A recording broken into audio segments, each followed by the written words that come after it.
like a genie from his bottle, circled the globe in a mere minutes and devoured it to the bone.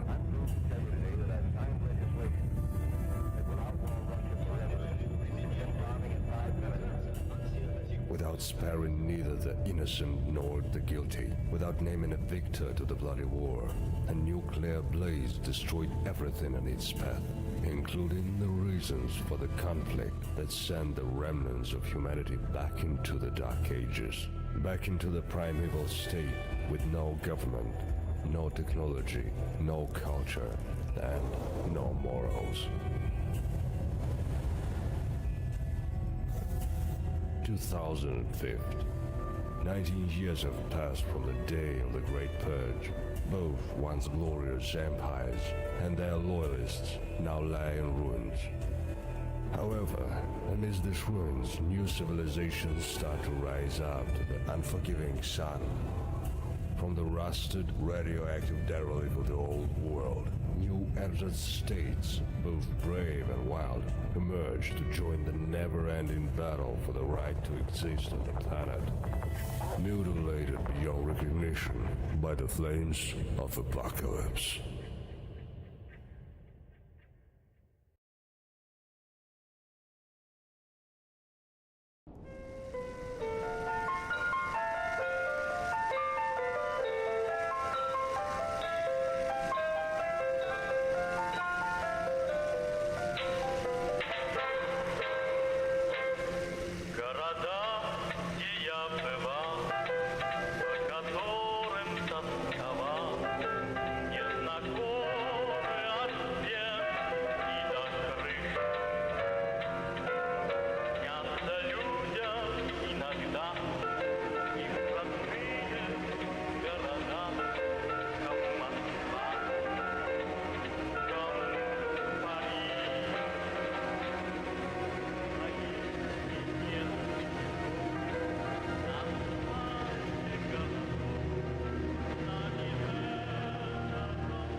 There was some more.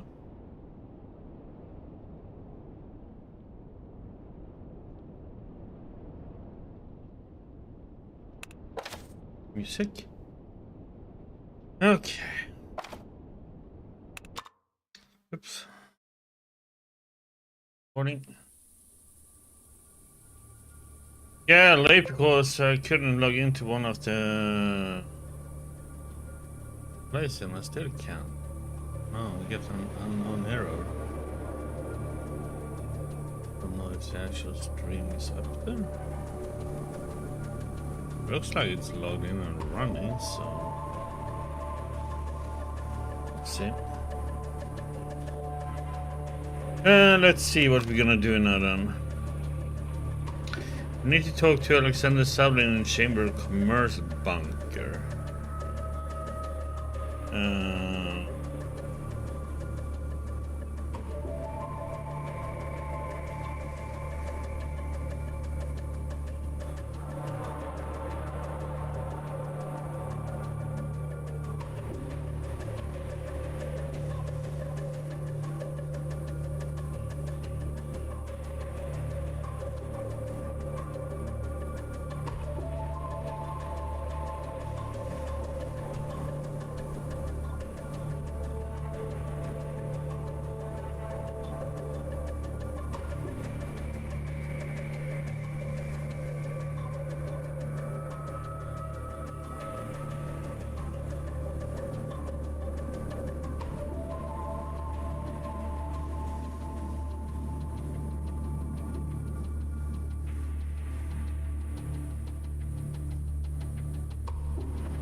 Do do do do do.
About the bunker.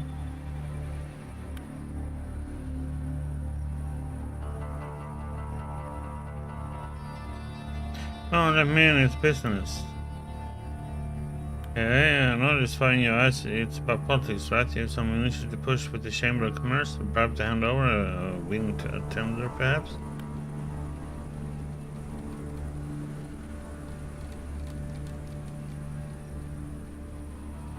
Daylight robbery, man. Damn it.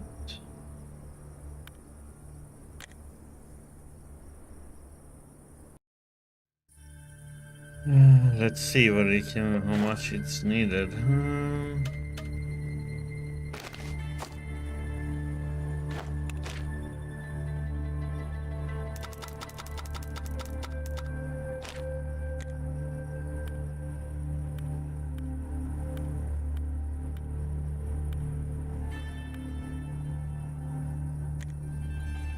$90 isn't enough.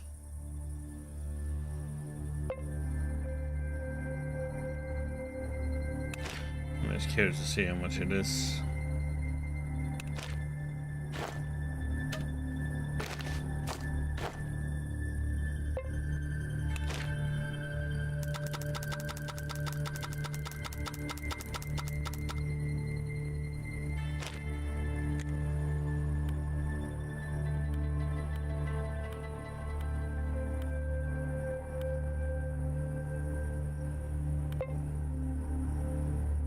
Yeah, so 100 worked.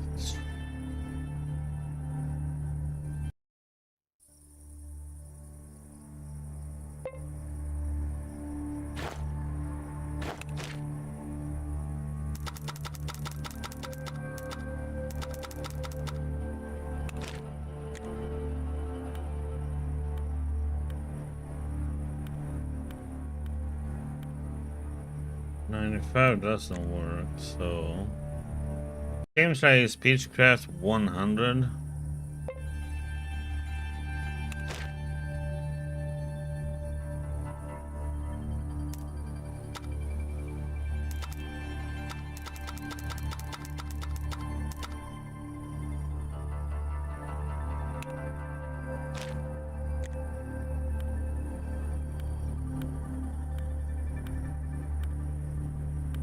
Yeah. 3.5 grand. What the heck?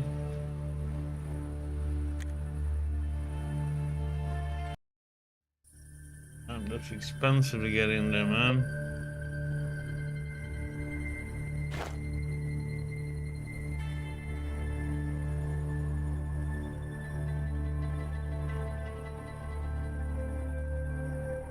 I need to sell off stuff.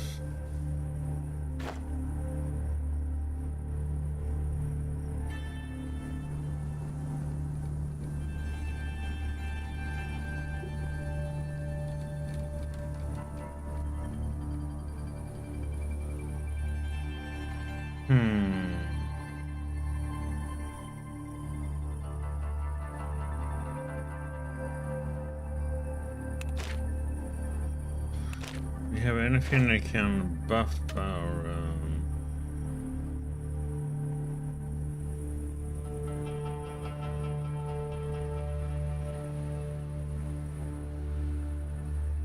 so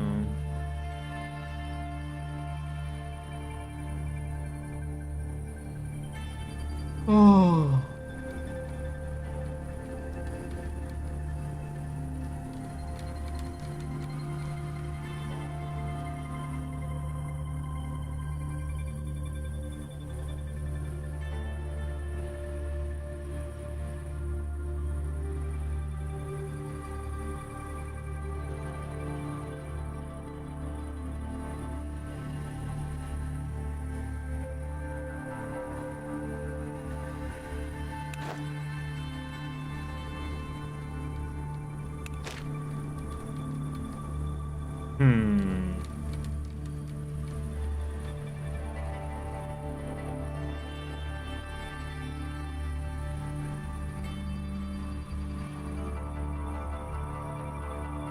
I mean, that's a level into Speechcraft.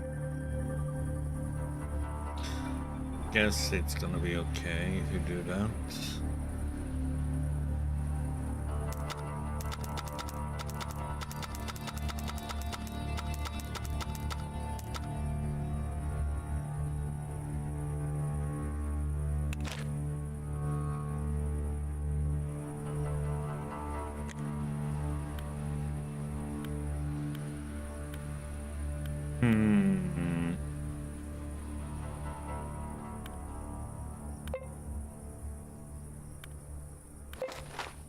Unless I'm told to flee the city if you decide to slaughter everyone in the bunker. Huh, well, go ahead and deal with the big bosses if you like.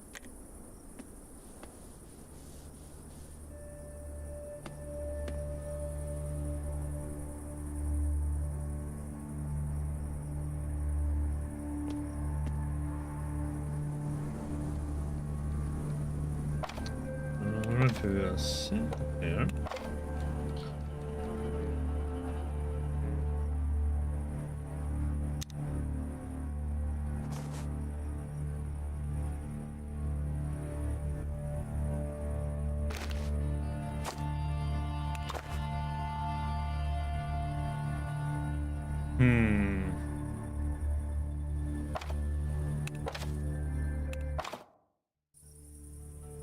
I want to see if he had the money on him, but he didn't.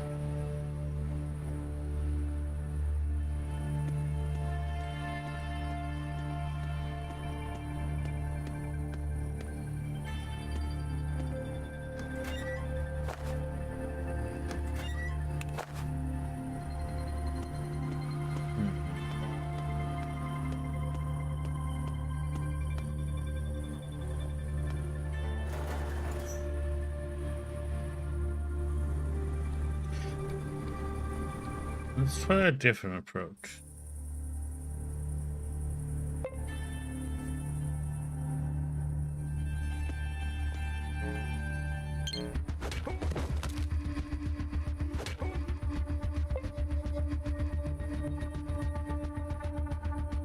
Alright, he did react.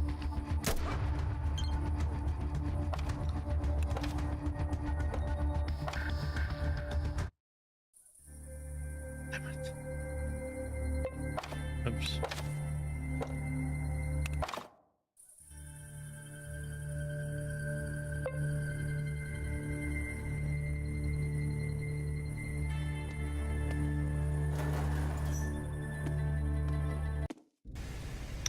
Man, 3.5K, man.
Okay, so we have a lot of food we can get from here.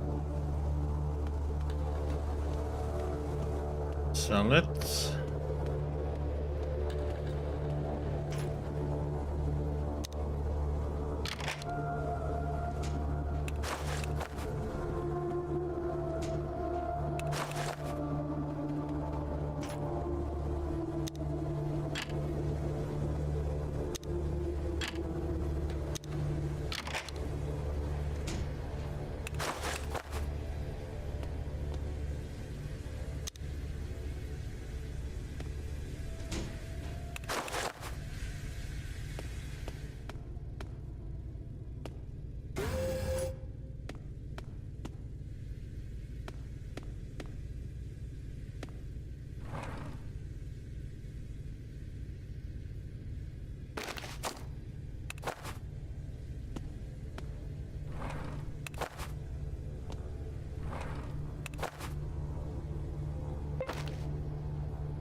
Chubby unshaved man in a blue overall tinkers for a pipe, tightens his lap, then takes a few steps back to contemplate his work, rubbing his chin.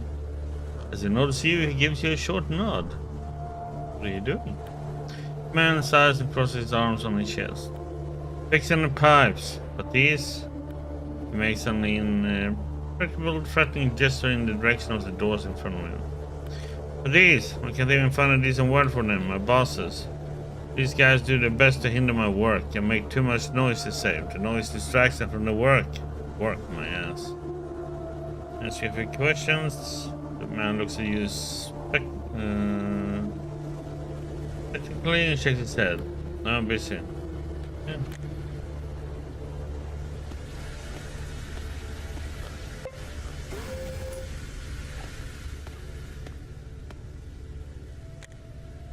Middle-aged man walks around the room with an annoyed look on his face. From time to time he stumbles upon a pig who grunts indifferently and mumbles something under his breath. As he sees you, he snorts. What are you doing here, sir? And quickly, I'm having a terrible migraine.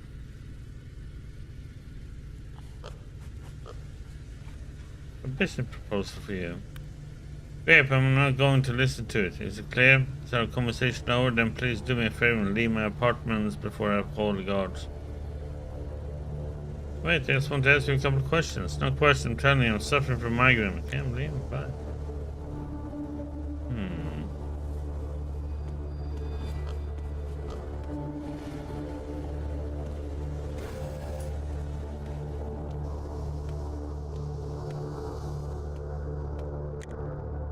Aged man in an expensive jacket meets you with a charm calming smile. He looks you in the eye and states in a slightly shaky voice.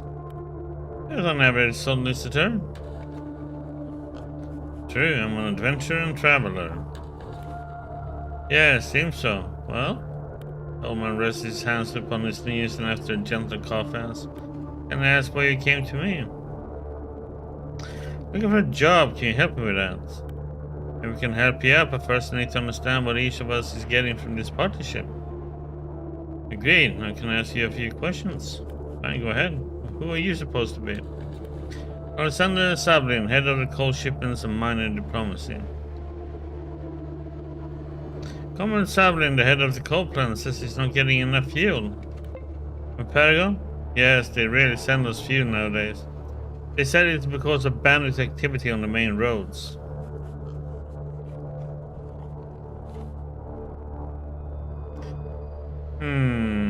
It's pretty scary, but the problem with the shipments isn't going to go away yet because you know the reason behind it. You're right, of course, but what am I supposed to do? Eliminate that old crime in the wasteland? Although, someone thinks for a while and looks to you with a sly expression. Maybe you could help everyone in this situation. If they're so afraid of bandits in Paragon, they probably wouldn't scoff at getting help from their friendly city of Sosnameni, right? You're a capable lad, judging by how you infiltrated our bunker.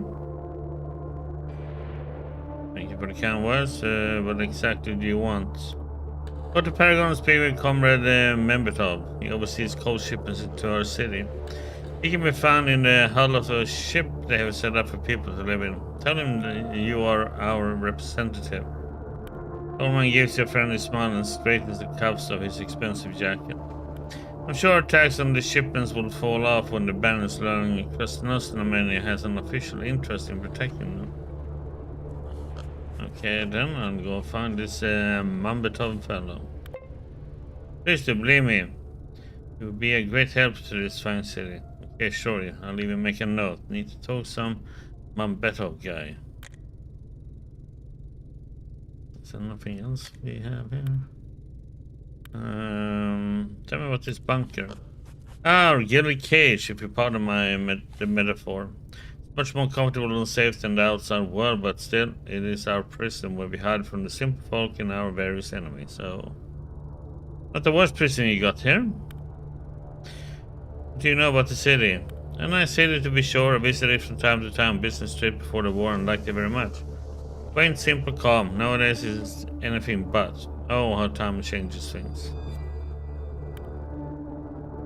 Anything interesting? I heard that one of my colleagues has a pet pig. I heard he also enjoys talking to it. Well, as much as one can talk with a pig. Yep.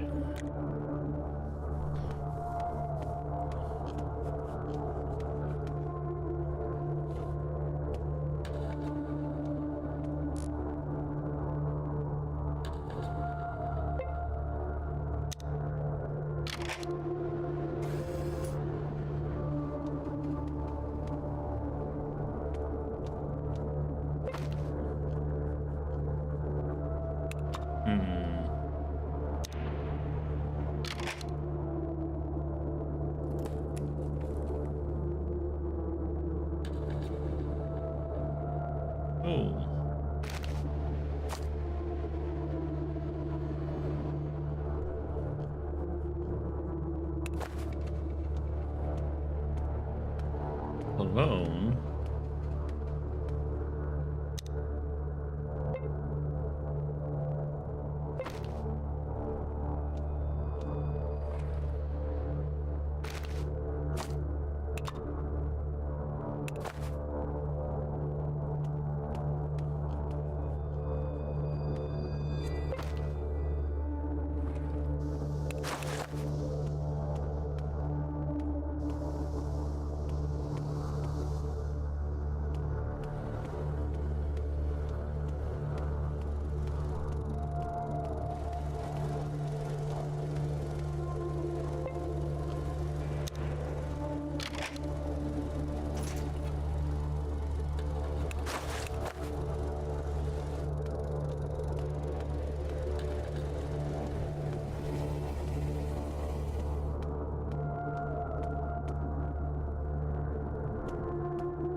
Get the machine open, take the balls.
Good-looking man wearing cologne and dressed in a classic, perfectly fitted pre-war suit studies you carefully without saying a word. When he finally speaks, you're amazed by the depth and confidence in his voice. It's our time we met and talked to face. Let's put the formalities behind us. I am Secretary General of the Chamber of Commerce, Gennady Nikolaev. You, Jim, are a man of mystery and uncertain occupation, but in future a potentially valuable ally to our city. What do you say?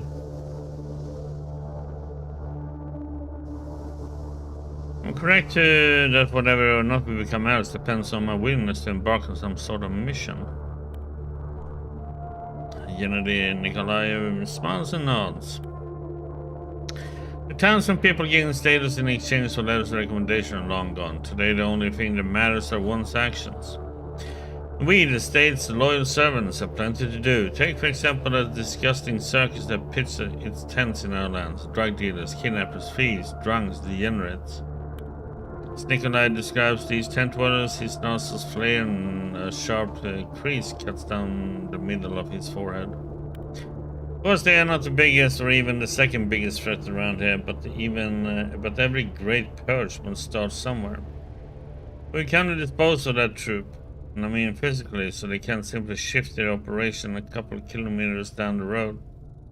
The remuneration for this job is 3,000 rubles in cash. My trust and respect will be an added bonus.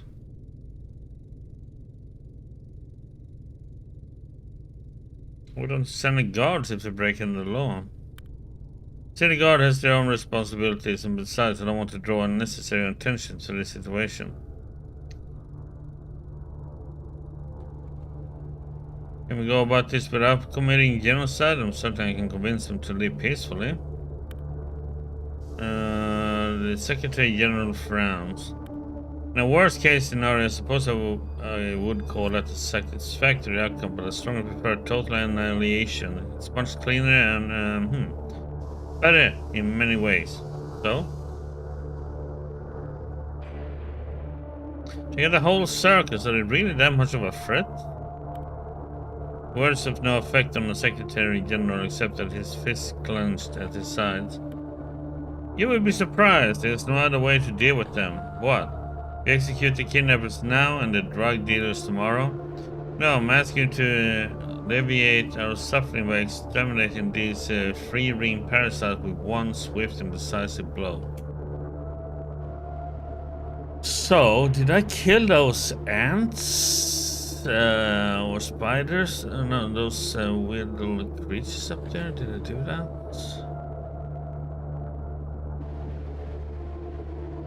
Otherwise, in the circus, we can pull those into the place and let them kill the people. Surely their clowns will look hilarious with the bullet hole between their eyes. I mean, hey, it's money, right? General Secretary nods and makes a steeple with his fingers. Good, it's safe to start to purge in the cockpit of the crashed plane. That's where you find Madame Bouva. She runs the circus.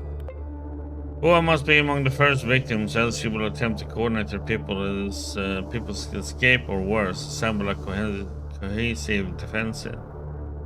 She's a gifted leader, according to my agent's intel. Report when it's done.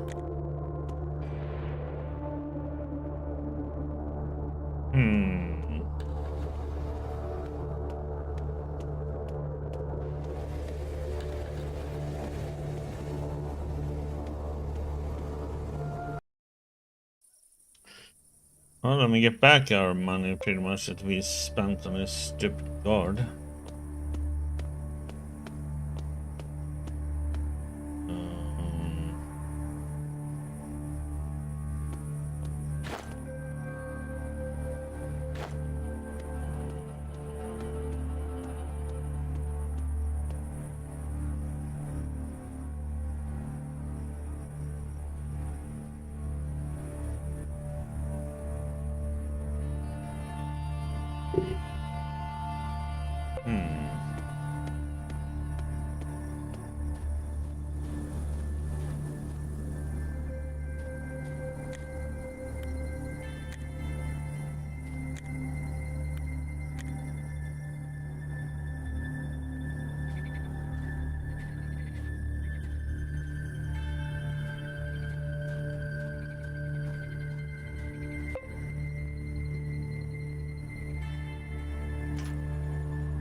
Okay, we can't open that one.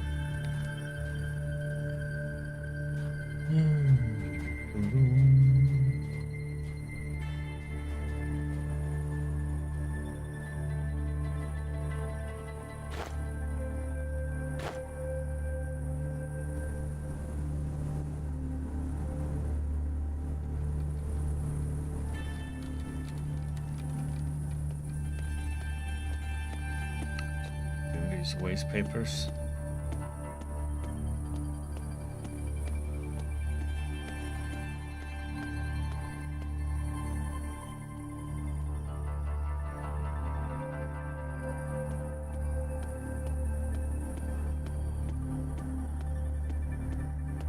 No.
Okay.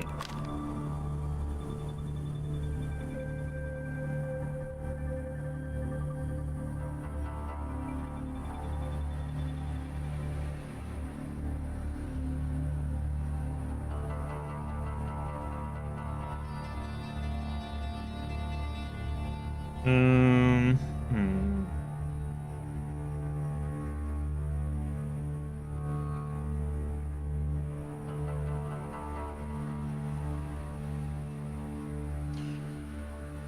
I wonder where we're gonna go.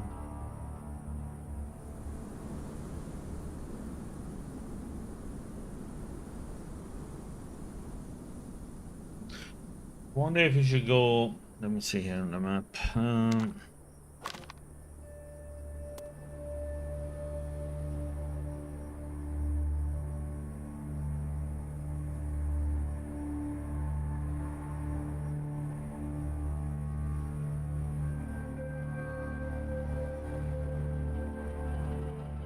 We're gonna go to the right, Red Fire, and see how it looks like.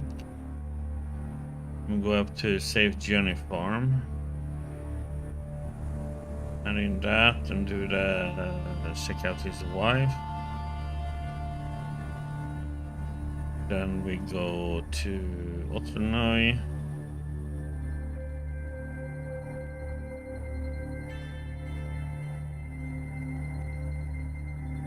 Then we go to Paragon.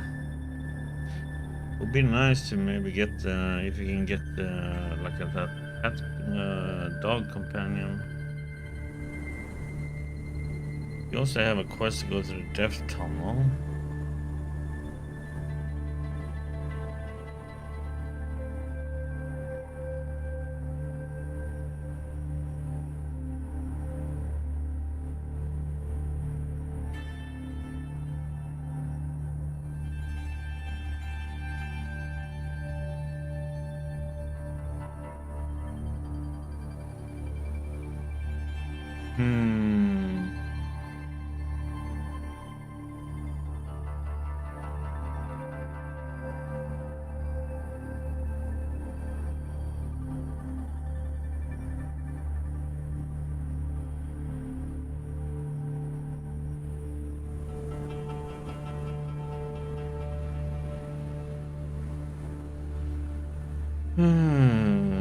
The question is, I try to get into the radio bunker, but Getting in there seems to be pretty rough. But it has a lot of poisonous gas in it.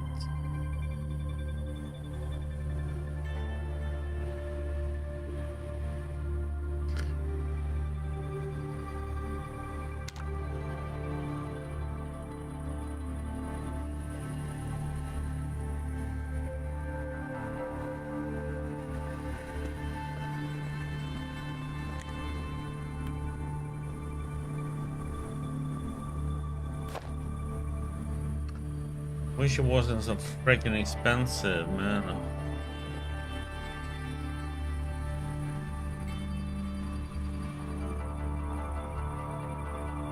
Doesn't have that.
Nah. I just wish he wasn't such a cheapskate when it comes to buying stuff of him.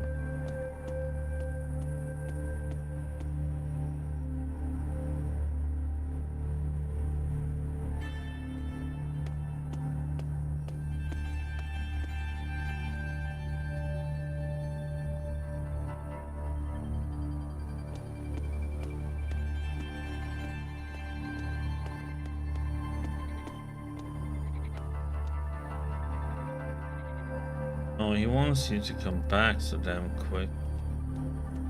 Do that.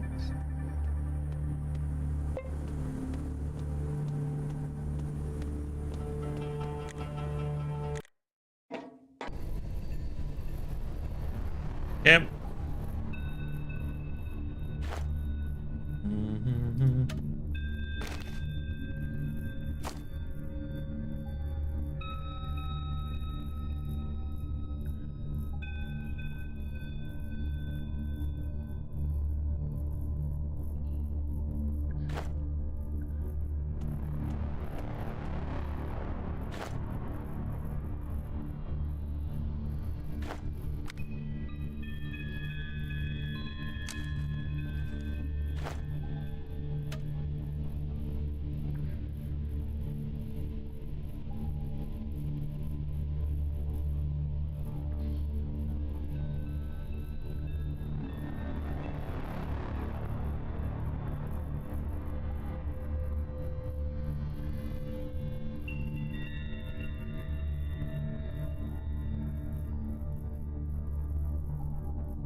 We should get rid of it anyway.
some meat with us to heal up.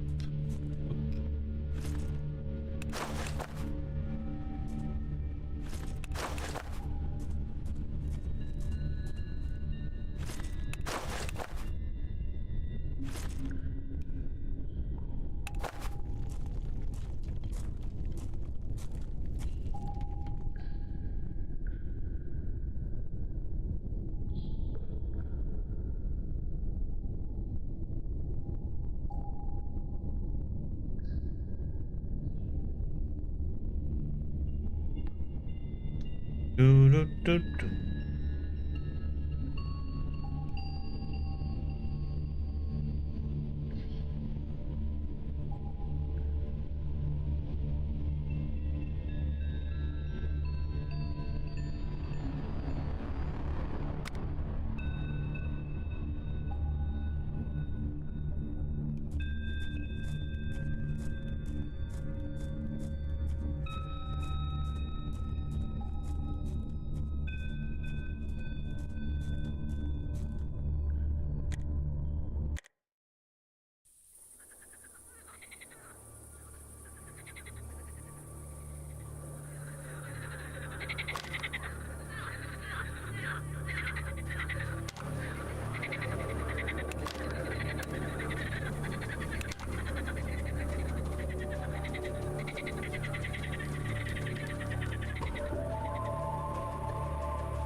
Hmm.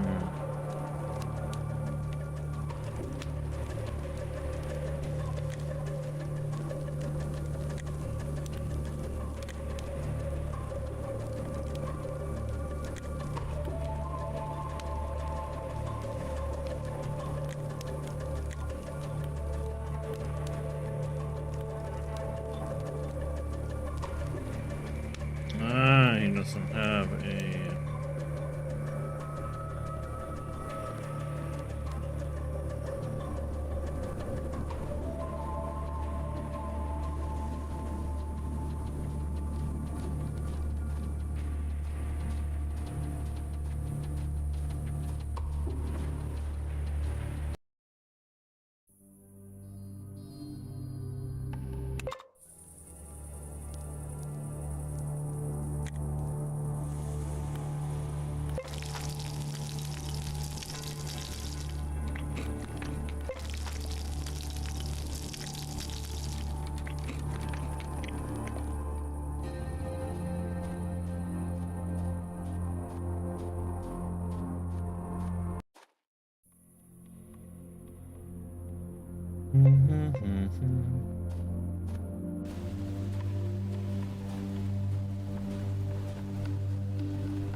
Lunch breaks. What are you having for lunch then?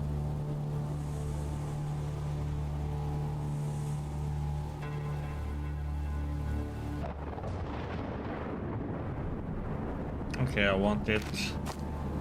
I mean, I want to get the dog, so we are gonna get that.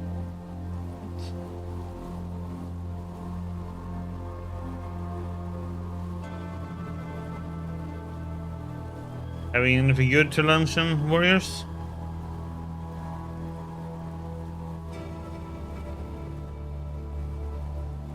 Oh, that sounds good.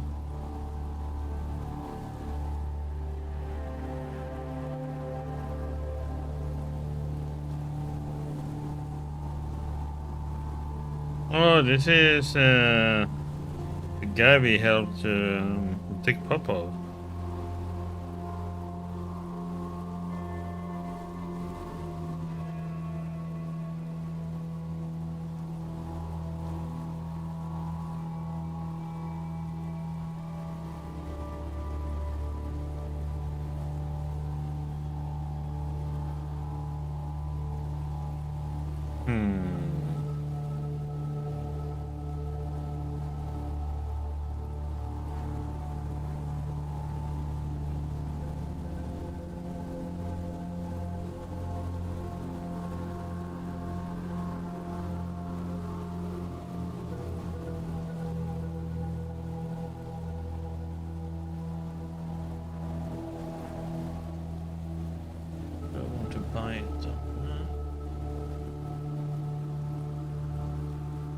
Okay, let's see. Get rid of some.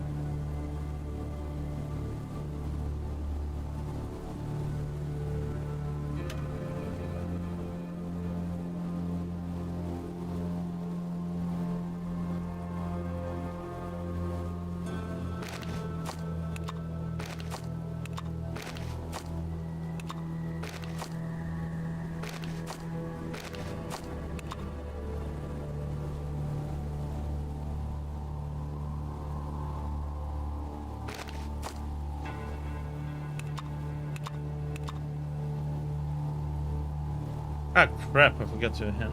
God damn it. Ah, I forgot to hand that in.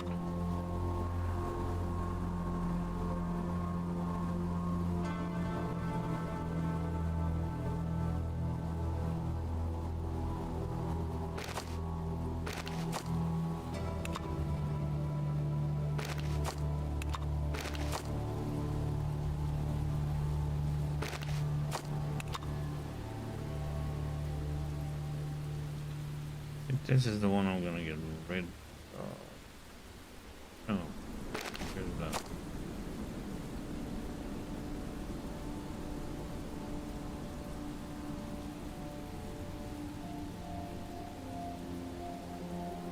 Get rid of that.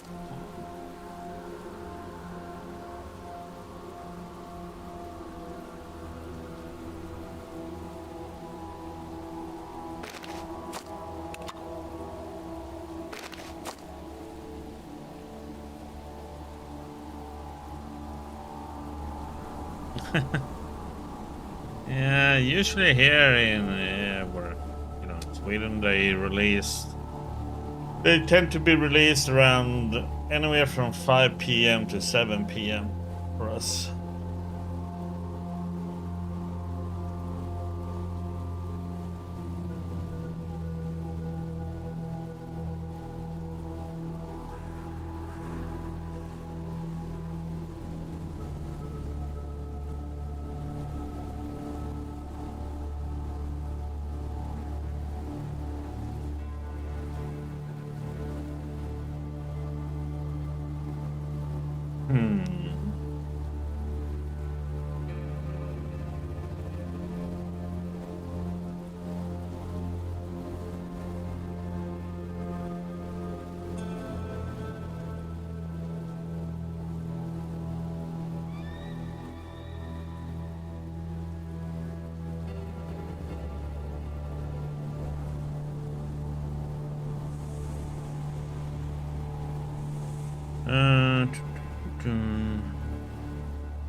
should just sell this one.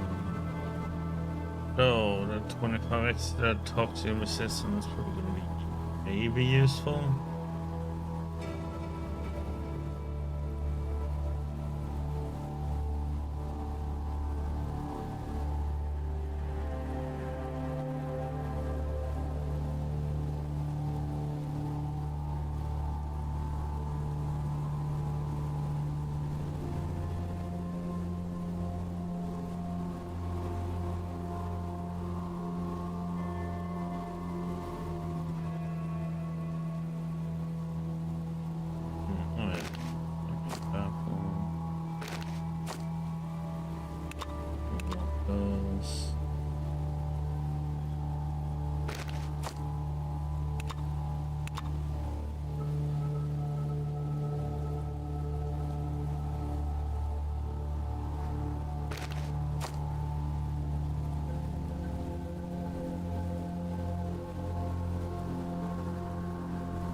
Nice, we got rid of a lot of stuff there.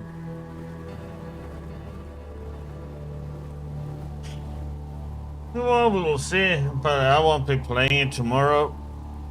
I'm gonna finish this game first. Honey.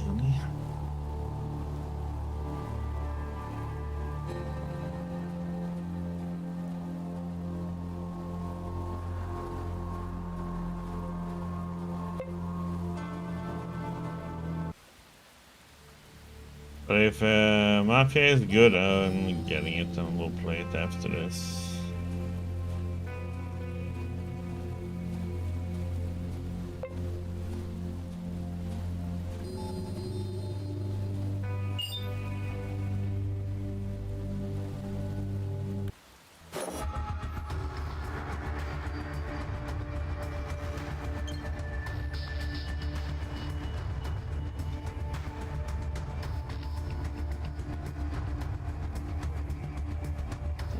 Any armored one? Oh, weaponed.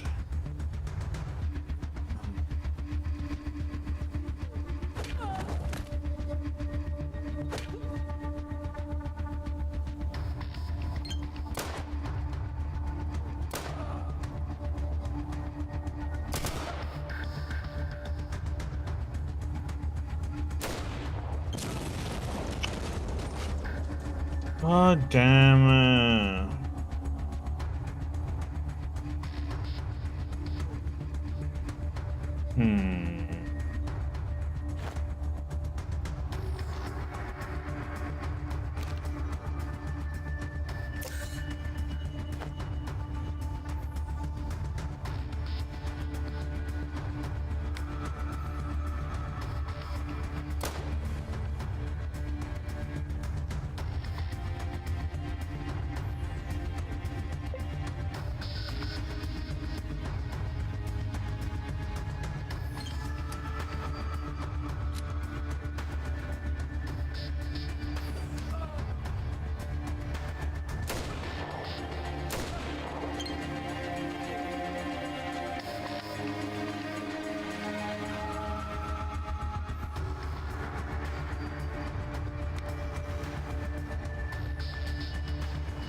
Oh, god damn, there's so many of them when they are like surround you. It's like, what the heck are you supposed to do then?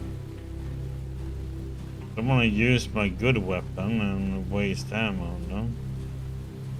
But I want the XP at the same time.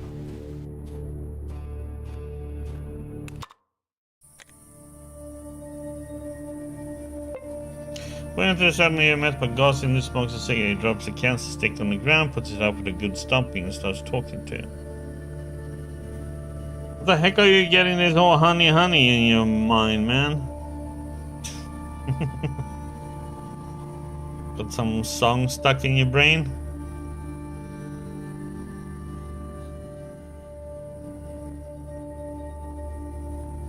With these, the game I'm playing, this one doesn't have that.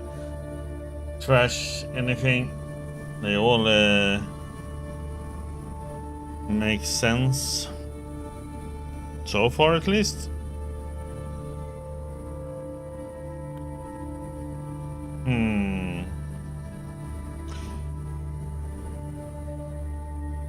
Glad you're okay, so what's the plan now? Camp of Reveal, let me show you where your home is located. It's a good one. Even as a basement, but we never went there. You home, your problems. If you need some help, here's my buddy Pasha, the technician. He waits you even as you speak. Lead the way. Ad on radio.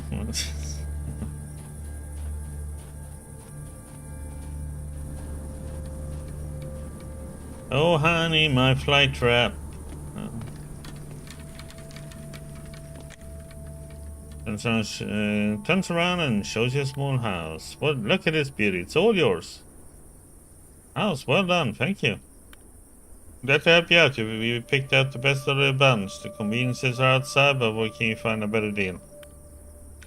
Inside the house, there's your new handyman Pasha. Talk to him about the additional repairs. I better go. Happy housewarming and all that. Great, I'll go talk to him. Guess we've got our own home.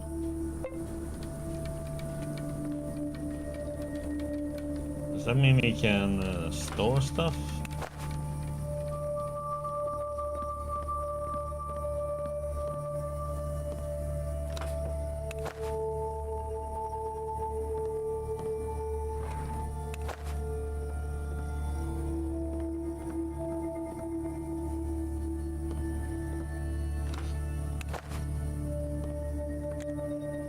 When an unshaven man sits near the battlefield table and looks in an empty glass, you arrive and livens him up a bit. Hey there, Commander, what's up? Everything okay? Who are you? What do I am, Chief? I'm Pasha Technician. Gosling sent me to your place to help you out and such. And how will you help me out? Pasha suddenly looks over the room. His eyes finally stop on the open hatch that leads to the basement. The man slaps his hand on the table. Look, I fixed this place up for you, right? But I never touched it downstairs. There's so much work, it's downright scary, but... Chief, if you pay for the parts, I'll fix up your pump to get the water level down. 500 rubles should be enough. But if you're too greedy for that, you may try to clean it yourself. I'm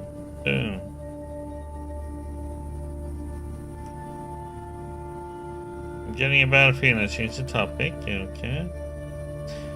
Where do you know Gosling from? He found me barely breathing inside a huge garbage container. It's funny to remember, but back when it happened, I was scared witless. I think it pissed off some members of the pack gang back north.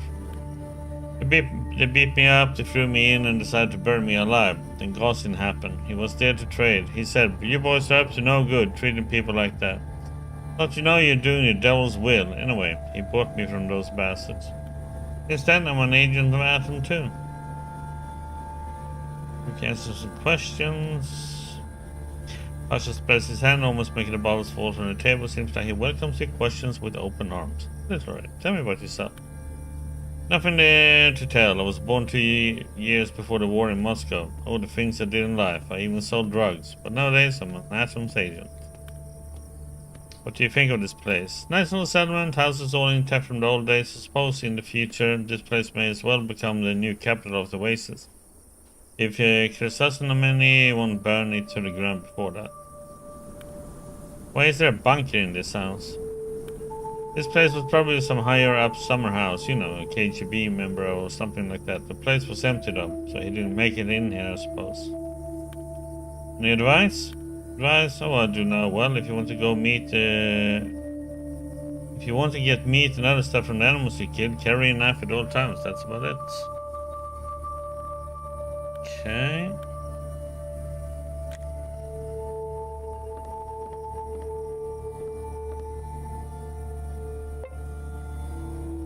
I wonder if you can store stuff in this place. Wonder if I can Google that. Be interesting. Then you can put some stuff here.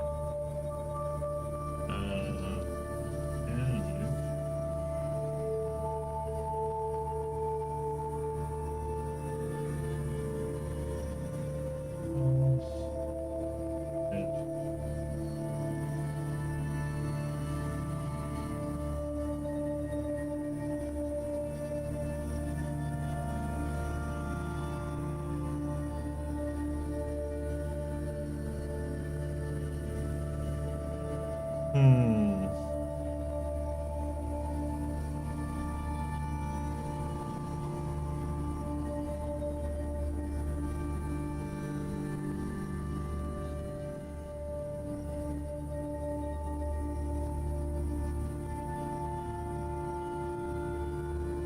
Okay.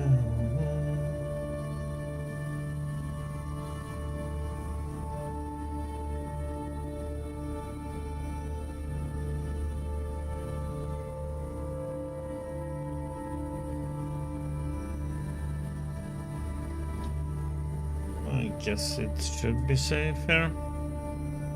In our house.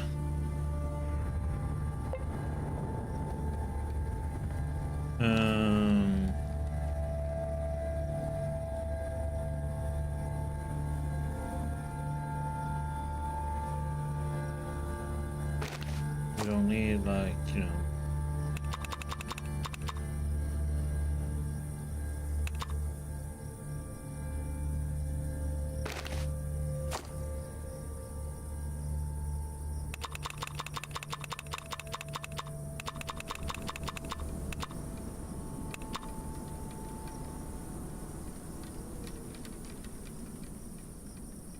Oops.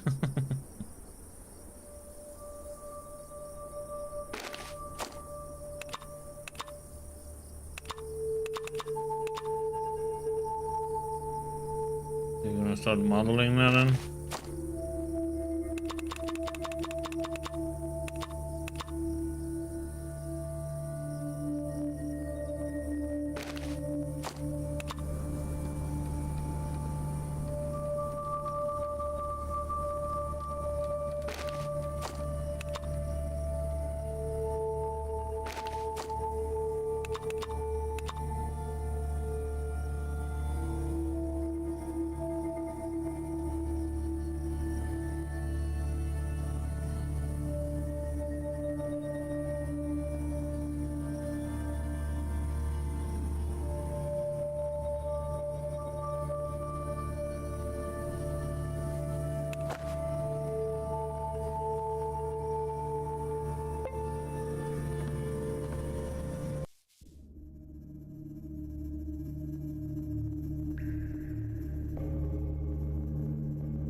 We don't? Ah, I asked him just to shrug him off.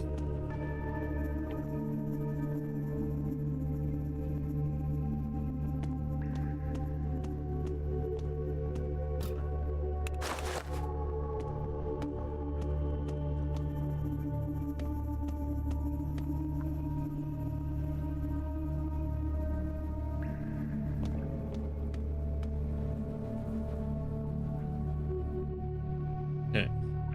And there to do, so...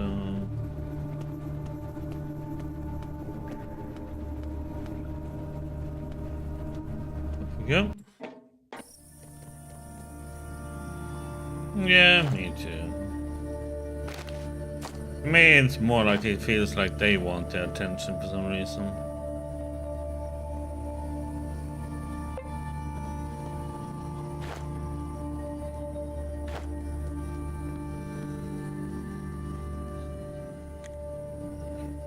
As it looks like this bottle composition on the table seeing you gives you a chill smile. Yeah, what the pump? The pump fixed already. What's next? Generator fixed already. What's next? Generator is fixed, of course, but poisonous fungi make further work a bit challenging. And what should we do about it? We need to dispose of them, Chief. Pasha comes his here with his hands and stretches out his legs on the table. If before you could technically succeed on your own, now only I can help you out, but removing poison mushroom is no easy task. I need 1,000 rubles for the work job.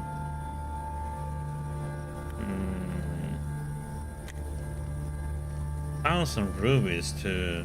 God damn it, they all just want my money, man.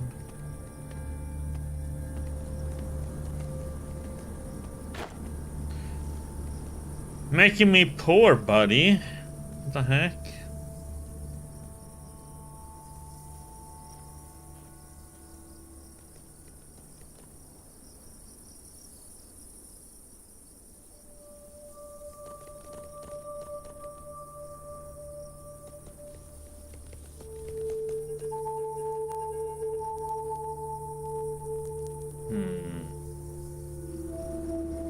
There's one over there.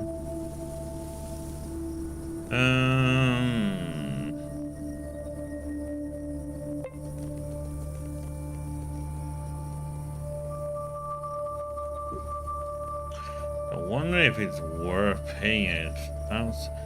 I can't get rid of them, he says.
Should we pay this?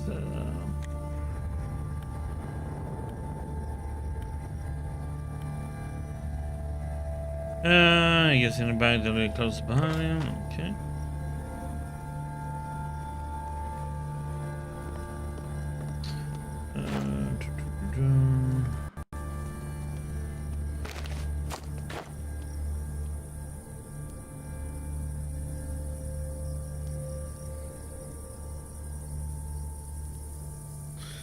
Yeah, there's a lot of games I still need to play.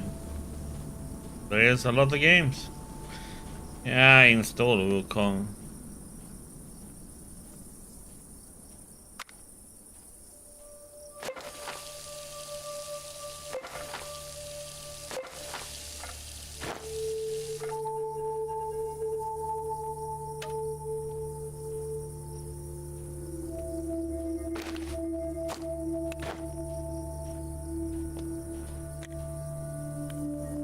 What's new in the settlement? On the year and patch that condition no matter once we settle people to come.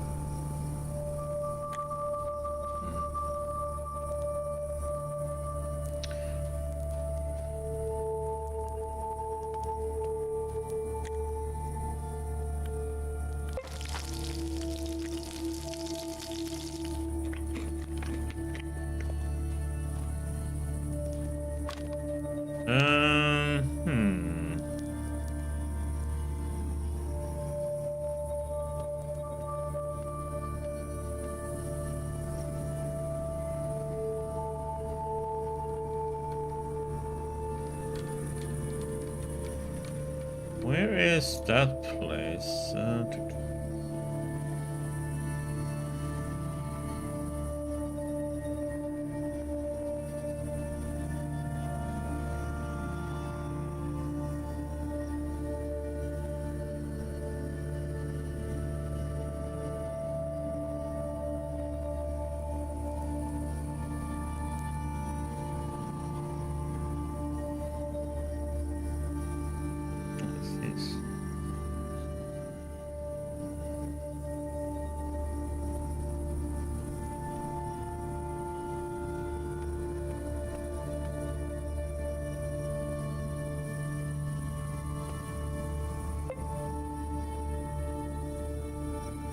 I thought I already done that. I think it's growing.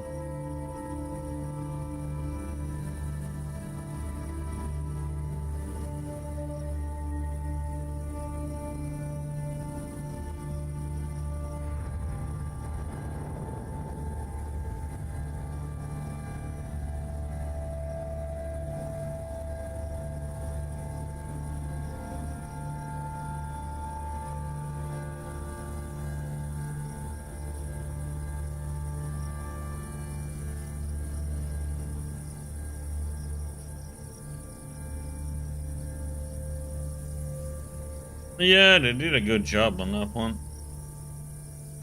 But it also took a long time for them to make it, you know. That's not many companies are willing to, you know. That's a weird thing. There's so many companies who does long developments and then they just cancel the games. I wonder how many actual games are cancelled that we never get to see. On the moment, the walker takes looks at the herd of cows grazing at the green pastures of the Red Fighter. Past the idle shadow as soon as he waves at you. His right hand is terribly burnt with all 5 fingers fused together into a solid lump. Oh. Good afternoon, Master. Get tired on the road, eh? In these days, every bit of road and forest is filled with con artists, bandits, and drug abuse of all sorts. But don't you worry, the milk from any which of my moo-moos will cure you of all ills.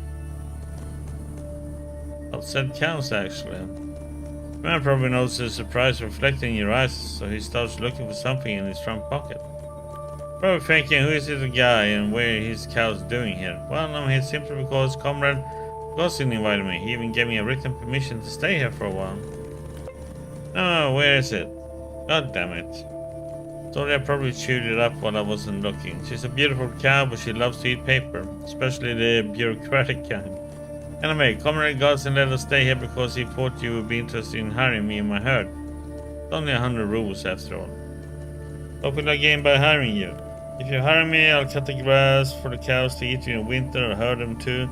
And here's the best part, you will be able to milk them for free. Just make sure you have enough bowls to store the milk. Okay, consider yourself hired, buddy. Here's some money. Yeah, that's worth it. Thank you!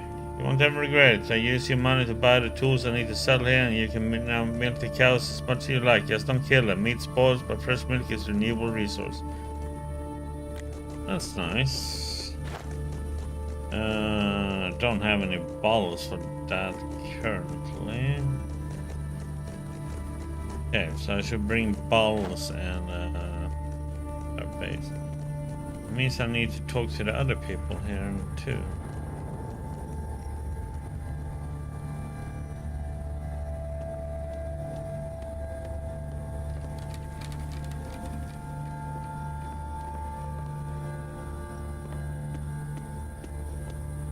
Somebody else around here.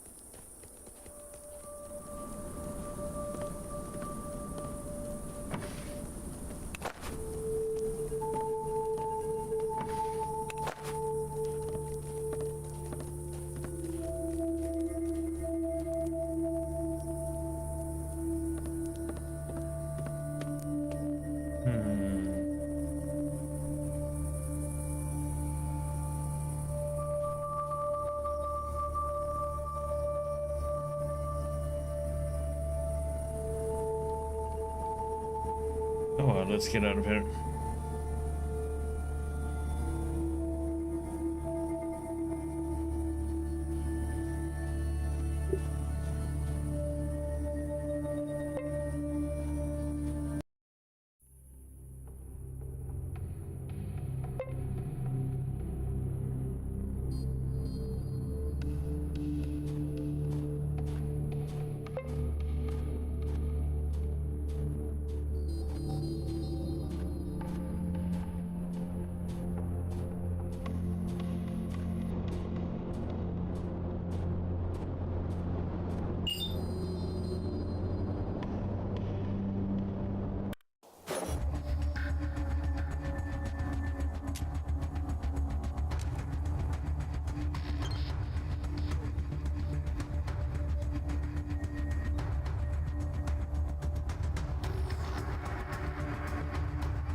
Holy shit, that was a lot of enemies.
No!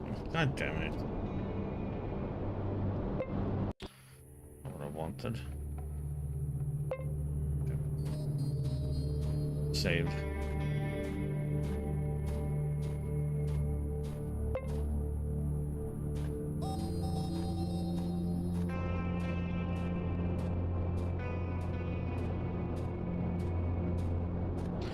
Kind of want to do these encounters because it gives you, you know, XP, but... Okay, you have a good day at work, buddy.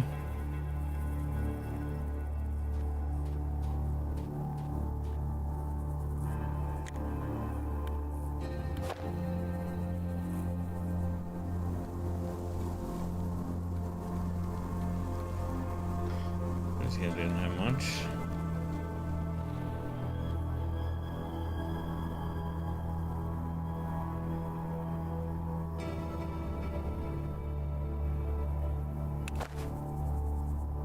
Anything new? Many people always save up to the last shot in the weapon to kill themselves in EV. Other people say if you get in, you should make your way into the oasis. There, every wound will heal up quickly. The place is an urban legend, though.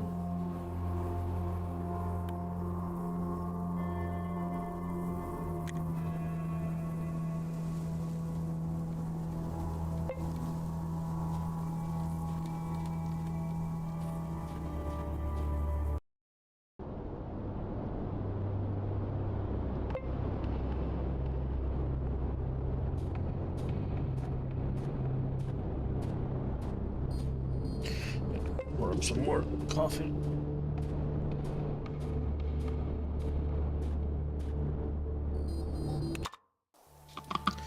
More coffee needed.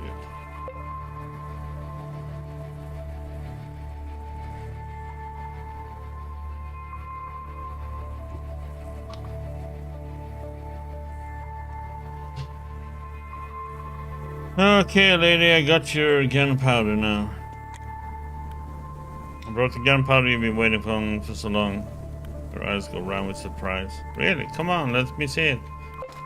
She is so impatient, she's already digging the gunpowder from your bag with her fingers before you properly opened it.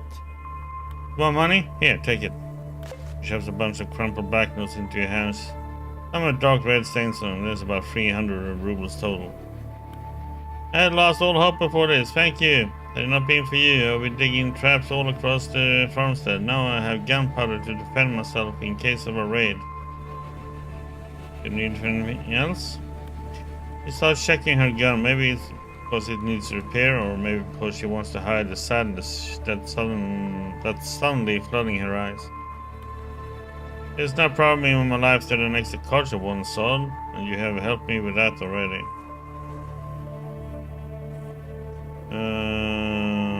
Rifles and shotgun. You handle firearms like a gunsmith, yet none of your family seems to know anything about them. Don't you feel lonely here? She replies with an arrogant smile. You think I didn't take a look at you and your kid? You have no idea what you're talking about, okay?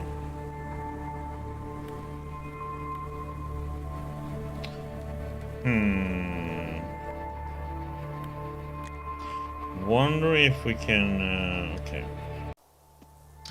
That's a good thing, and you always should just do a save before you talk to people.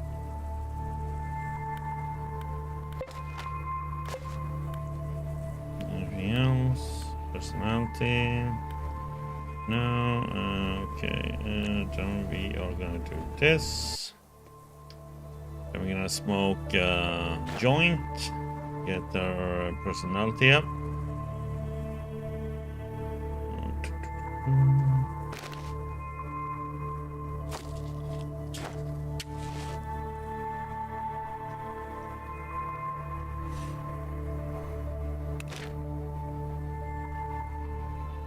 See if it's enough.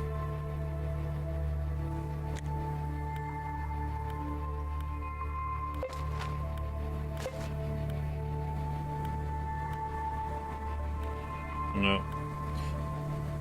The 6 is not.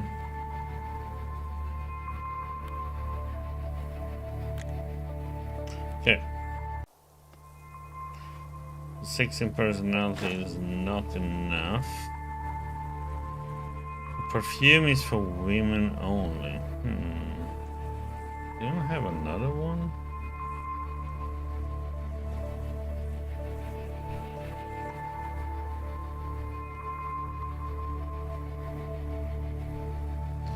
So,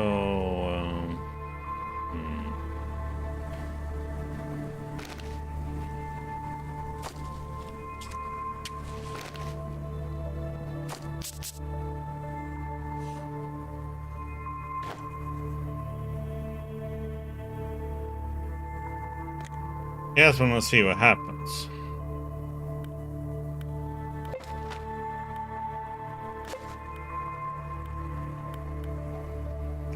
Not even 70 is enough in personality, so that means you're gonna have to have pretty high personality for this one.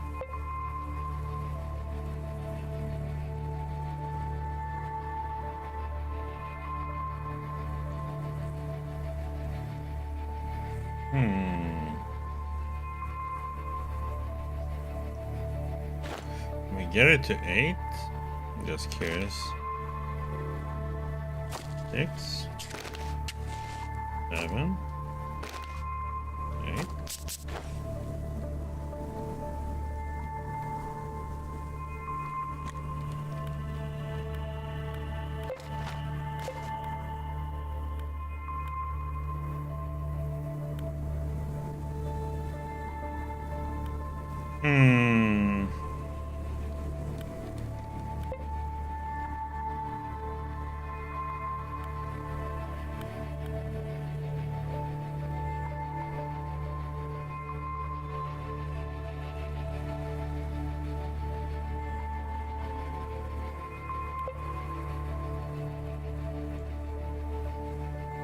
Yes, we actually get a quest for that.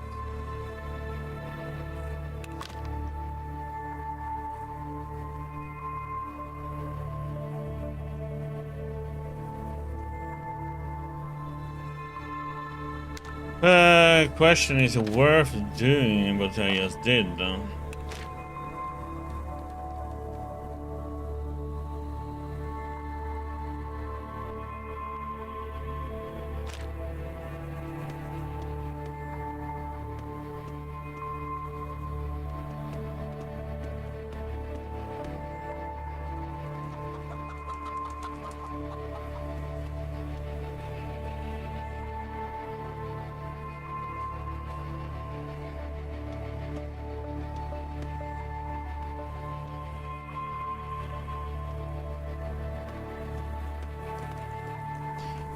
Thing is, I think we have to wait though.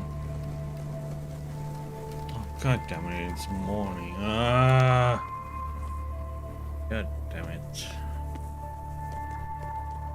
We don't have a cooking thing in here, do they?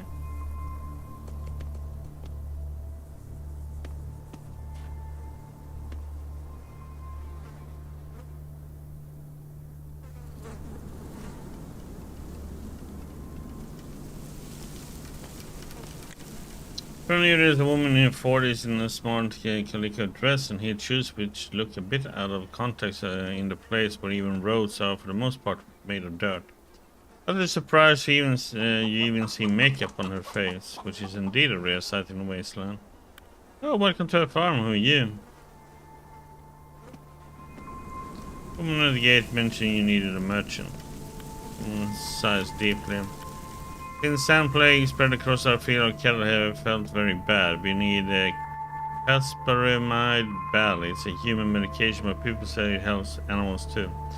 5 packs at least. If you help us, I'll be extremely grateful, young man. I have money to pay, of course, and a little extra for your effort. Okay, I do have the pills on me already. Strange as it may seem, I happen to have the pills on me. Oh, this is good news. Here's the money I saved up for this. Let me have a look at the goods. Woman examines the Casperimide you have brought, makes sure it's quality stuff and takes it. Then she transfers you the money. That by far covers your expenses. Looks wonderful. Thank you so much. I just need to use this magical substance wisely and no pestilence will threaten my cattle. Glad to be of service. Can we change the subject now? Can I ask a couple of questions? Yes, to know you better. Sure, ask you, man. How should I call you? My name is Yana. Don't introduce yourself. I have a bad memory for names anyway. What do you do here? Oh, young man, nothing of any interest. For the most part, I look after dumb, ingratitude beasts. And cattle too, of course. That was a hint about her husband, I think. And the kids. What is this place? This place used to be part of my parents' country house. Now it's our permanent residence. Dark, distant, boring, and dangerous. But it's home as we know it. Home sweet home indeed. Heard any good rumors? Rumors? Well, a stalker I know mentioned that the band The Singing Earthlings that I loved as a child survived the war. They disbanded, but their leader, Pochyakin, is planning to reunite the performance again. They had a tour with Atomic Love Gurus. Wish I had a ticket too. Really, but you know.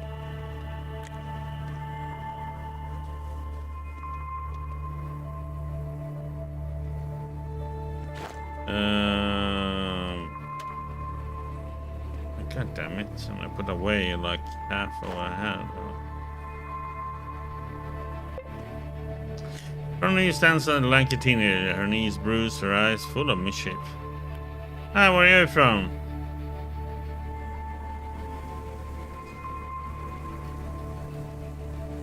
I'm just passing by. Can I ask you a couple of questions?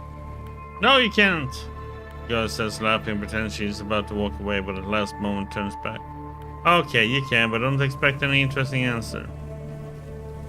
Woman at the gate mentioned you will need a merchant. He frowns. Alyonka's being a moron again. What do I care if he comes or not? Let's see if I have anything. The last word seemed to be especially hard for her. Maybe she heard me complain that there is no one to talk to in this hall. You have come from the big world, right? Tell me, how is it?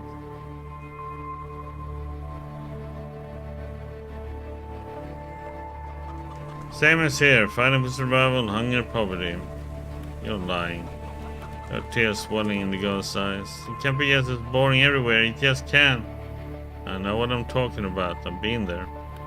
Forget it, let's talk about something else and call it a day. What's your name? Ella? By the way, you just said it. I could think if it was the first time you pronounced your name. What's wrong? You can tell me. Blushes. Well, the thing is, it's not my real name. Ella is supposed to be thought of with my dad. My real name's Electra. The girl mumbles the next phrase under her breath. Mom found in some old book. I hate it. Life's harder as it is without this idiotic name. I think Electra is a beautiful name. He muses over your words for a second and smiles. Electra, it's like electricity, you know what? Yeah, I like it. But I think I keep on calling myself Ella for now. I'm used to it and it doesn't freak people out. Isn't it cool? What do you do here? Nothing. Close your eyes. Wait until we become an old crone like my mama or a party crasher like Alyonka. A gloomy perspective. Tell me about this locality. It's the most boring place on earth, a place I will run away from one day. He frowns, pretending to muse. I think that's about it. Anything interesting recently? Are you kidding me? Only if you consider rumors of mutants, gangsters, and spikes to be worthwhile. Got it.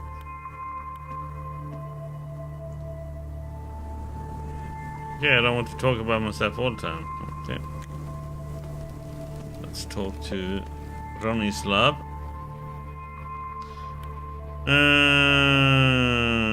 Okay.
I think I should be able to just go through it.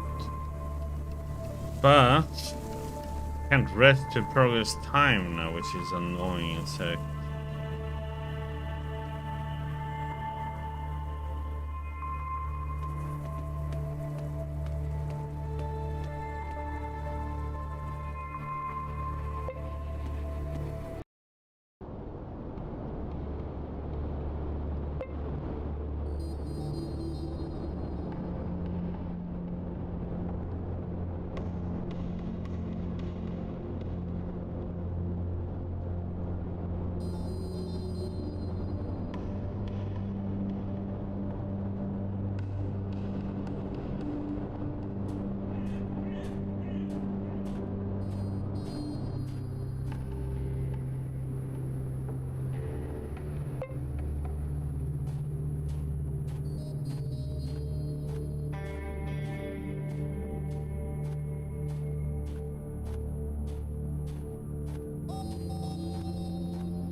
Holy crap, they all have like...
Yeah, it's just too many of them to deal with.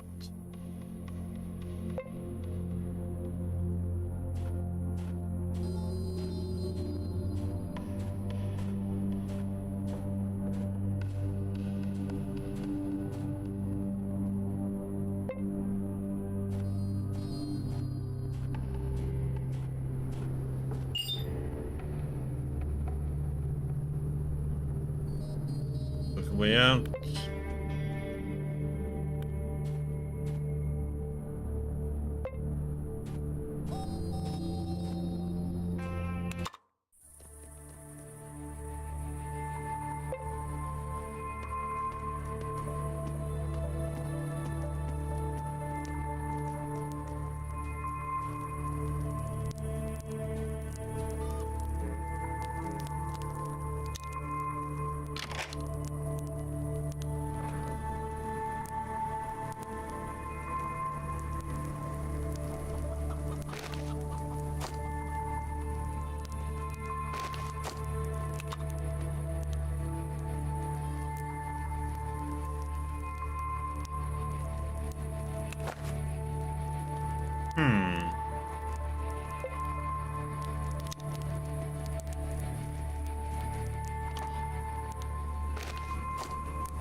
Ringing the bell, show the item card. It's wins while examining. Found it with Alyonka, our foster daughter. This is all I know, honest.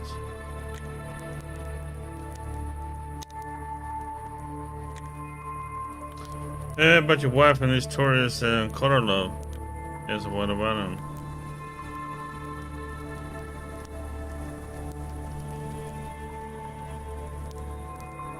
Well, here, no words needed. Give him a plastic ring. Man looks at the ring in such fear as if he expects the ring to smash him. After minutes of fearful contemplation, he sighs, snorts, and puts a trinket in his pocket. Thank you, good job. Here's your reward. He hands over to you a bag of crops and 30 rubles. This is all I have.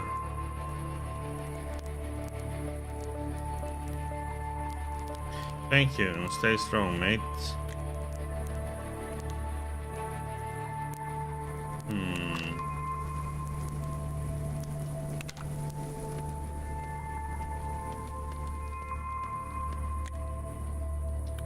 Talking about your parents is feeling around in your pocket for the Atom membership card.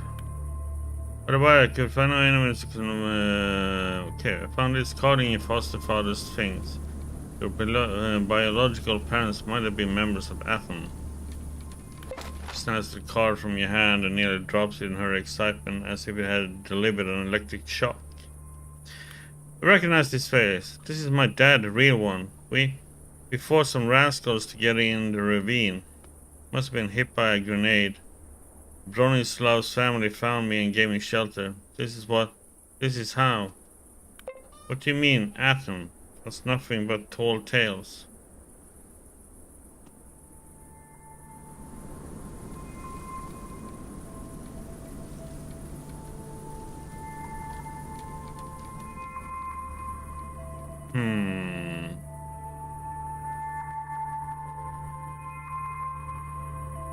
The rumors of its non-existence are spread by Atom itself. Welcome back, sister.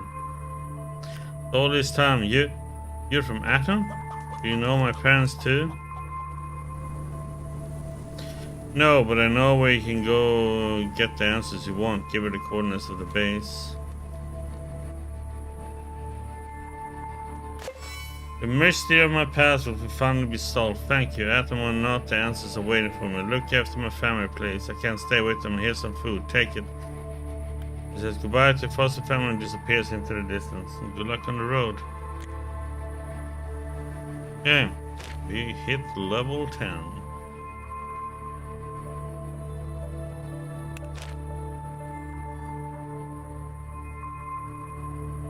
We got some food.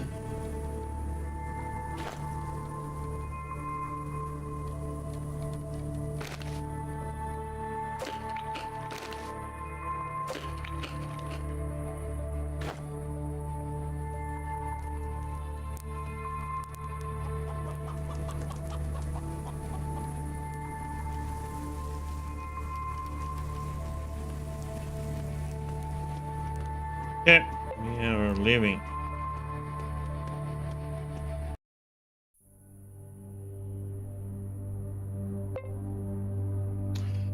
So, what we could do, we could go here, get all those switches, and then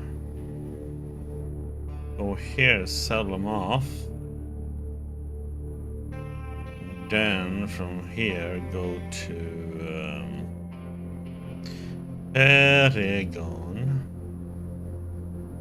See what we find. Then from Paragon maybe go to Death Tunnel, maybe.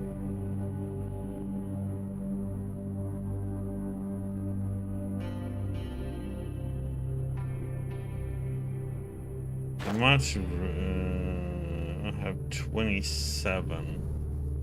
I think I needed 50 something or 60 to get all of the stuff with us. Question if I can get this damn withdrawal removed.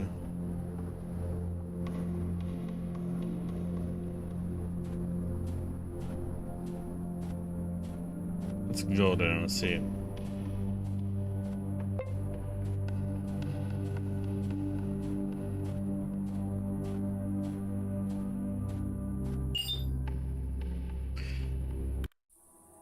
Fight some ants! I feel like shit, yeah, you should.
Bum.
Scavengers.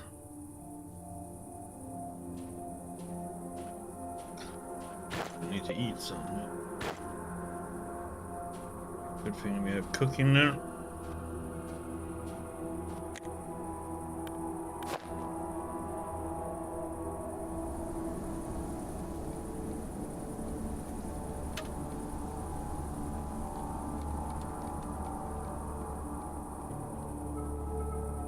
Not worth very much, is it? Weighs like a brick ton, but you don't get any worry pretty much.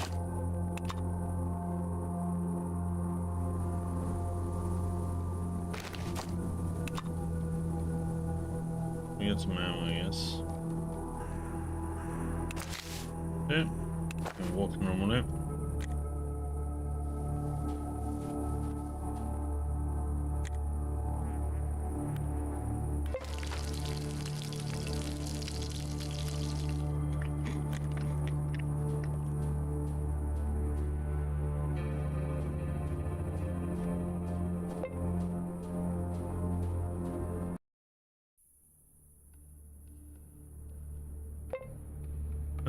That means we don't really... Well, I kind of want to go here and see what the vendor can have.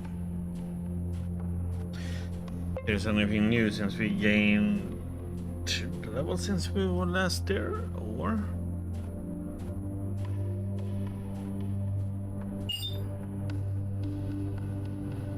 I mean, I kind of want to fight, but... There's so many of them lately.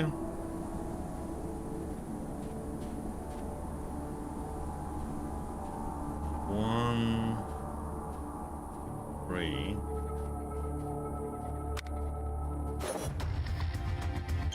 And there was somebody else close by.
Yeah, this one is like the good old Fallout games.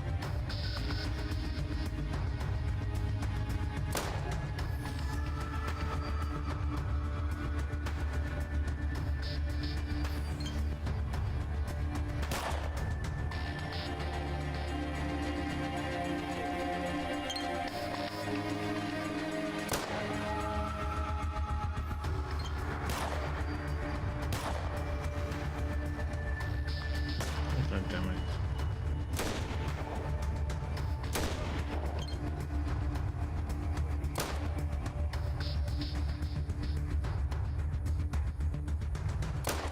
Oh, come on, man.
Let's see.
He only had food, huh?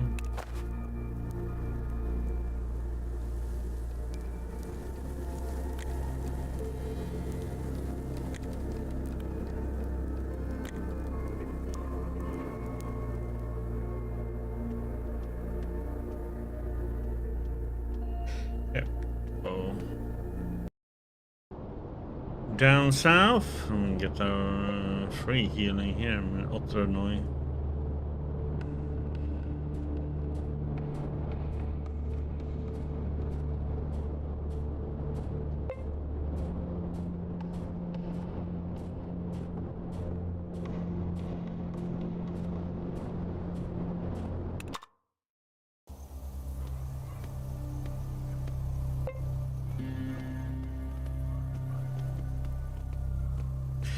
Trying to outlast his withdrawal.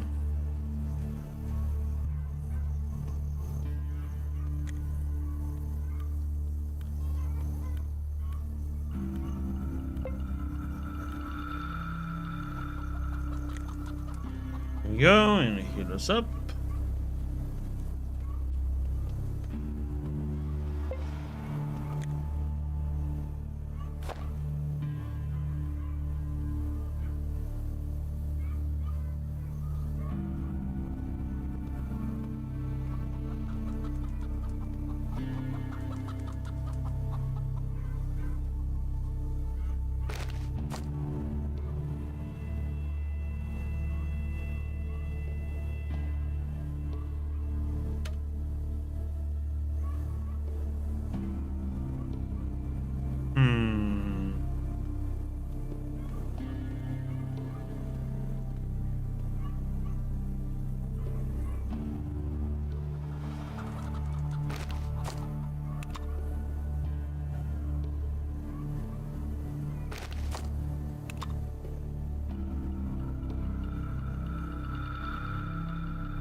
God damn it.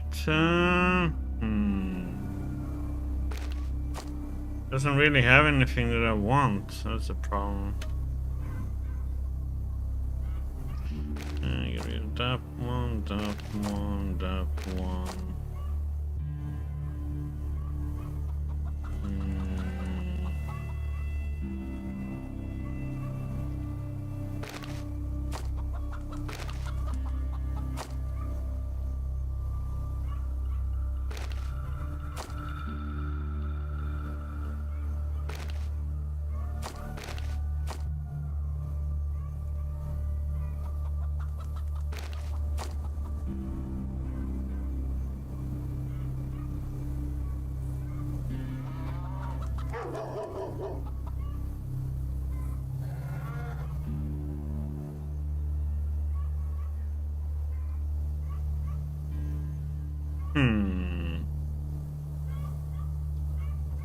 I don't want anything.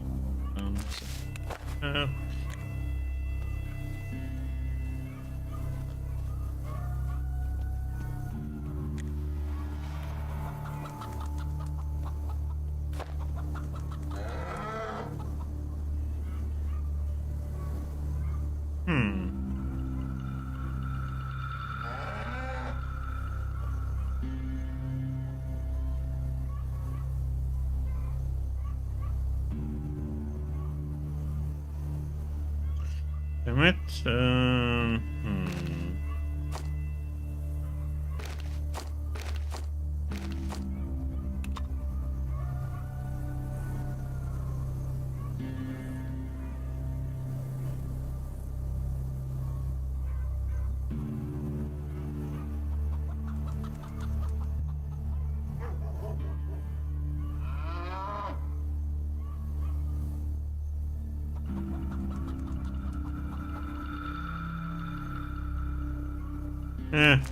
Okay.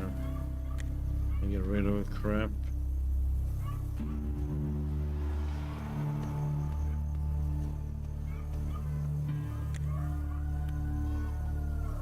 You want to order something? I just want to know how you like the book, by the way. Honestly, it's not what I expected. It's about 5 future scientists that found an artifact called the One Ring, which sends them visions about the past where a band of men in tights took the same ring to some volcano. Solid science fiction, just like Clifford Seamark.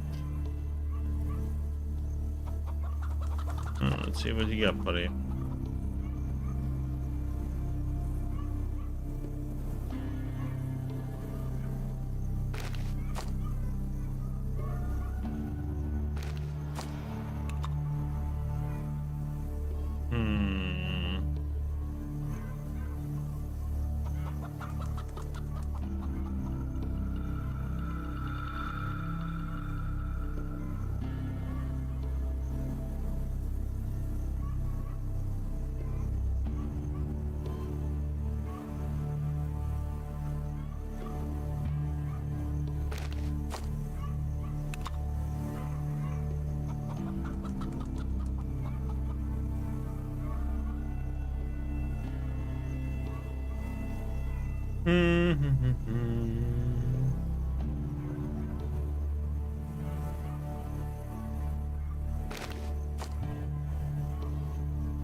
And in here.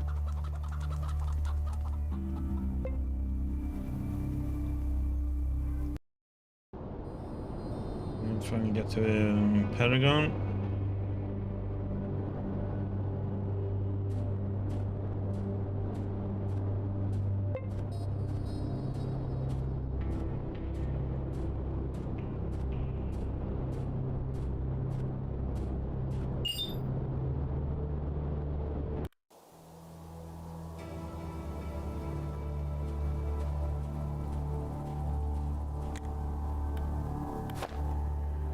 Wow, he had money. Okay.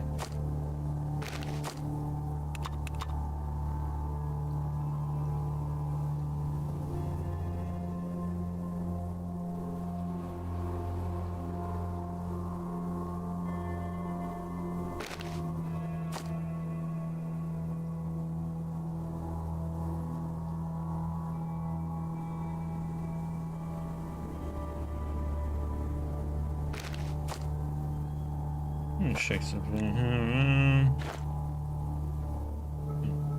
Let me see.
Nice, that's money.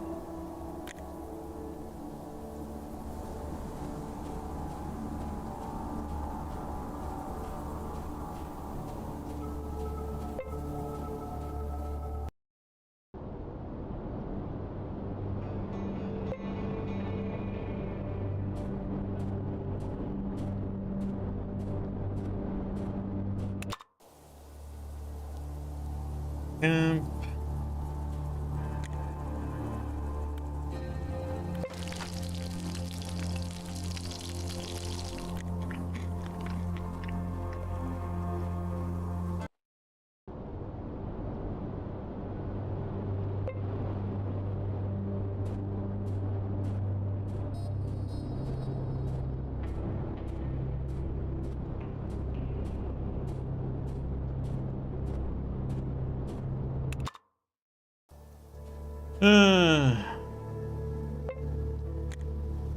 Thin man with thick sideburn runs out to meet you at the entrance. He stretches his arm forward, clears his throat, and says, "Stop! As an official, I must inform you that you have to pay a fee to enter the merchant's camp."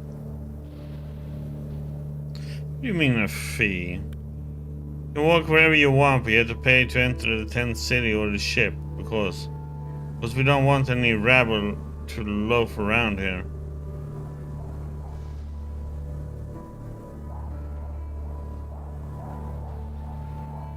And who are you, official? The man makes a pause, but quickly regains his composure and frowns, looking as serious as he can. I am an official. As for my name, I'm not bound to tell it.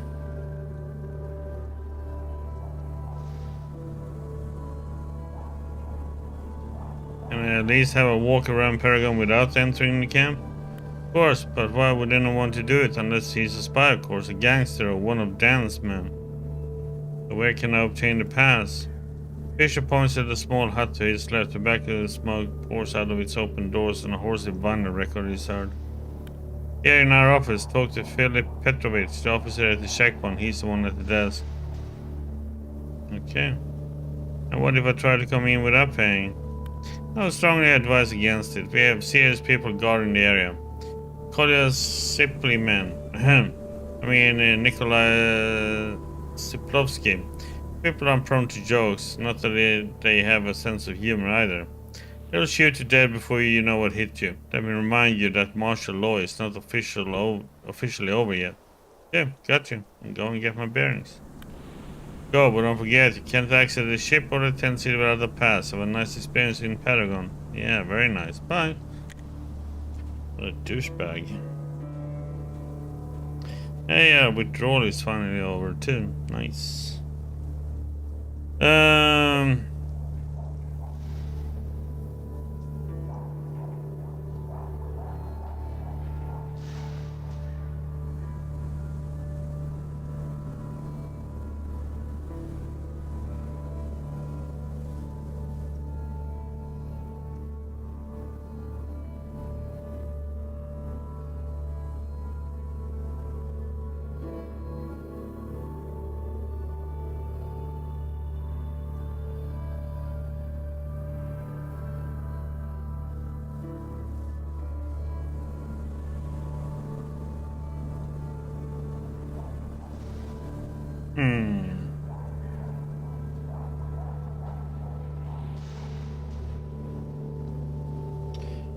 So, let's see here.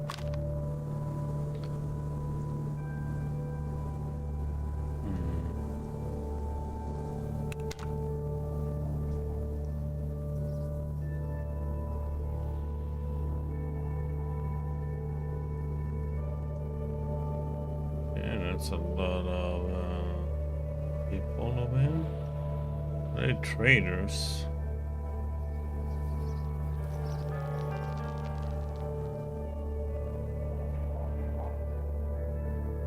What do we have over here? Containers.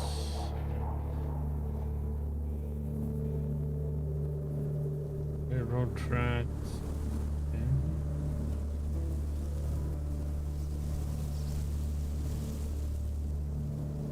Okay, so here is the limitation where you can go.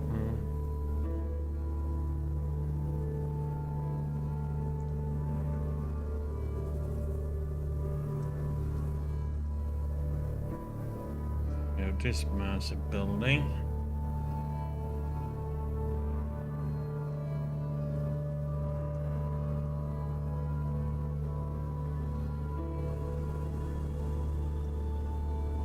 Okay.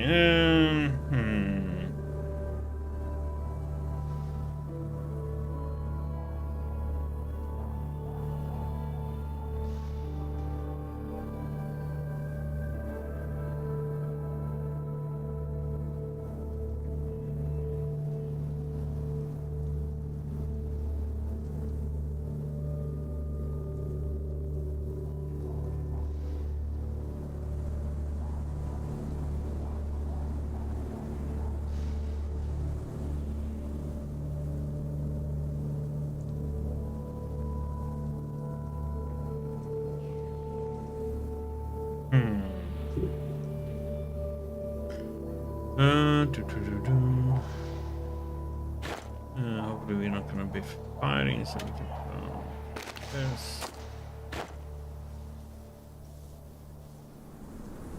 Let's see here now what we have.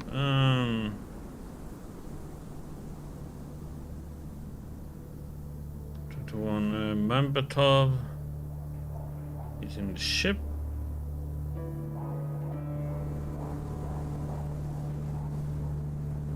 Ah, crap, I forgot this one.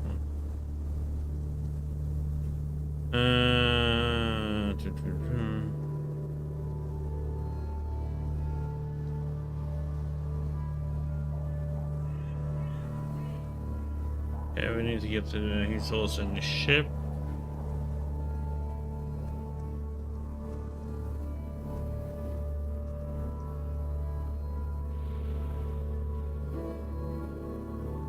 He's also in the ship. Give me some information about somebody near the town.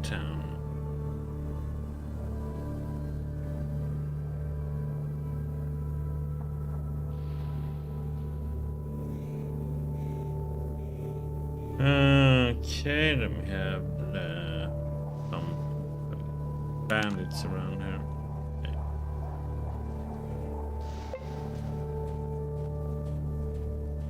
Okay.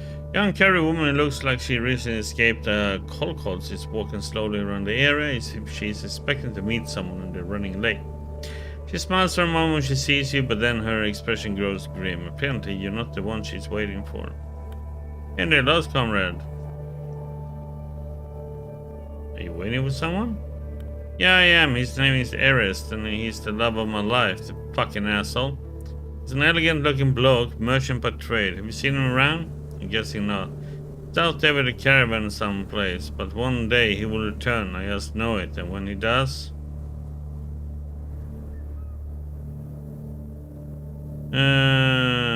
weird of you to call the love of your life an asshole. What happened between you two? Woman curses under her breath and spits on the ground. Yeah, something happened alright. My mom was plenty sick last year and the medicine was worth more than our whole household. So I started selling stuff here in Paragon. That's when Erest began calling me his sweet little lady. He is a Neolithic Venus, yada yada yada. The guy's mouth dripped honey. Simple gal I am, I fell for him. Decided we would get married, cure my mom, get a bigger house, maybe make some kids too. Firstborn will become a doctor, the others lawyers or nuclear physicists. And do you know what a Neolithic Venus looked like? It doesn't sound like a compliment to me. Fucking bastards, when he was sweet talking me, he was insulting me at the same time. I'm not surprised anyway. But lo and behold, after a few nights in the bushes, the boogie started avoiding me, even stopped asking about my mother's health.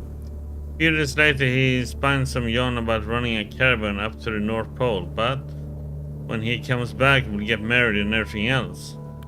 Fair enough, chaining a man ain't gonna do much, so let him roam the pole for a bit. But one day I stumbled upon him right here in a tavern, drunk out of his mind and surrounded by prostitutes. Fucking bastard tricked me. At first I considered suicide, but then I got angry instead. Now he's with a caravan in some nearby city now. I'll bet one day he'll return, and that's when I will stab him with this.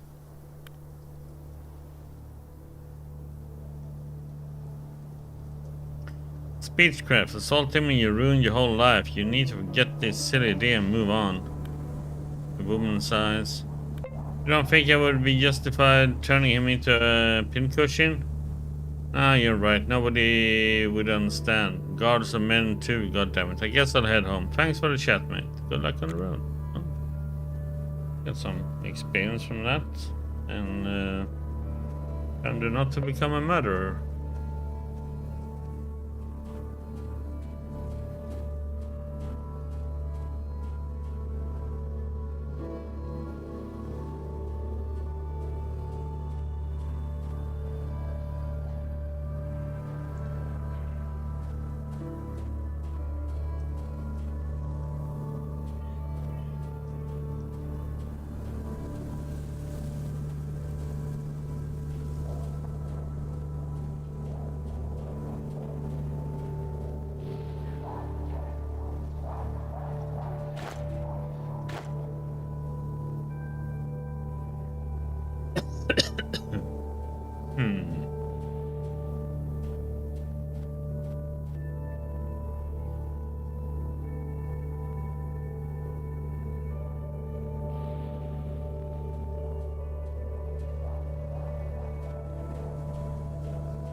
Man with a small red beard and a clean apron welcomes you with a friendly wave and a smile. This guy is really happy to see you. Hello, traveler. Never seen you around, but you look hungry and tired. Come on over. The meat is roasting over the coals as we speak.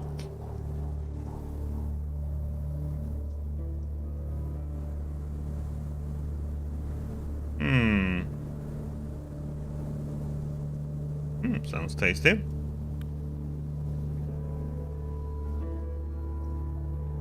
More than tasty, our marinades have more herbs and spices than our competitors can name. When who tries one of our dishes is sure to come back for more. Oh, show me what you got. Our cook has prepared stuff, but I can sell you fresh meat and herbs for the marinade. I'm a big fan of meeting all sorts of harvest person. I'll be your best client ever. Can you give me a discount based on that fact? Chief the fire lights up in the man's eyes. Fine, fine. My reputation is far more important than money. But remember, if you ever meet a hungry person, tell them Ivan Kirdyab and Anton Shvatkin, the best meat around, as well as the discounts for new customers.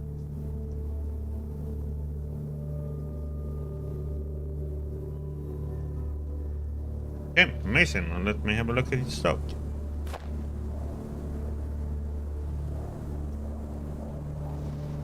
That was nothing amazing.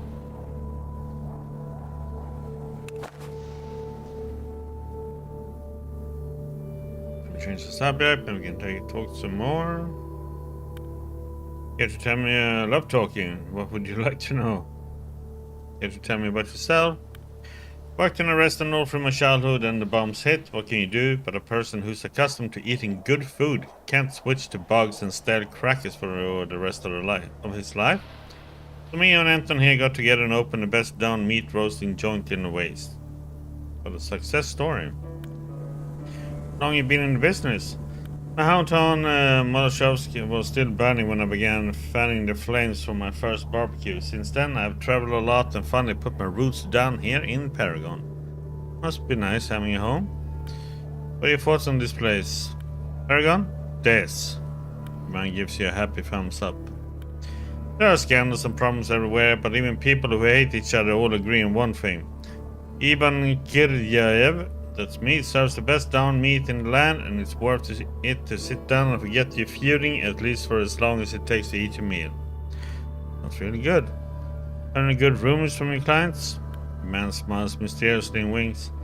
Sorry, but what goes on in our shack stays in our shack, although I did hear a funny story whilst fetching an order nearby. Supposedly there's some society that's completely obsessed with Lenin. They dress in old military garb and have a really weird way of speaking. Boy, I would love to meet an oddball like that one day. Okay, about your joint. Remember, cooked the signaling. 6 portions of chicken need to be picked up from the usual spot.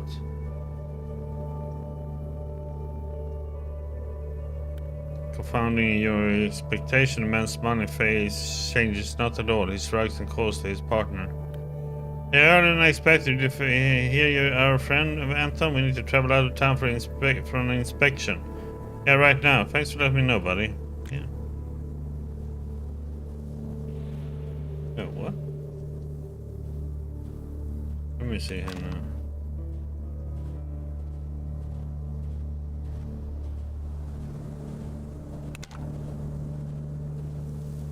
All left.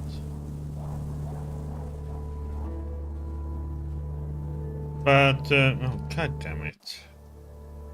I don't see why I would have them leave. Tasty. What you got? Speechcraft. Stock. Which was crap.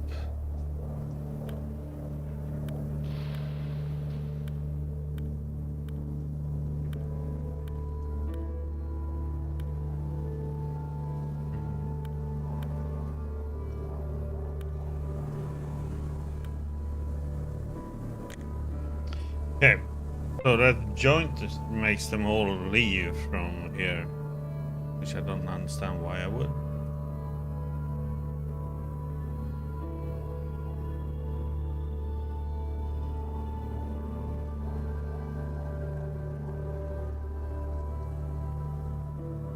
Yes, a second.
Let's see here.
A tall man dressed in a woolen shirt is whistling a tune that sounds like Dance of the Nights by Prokofiev.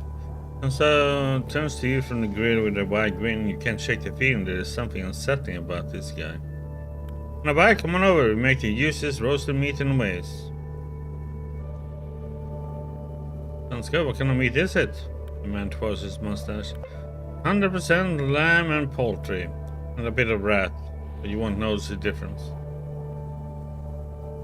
That's nice. Show me your wares.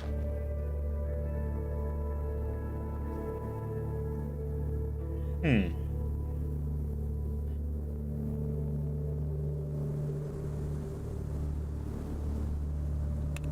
any right now? No.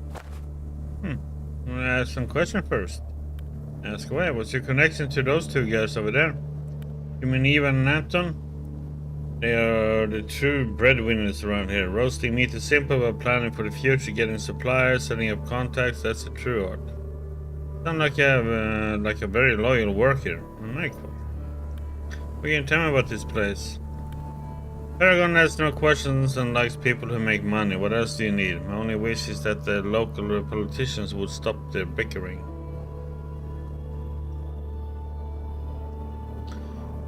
Okay, really? What do you learn to cook in this day and age? Cooking means making fancy dishes out of cheese and oysters. Some just roasted some meat as any red-blooded man can. Barbecue, not fancy French cuisine. Be passionate about your work. Maybe you would like to share some rumors? The cook draws a strange symbol in the suit. Looks like a horn, a cornet or something with a cork in the bell. You ever seen this shit? Well, I can tell you, if you ever see a man bearing this sign, run. Don't even let him talk. Better yet, gun down the motherfucker where he stands if you have the guts. Because this man isn't a man at all, but something much worse. Okay.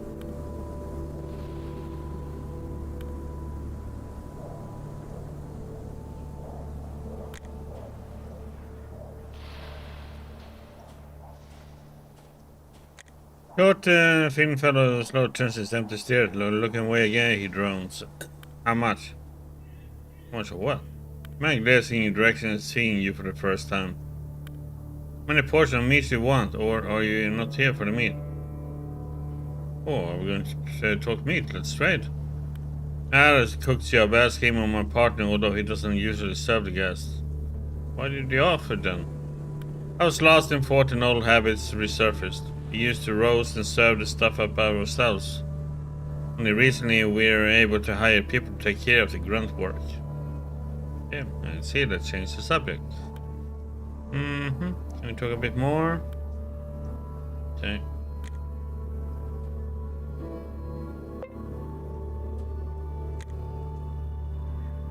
Push down the started wooden door that enters to the meat roasting shack cellar. You scratch the back of your head and look around. Listen. You don't hear anything beneath the started door. Knock. Open the door. Oh no, Patty, there's no staff on it.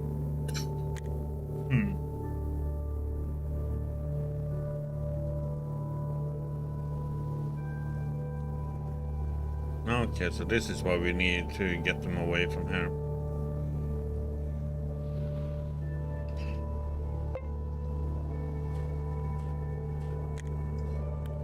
But you joined. Cooked the second 60 portion of chicken.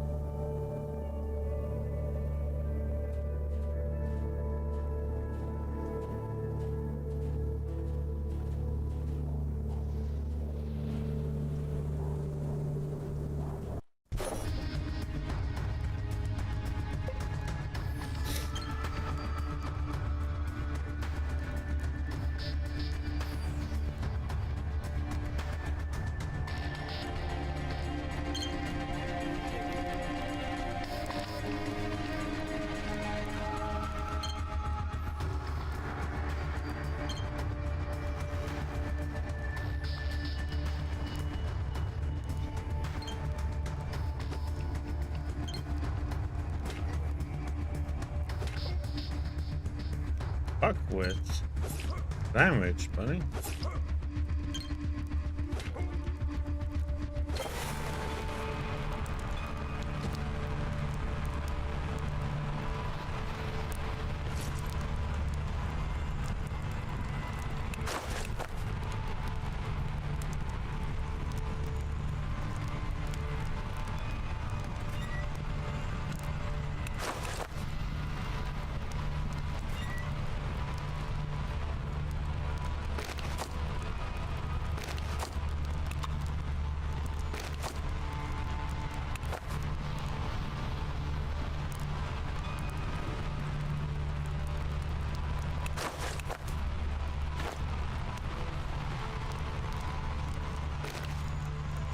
Don't forget, should waste the rest of the meat. I have this nice suspicion someone wants to sell us Scowares. That meat should go on the spit as always.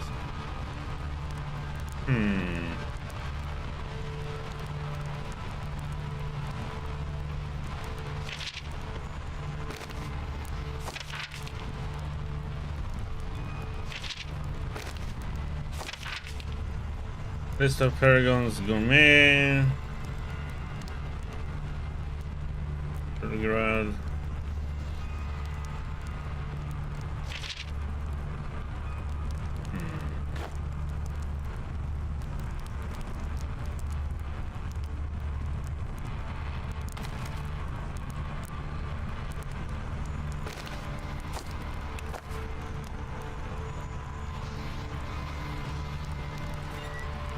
Take it with us.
These are some sick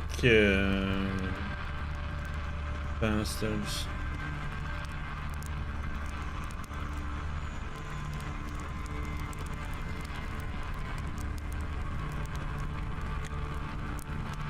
So climbing a strong beam of light blinds you. Someone is training a flash of dark figures with a sword rifle standing in your path.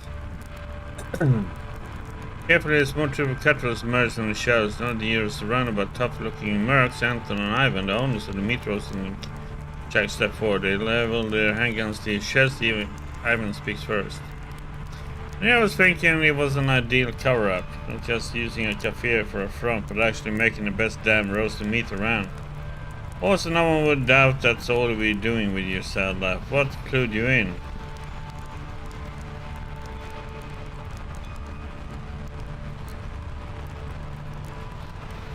Was the letter you sent to your pal saying there's no many?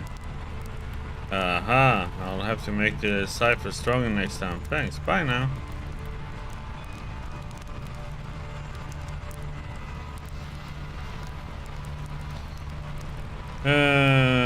Speechcraft lie, I don't recommend you do that. Contingent of Atom troops is coming this way as you speak. As their agent, if I'm harmed, you can expect no mercy. The barrels of the guns began to droop as the cutthroats exchanged nervous glances, and it looks like they're going to back off. Ivan turns to them and stomps his foot on the ground. You idiots, he's obviously lying! Too late. Band's already scrambling up the ladder, leaving you behind with the two owners of the meat shack. They no longer look too sure of themselves. Fucking cowards, fun, we'll do the job on our own. Crap.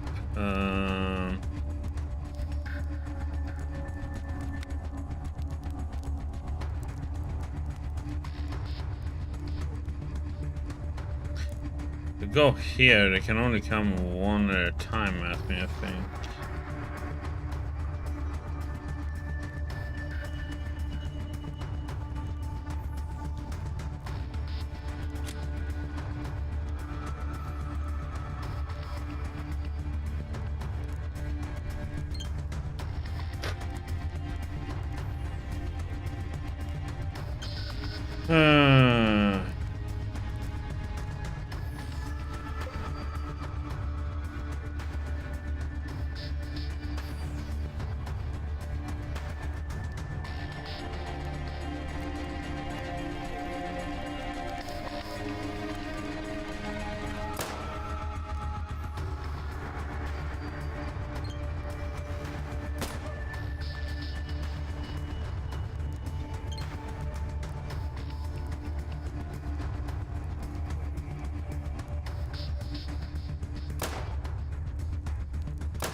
Oh, what the heck, man?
God damn, he just keeps throwing it down, stupid thing.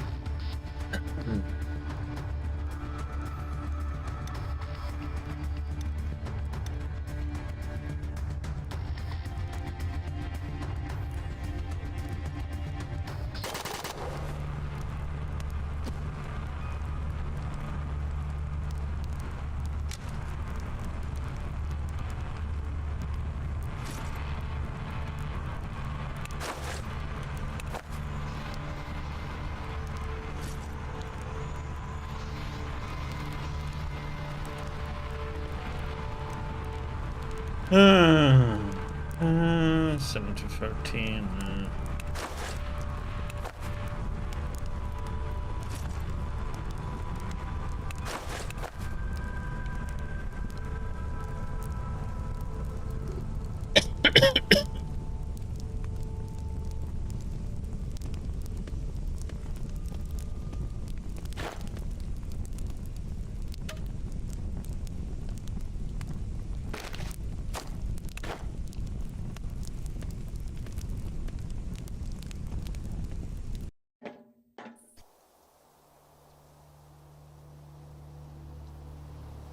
Oh crap, I forgot to switch my headgear for that one.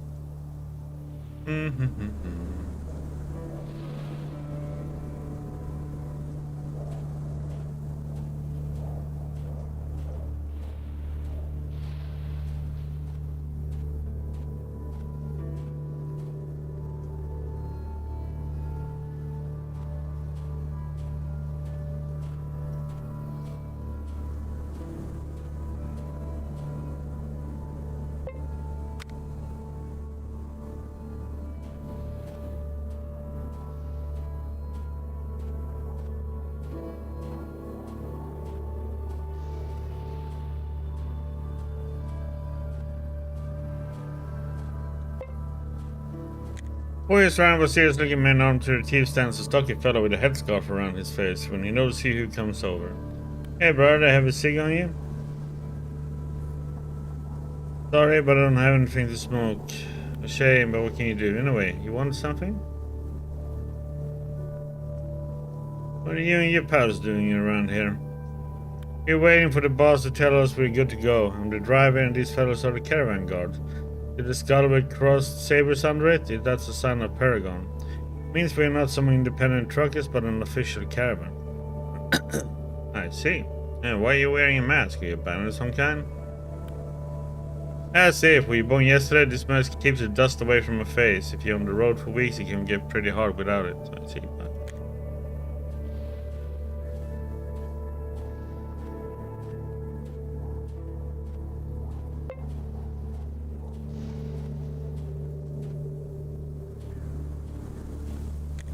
A large man smoking a huge cigar. He blows the smoke in your direction while spitting on the ground. Judging by his mannerisms, he's the head of the caravan.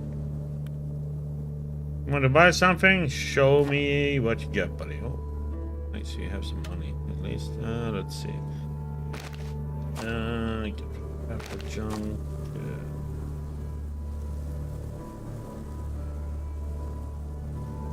Get off the Molotovs.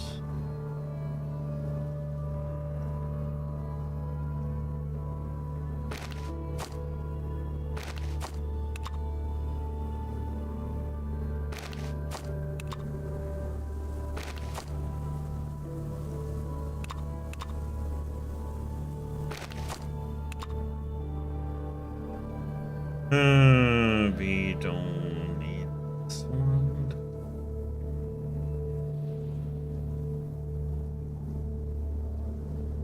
Has burst, which is nice, but we already have one. Oh, but this is 30 millimeters though. That means we could get rid of.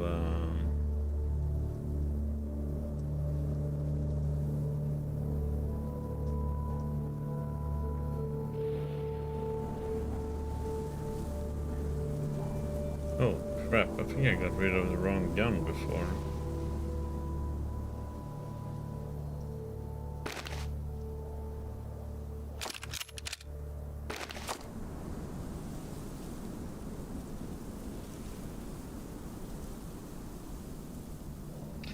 I did. Or...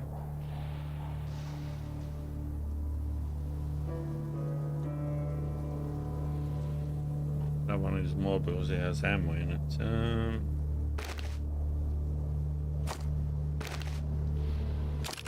So for now.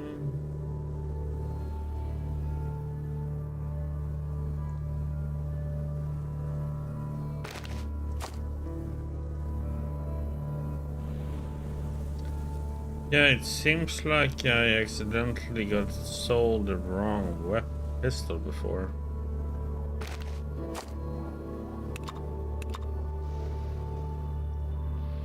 Duh.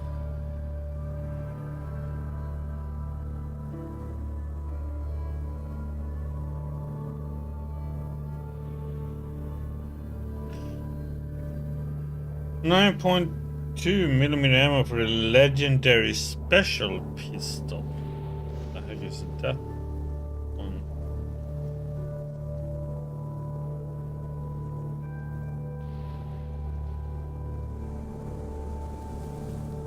This is something I don't understand. Perks. How accuracy penalty 20% in close range. A shotgun should have like increased 20% accuracy in close range, not penalty. That is such a stupid thing.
So let's see.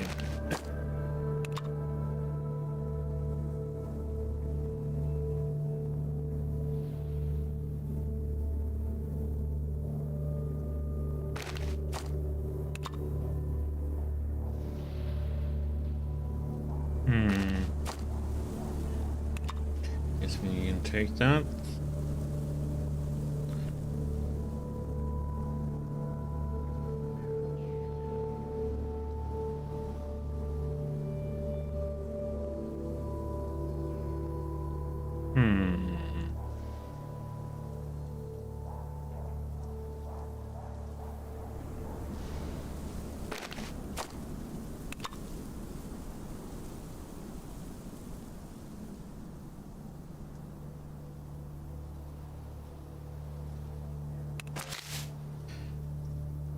Go.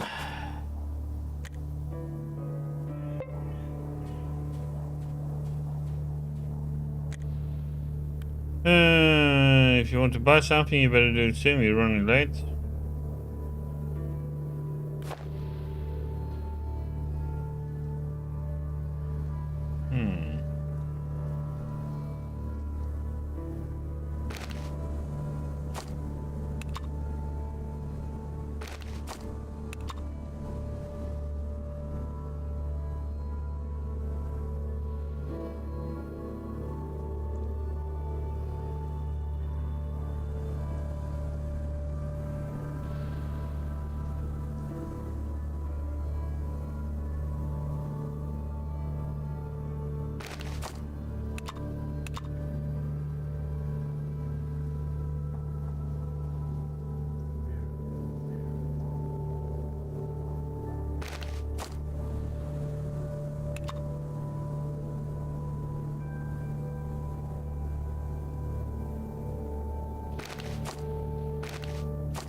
So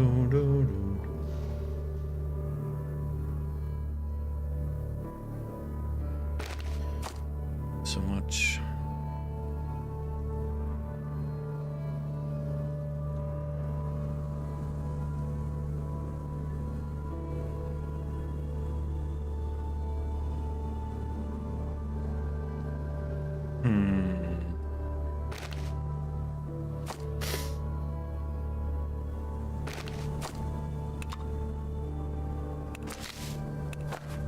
Okay. I'm gonna ask and see where he's going. On the right, our next thing is the older tonight, I suppose we. Okay.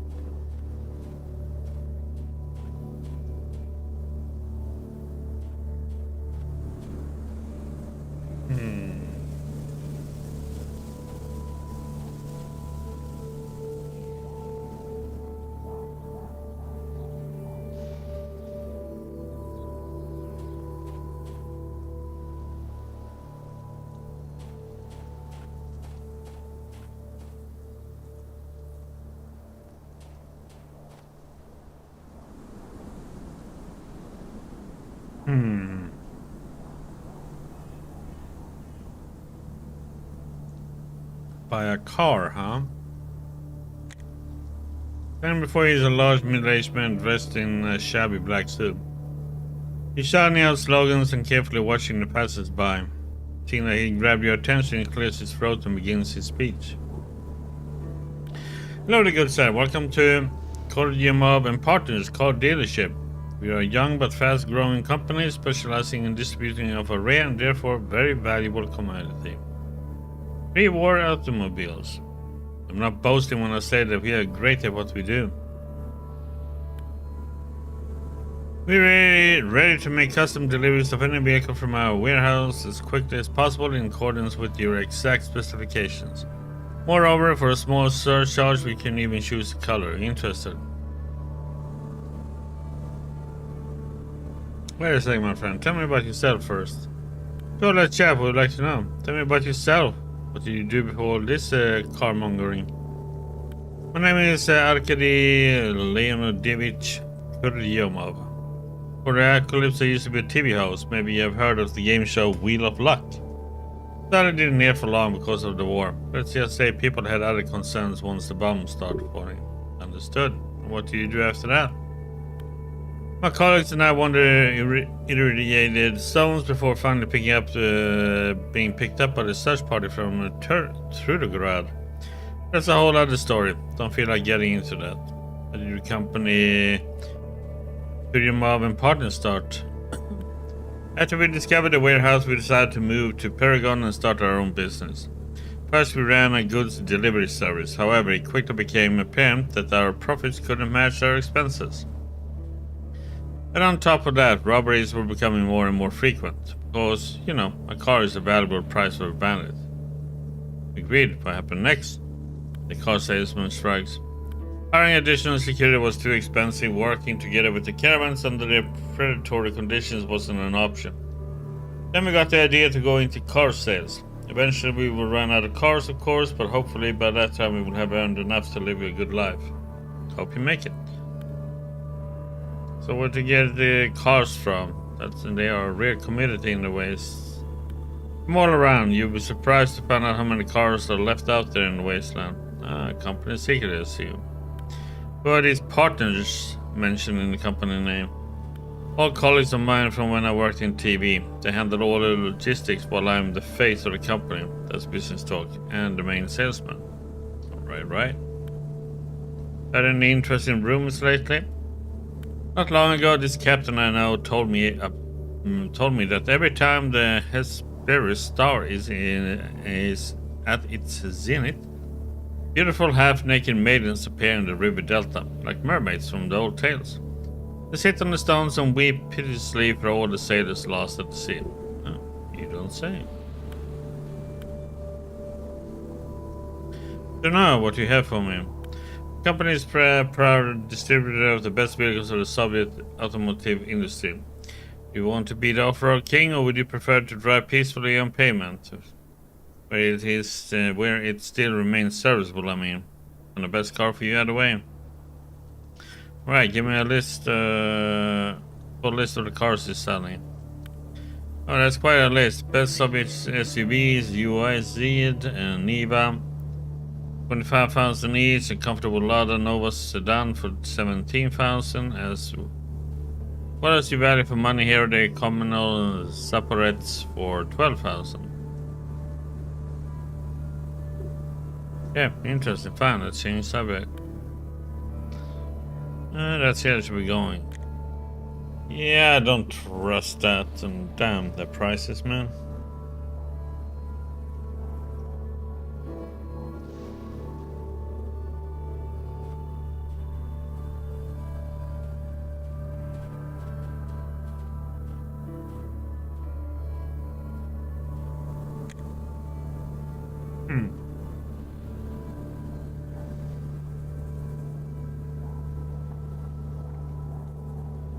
Sees looking fellow dressed in new pants and a leather jacket, stomps his foot and casts around.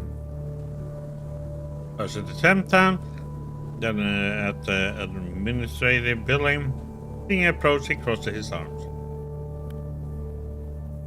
You want something? Am I in the wrong spot? No, just thought I would make your acquaintance, don't worry.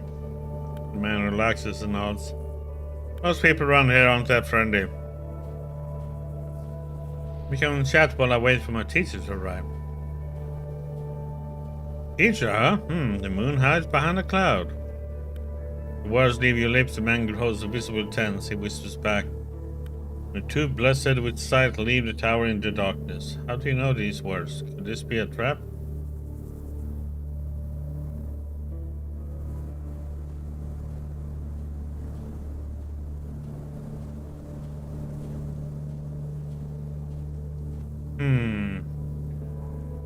Don't fret, the former head of the Death Gang looks worse than Death himself. I came here in his stead. His face wrinkles in a worried frown. The teacher told me about his illness during the brief minutes we were able to talk via ham radio. Seems he hasn't recovered yet. You're saying he sent you? Seems like it. Tell me where to look for your former buddies. Man sniffs and nods. Gang entered this region from 3 sides, and know this from the listening in on their radio transmissions. It gestures for you to show him your map. Ego Death contacted his kin from these coordinates, a bit north from Paragon. Lena Death was last heard east of Paragon. Demon Death is hiding near some old bunker. The locals call it Bunker 317. You used to be a member of this gang yourself. You must have a few scouts in your closet as well. Yes, I do, and they will haunt me until I die, but all people are capable of evil. The human soul is dark. In darkness, monsters lurk. Gotcha, now I have a few questions about these bandits. Which one? Don't forget, there are 3 of them in this area right now. Tell me about Ego Death. The man shrugs and you notice the beads of sweat forming on his forehead. Remember one time the lot of us hid outside a fortified merchant keep. Ego strolled up to the 2-meter high wall on his own. I don't know what he said to the guards. But when he was done, they opened the main gate for him. Then we all had to do was rush them. I'm interested in Dima Death. Dima's father was a drinker and a fiend. Before Dima became one of us, he used to beat him as well as send him out to surrounding villages to beget for money. When Big D turned 16 after 2 years in the gang, he suggested we pay a visit to his former home. We looked on as he set the shack on fire and gutted this old man with a red-hot pig sticker. That wasn't Lena Death's story. One lie, everyone in the gang wanted her, both the guys and some of the girls. One time 2 gang members started fighting over her right out in the open. Then I threw them a rusty spoon and told them to fight to the death. Victor was to present her with the loser's eyes, scooped out with the spoon. We still swooned over her, even after that. Okay. We go. The people in my village are probably worried about me taking so long. Really hope Lucky's on our side. Okay. Now we have learned where all these freaks are at then.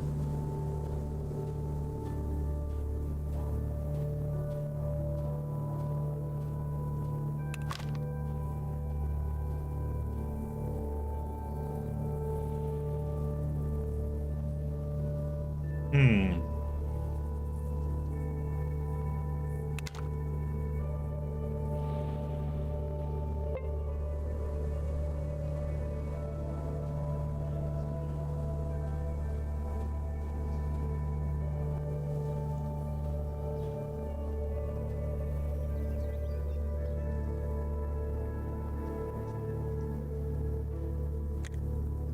A smiling man with a short black beard is taking a leisurely stroll around Paragon, whistling an unfamiliar tune. When he spots you, he offers you his hand, slaps you on the shoulder, and asks, "Hey, buddy, can I congratulate you on your happy and productive day?" "Sure, I can. Look at you. You're a natural-born businessman, a player on the international market. But you know what?" The man unceremoniously grabs you by the shoulders and pushes his face up close to yours until your noses are all but touching. Even those who are on top sometimes need some good advice. Go ahead if that's important to you. The man gives you a quick once-over, thinks about something for a moment, and finally smiles. Use your time, don't let it use you. In business, even time spent sleeping may be productive as long as you restrict yourself to only 3 hours. Those who sleep during the day endanger their PS, potential sales. This is a term from the language of the rich. Using it is very important since it has shorter words. Okay, shorter words.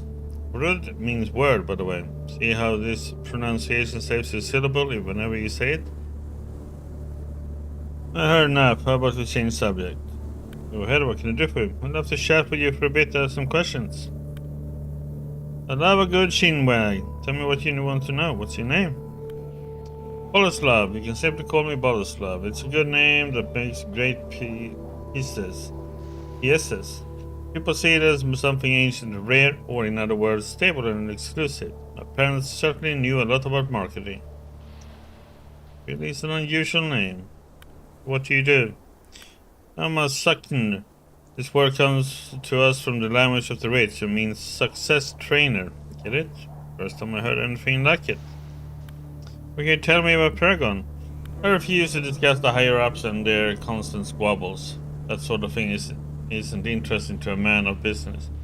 What's interesting is the Paragon is a place to trade wares, ideas, and to network. Boy, if I had 1 ruble for every business contact I made here, I would have a hot food and a bed every day of the year.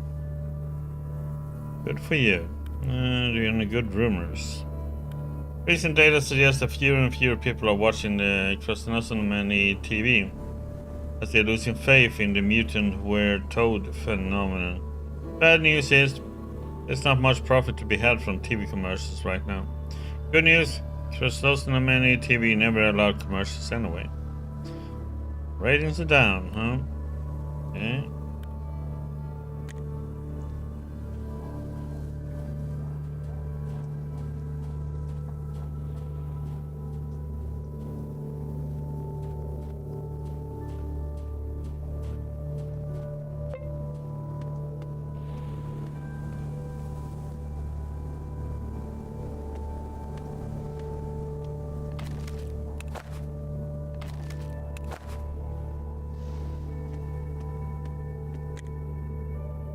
Some man with a slight stoop wearing an old-fashioned jacket gives you a hard once-over. He then rests his hand on his leather holster, which is embroidered with gold and red thread. With his other hand, the gunman gestures you to stop. Hold on there, Buckaroo. Nobody just walks in to see the chief. Unless you have an important message for him, that is. Couple of questions, okay?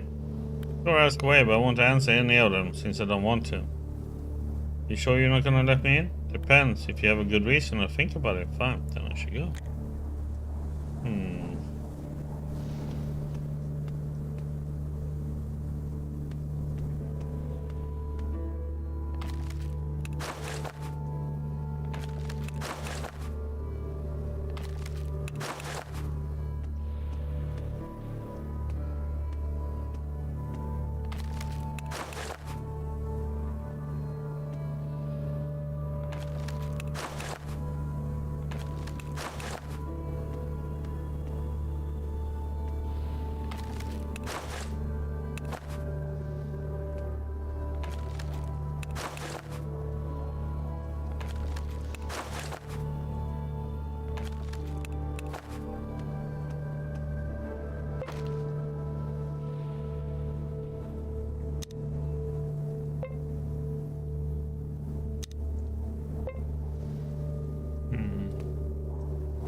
Hmm.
Hmm.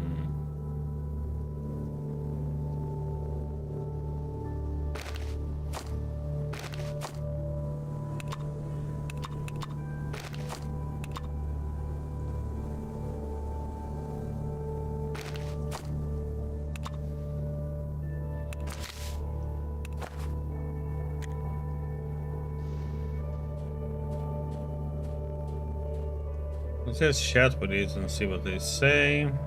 Then we'll see about going by the thing we need.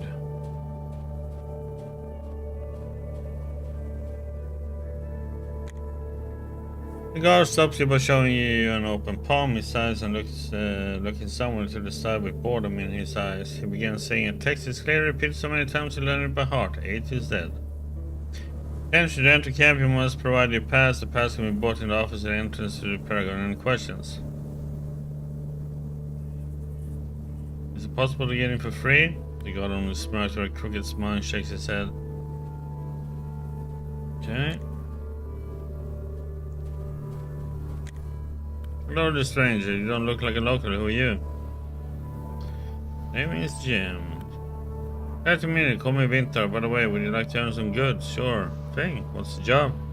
Relax to horizon for a moment before turning back to you. Looks concerned. Damn wolves have been eating our cows. Even though the herd is a major food source for us, nobody has time to deal with their little pack. Imagine have no interest in helping them, cause they don't even live here most of the time. What are you willing to give me for it? The man thinks it over for a bit and snaps his fingers. About some ammo, I have some of that. And what would do? Where can I find these wolves? I'll walk you to a pasture near the den, but it has to be now. I don't know when I'll get my next break. I can lend you a hand too. Yeah, lead on. Oh shit. You lay on a dusty country road, leads a small grove between various fields. After about an hour, you reach your destination. The mustache guard tells you to stop and ducks down, raising a finger to his lips. He points to a small wolf pack. You're feasting upon the assorted meats of a runaway cow. Wait, damn it. There they are. Let's take them down quickly and head home. But remember, got my eye on you. If you take off before the job is done, you will be branded a coward and won't have anything more to do with you. Don't need to worry about that. I have to show these beasts who's at the top of the food chain.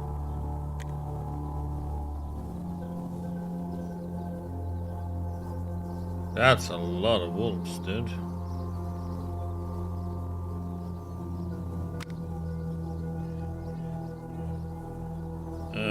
Let's see.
The guard wipes his sweaty forehead and spits on one of the canine carcasses.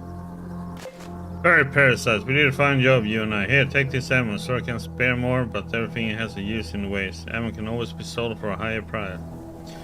Doesn't look like much, but thanks anyway.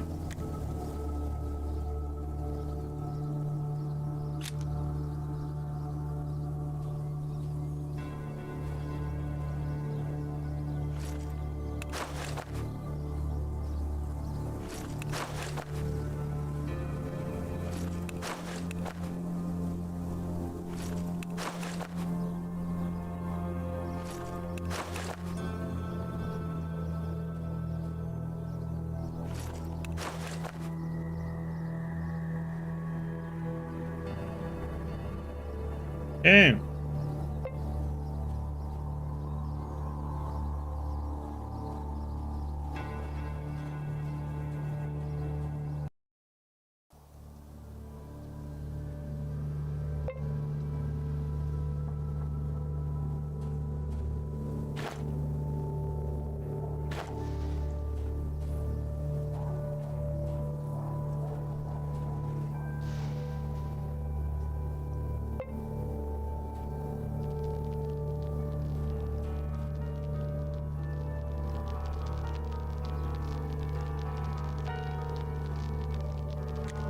Yeah. I have a couple of questions for you as an official. I have no time to answer any questions, but I'm going to talk to some guards and merchants. We're busy working. Okay.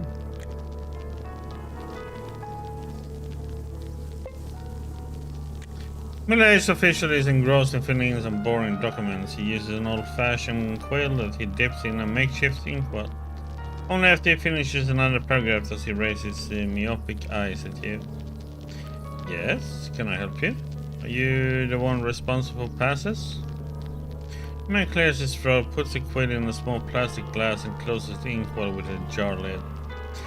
Yes, you're talking to the right man. I'm Philip Petrovich, the head of the pass service. Are you familiar with our prices? No, enlighten me. 1 pass is 30 rubles. You can get 5 passes for 150 and 10 passes you might have guessed yourself at 300. You only sell them in such batches. Why in these batches? The official looks at you with a mild reproach. To facilitate paperwork, what else? Oh, right, give me 1 ticket. You give the money to Philip Petrovich, who has it in his desk. After that, he extracts the paper from a pile of forms and starts filling it in. At last, the final touch with a blotting paper, and with a satisfied grunt, the official takes a pass from an unassuming box. There we go. Thank you. Let's change the subject now.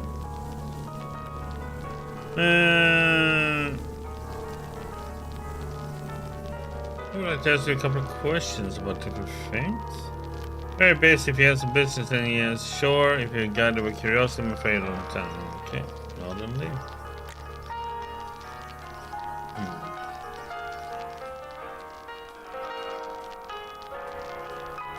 Sell off these bit of meat and stuff.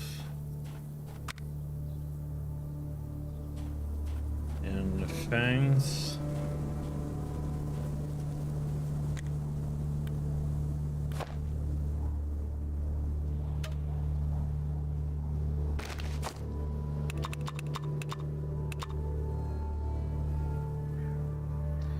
Fangsies.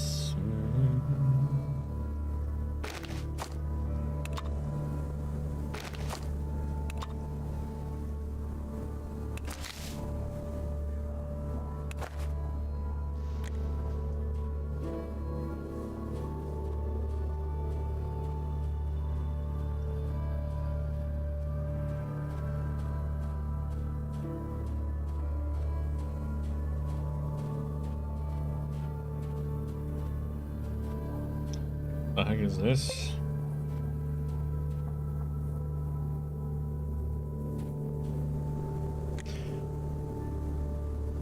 Okay, young girl wearing tight leather from head to toe, painted with beetroot-based mascara and kohl, seems to be waiting for someone impatiently. When some humble dweller of Paragon comes into her line of sight, she quickly flips him off or shows him her tongue. Even you get flipped up before the girl spits on the ground and starts talking to him. Hey, I'm moralist monkey. You here to punish me for antisocial behavior? Come on, you can even spank me. The girl looks around and gets out a tiny knife held on the keychain. If I won't like ya, your pretty face is gonna get all cut up. Quiet down. Let's just talk, okay? I don't know. A moralist puppet such as you might not be ready to talk with the likes of me. Try if you dare. Why are you calling me a moralist? The girl furrows her brow and laughs. What else would I call you? Moralists are people with grandpa morals. You believe in kindness and love, even though these are just brain chemical reactions. Hello, stupid. Nobody respects your ways anymore. As well as the stupid USSR anthem and all that old folk stuff. Oh, I see. Let me risk asking you something else. Why are you acting so provocatively? The girl laughs hysterically. Oh, provocatively. Oh, you poor baby. You think you have it rough? Try growing up without a father. Okay, let me ask. The girl's eyes set ablaze. By the way, you cannot look like my dad. Maybe I should cut you up just for fun. That won't be necessary, but yeah, answer some questions. Tell me about your life philosophy. It's only philosophy to you. To me, it's just the way I roll. Got it? Anyways, I think the coolest thing ever is like to be ultra badass. And strong and not caring about stuff. I'm against morals too. It's old man's crap. As is religion. People don't even believe in God. It's all lip service. Listen quietly. I can kill a man, easy peasy. Maybe I already killed one, huh? Think on it. Got scared, huh? You should be. You should be. And quietly, my hairs are not goody-goody like guys from Athens. I like bandits and I like serial killers. See? Yeah, I want to grow up a killer. Mass murder of millions. I don't find people like that bad. I respect them since I don't have a moral compass. Listen quietly. Like when a goody two-shoes watches a VHS of some popular movie like First Blood, he hopes Rambo survives and people understand that he's actually traumatized by the horrors of war. But I always hope the cops will kill him. Listen quietly. My heart is forever closed for love. I only love my daddy. But when I was around 5, he went to Bada for some cigarettes and never came back. Oh, and I hate boys. They're dumb, stupid, dum-dums. Listen carefully. Once we were hanging out near a bar and the police walked out, so we cut his beard up. He stole his money and got ourselves some booze. Listen quietly. I ran away from the village I was born in. I don't even care. The place where I come from is a small town. They think so small. They use small words, but not me. I'm smarter than that. Listen quietly. Alcohol and drugs are for losers. My favorite drug is the blood of the pious. It makes me young. Girl sighs and starts looking for a reaction on your face with a scowl. Well, that's some fancy word salad. Are any good rumors? I heard that I'm not the only person who hates places like Krasnosnameni or Otrnoy. I heard some loser named strategists seek kind souls to protect their village from slavers. One day all of these wastes will be conquered, whether by us or by another gang like that. Evil is eternal. Yep, there she go. Bye.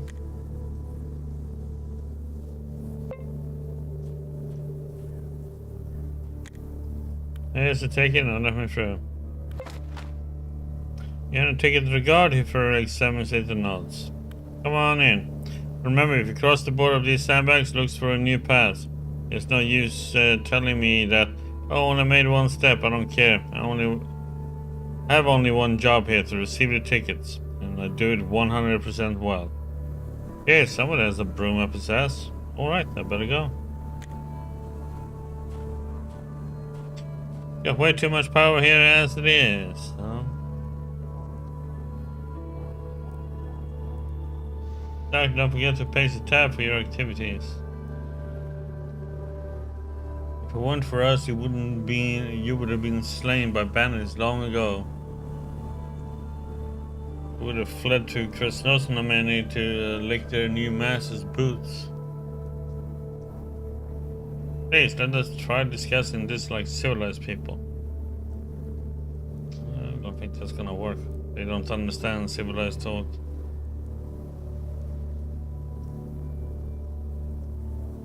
Shut up, who do you think you are anyway?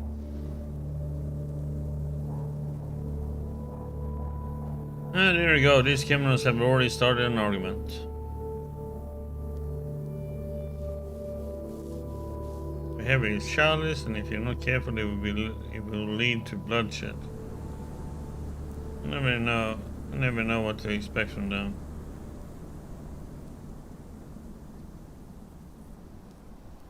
We to work together, traders and guards alike. Please listen to me. Time for talk is over. I'm afraid it is. Oh, this will end in catastrophe. Mark my words.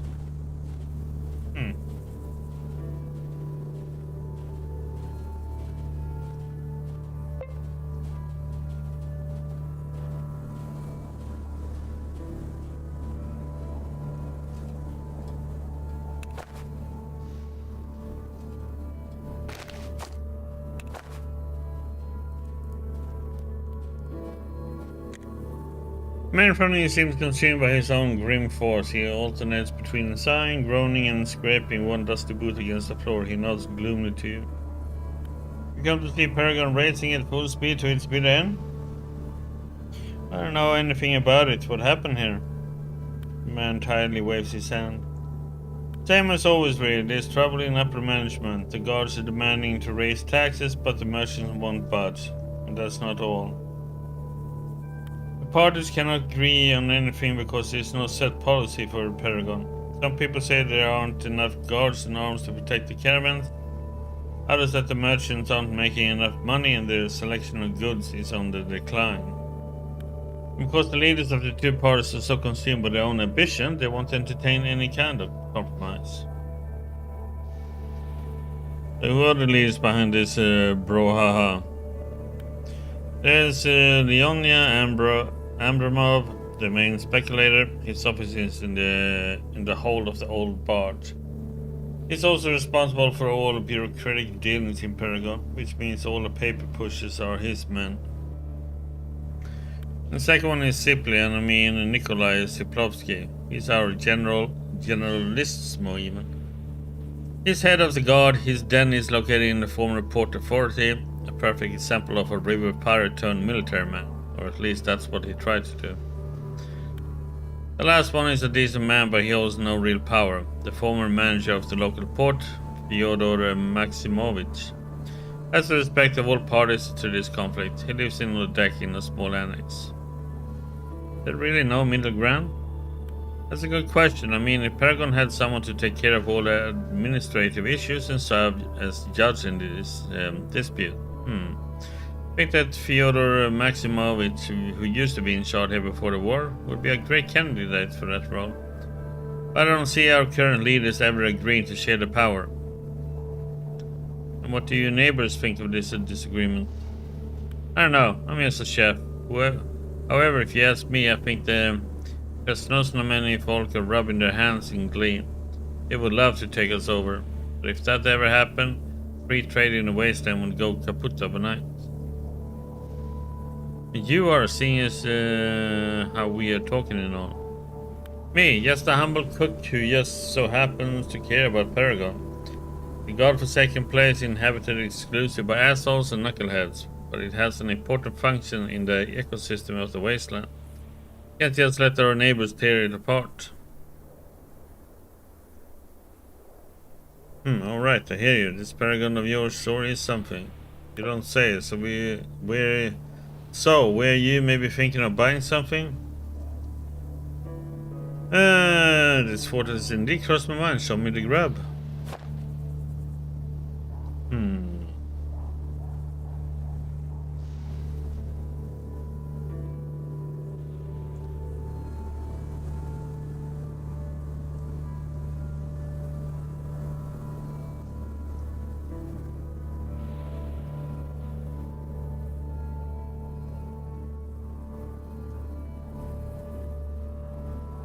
We are kinda...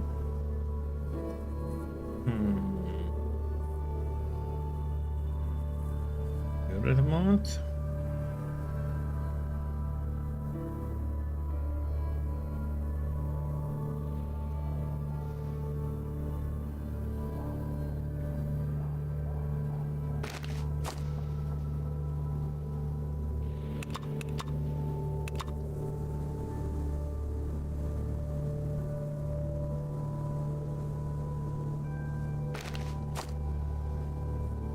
I have several on.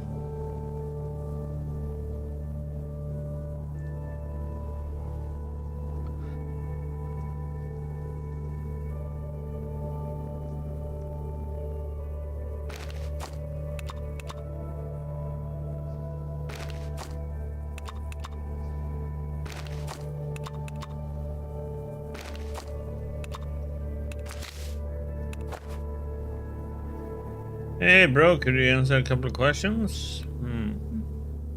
Yeah, ask away. Tell me about the political landscape here in the Wasteland.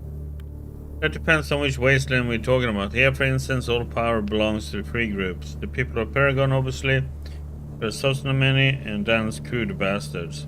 What we'd like to know. Tell me about Paragon, seeing as we already here. Paragon is inhabited by merchants and guards who were originally river pirates in this region. It is the trade center and economic powerhouse of the Wasteland, especially when we are not squabbling internally, and Krasnodnameni, who never let up meddling in our affairs, can let us be for 5 whole minutes. Okay, tell me more about Krasnodnameni. Krasnodnameni is a city-state created by the party lowlifes and swindlers who founded the Chamber of Commerce. That place sure is something. Sometimes I'm even jealous. There's a little bit of everything you need for a good life there. One problem though. The insatiable ambition of the Chamber of Commerce will sooner or later lead to its messy demise. Or maybe those weirdos from the Mycelium will screw everything up for them. Those nuts even have their own headquarters now. Tell me about Dan. I don't want to waste my breath on that hunk of dog meat. He's nothing but a thug who fancies himself king of the gangsters. He's sucking the money out of small villages like Otternoy and to finance a move into higher level politics. Funny thing is, the Sosnameni seems to be falling in line with this strategy of his. Okay, I see there's something else. What is it to do in Paragon? Up until recently I would suggest grabbing a bite to eat at the barbecue joint, but it's closed now. And there were all kinds of rumors surrounding it lately. Yeah, I know that place well. What should I be on the lookout for in Paragon? Same as everywhere, my friend. Be cautious of people who try too hard to be a friend. At least you know the ones who tell you to piss off are being honest. With the smiley ones, you can never be sure what they're really thinking. Keep that in mind. What's the fresh gossip in Paragon? You know, people talking trash, like I heard roaring forest roars because some of the fat-ass underground mutants. But anyone who knows local history can tell you about the massacre that took place there during the Civil War. The forest is roaring because the spirits of the white officers are shaking the trees. Who else, right? You can trust me on this. Not some old washerwoman looking to stir up drama. I'm a serious man, a skeptic. Okay, good to know. There, that's it. Okay, alright, see you, pal.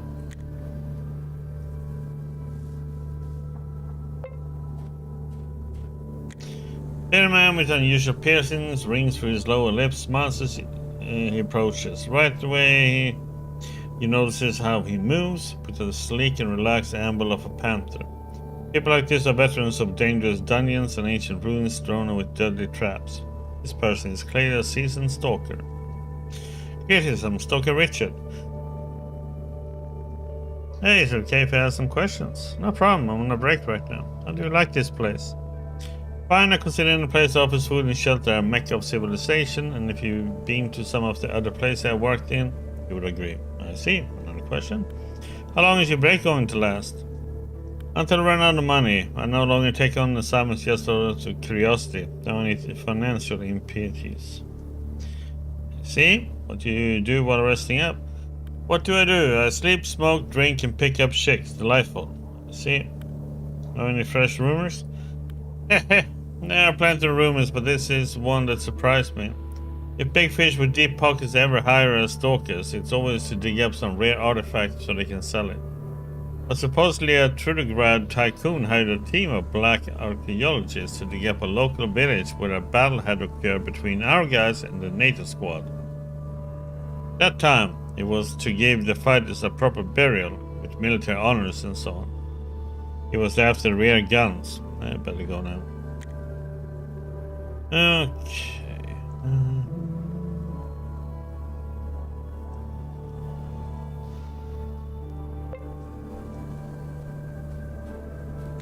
When he approached, this steel-eyed fellow immediately placed his hands on the grips of the twin-Nagant revolvers at his belt. However, after carefully looking you up and down, he crossed his arms and invites you closer with a nod. What do you want? You seem overly cautious. Are you expecting a disaster or something? The man frowns as his left hand drifts seemingly of its own accord back to the carved handle of his revolver. Let me put it this way, men usually try to escape their fate.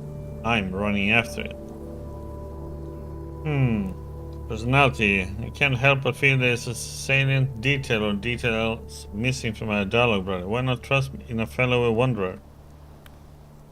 Only a man looking for help and compassion would share the details of his life with a stranger. I have no need for such sentimentality. Okay, suit yourself. Ask a few questions, ask them, and I will answer. Where did you come from? Came from the faraway lands of my family. So now even the most experienced stalker would find nothing there but remnants of a bygone glory. Then I guess you didn't leave for nothing. What are you doing here? At first I needed to stop and nurse wounds I suffered during my journey. Now I'm just resting. My intuition will let me know when it's time to resume my travels. Wish I had an intuition like that. What can you tell me about this city? Even after spending many months here, I cannot call this place my own. Is there anywhere a place that I could? That's a question I often ask myself. Got any good rumors to share? When I crawled into Paragon, I was severely wounded. Luckily for me, a wandering doctor helped me until I had recovered enough to care for myself. If the local authorities had found me, they likely would have just left me there to die. Let's see. Okay. That's from you. The weird-looking man rubs his hands on his cloak pants and opens it in welcome as you come closer. Hey! Glad to meet you. Shake his hand. The man shakes your hand for a whole minute before releasing it and saying, I'm Carrion, the Carabineer's handyman. Never seen you in Paragon before. What do you say we have ourselves a chat? Or we can exchange experience if you want. Sure, let's talk. What about? How did you come by such a weird name? It's because a caravan found me almost dead on the Trudegrad highway. They rolled up to loot me, is my guess, when I started gasping for air and waving my hands around like a lunatic. I don't remember how I got there or anything else about my former life, not even my name. So I got this nickname instead. Jeez, what a story. How far have you gone with the caravans? I've been to lots of places. Soviet and the Novgorod, free towns and counter city-states, Solnsegrad, Murmansk, Trudegrad, Kirov, the list goes on. Now that's a geography lesson. Can you tell me about this place? Paragon and this part of the West is, in general, is as plain as yesterday's bread with no butter. Nothing too scary, nothing too amazing. The people are average too, though in most places the common folks are much poorer. Keep that in mind. Okay. What are you saying about exchanging experiences? Seriously, I almost never drink and I don't really spend time with the ladies, so when a caravan stops somewhere, instead of drinking myself to oblivion in the nearest pub, I try to learn something new from the locals. So what do you want to learn from me? Nothing, I already learned a neat trick from your part. Old man fishing near Oternay village showed me the correct method of dismembering mutant insects. You should talk to him if you ever get the chance. I can show you some interesting stuff as well. For example, I can teach you how to camouflage tents out on the steppe, or how they clean guns in Kaliningrad, how the Polish fight with the Polish knives, or how the Novgorodians haggle. Okay, tell me about the gun maintenance. Great choice, buddy. Man discussed how they train new police guards in the new Kaliningrad Republic. After the story, you feel like you definitely learned something. What a story. Thanks for sharing. Well, better go. Gain 5 points there. Not too shabby.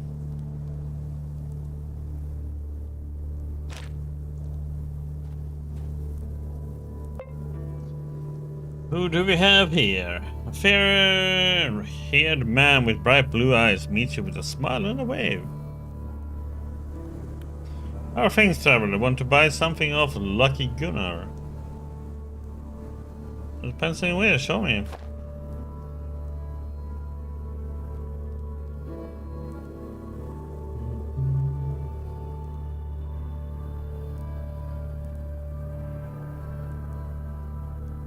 Okay.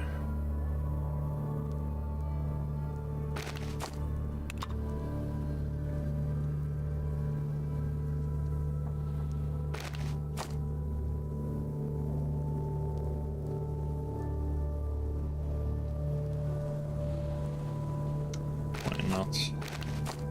Let's learn them. For the heck of it.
Okay, maybe later. First, let's talk.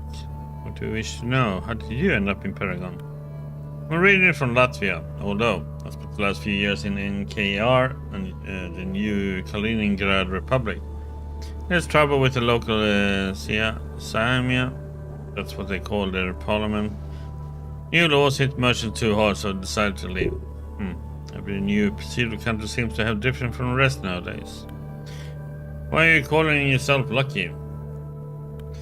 Look at where I am right now, and where's my hometown Kestrisiums. So far away, I wasted a couple of pairs of good boots as I traveled. Saw the Polish oasis, the new Kaliningrad Republic was my home for a while, and later I walked to this place. Alive and well like the day one. That's luck for you. You're right. How do you like these lands? Here, be it Paragon, Krasnosnameni, or some Thailand village, you can still feel the freedom in the air. The market is open, you may trade all you like. Still, people say bad stuff about the local authorities. I would love to see the reaction to life in the NKR. Everything is seen in comparison. But any good rumors to share? I heard that in the hull of that ship they make dogs kill one another for a crowd of spectators. Levians. A healthy dog is a treasure nowadays. Both for a traveler and a merchant, and they are just wasting good mutts. Dogfights are hard subjects. Okay.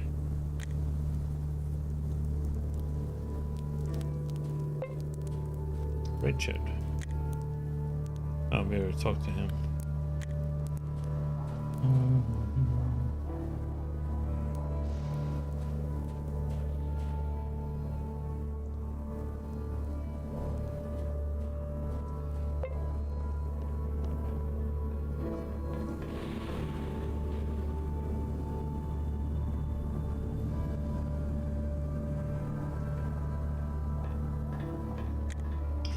Currently stands a smiley young man of average height, arms crossed, he nods, clears his throat and asks politely. What brings you to Paragon? We are trapped in a never-ending political crisis, but I grant you this place is interesting in its own way. I can see you're keen on local politics. You can say that again. Politicians don't affect our lives as much as a flood or mutant raid, but you need to keep a close eye on them anyway. Don't, you might share the fate of Philotov the Buccaneer. And who's that? He was a half gangster, half merchant, and lots of fun if you ask me. When he visited Paragon, he liked to alert people of his arrival by shooting the basin that used to hang above the tavern's door like a sign. But on his last visit, he neglected to keep up with recent news. If he had been in the loop, he would have known such cowboy antics got banned or died prior. But Philotov was careless, so the instant he raised his gun and a sniper blew half his skull off. Poor Booger was running around headless for at least an hour afterwards.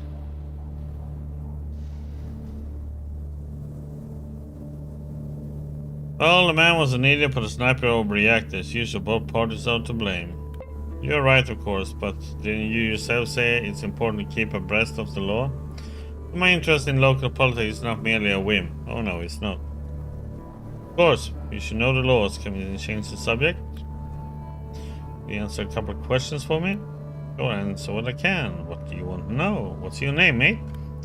My name is Stepan Borisovich, if you want my full name. What about you, brother? Elementary Watson, my name is Chen. Nice to meet you. That's a beautiful name you have. Greek or Celtic, maybe? You don't have such a bad name yourself. What do you do for a living? I'm just an ordinary manager.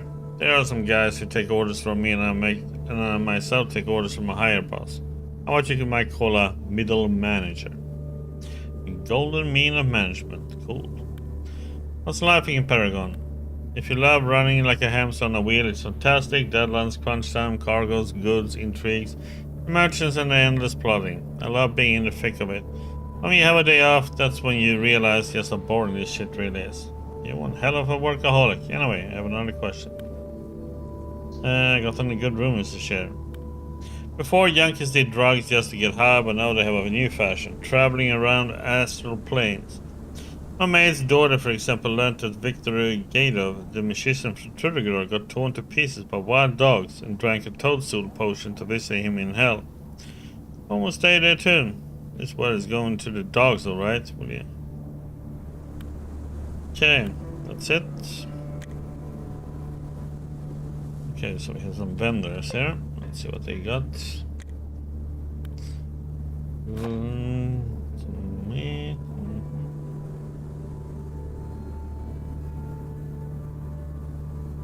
I don't think we have anything really to... Oh. Nope, can I have some questions? Or ask away, what can you tell me about yourself?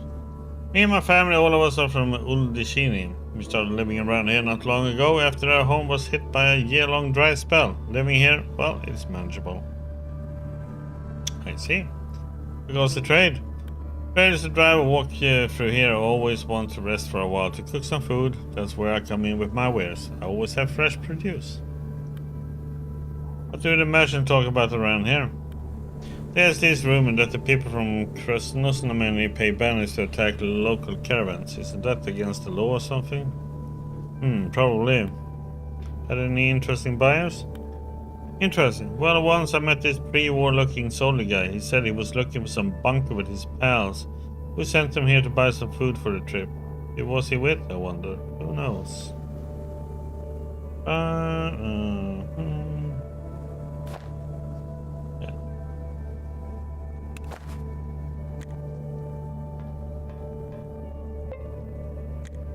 A thin old-looking woman in headscarf urges to come closer by wagging her finger. Don't walk away, look at my wares, the best produced in the waste. Hold up, can I ask some questions? If I talk when you can buy. Fine. Okay.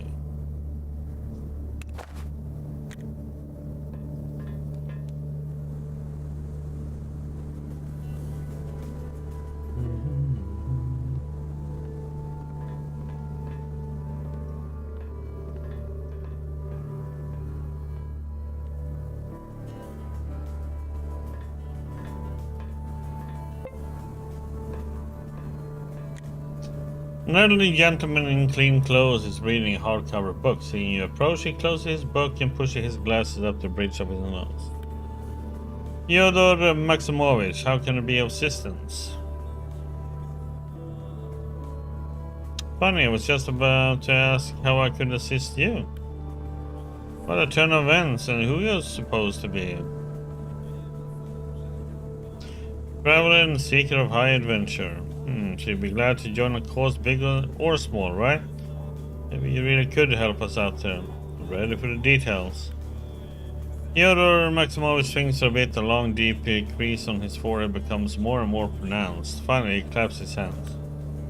Paragon isn't doing it as well as it could be. The reason? Constant bickering between the merchants and the guards. I swear those idiots fight simply for the joy of fighting. Although he hasn't yet blossomed into open conflict, I expect all the wonders of full-on civil war any day now. Shooting in the streets, fires, looting, all that stuff. It's a very frightening possibility. I don't know what I can do to prevent this. We need to reach common ground. The traders and the guards need a neutral third party to negotiate the dispute. But with no false modesty, I'm the best man for the job. There's a problem though. The leaders of both parties hate and fear everyone so much they spend all their time locked in their quarters. It'll be hard getting to them, and nobody in Paragon wants to risk it. But an avid adventurer like you could at least give it a try. I'm thinking you have what it takes to inspire them both.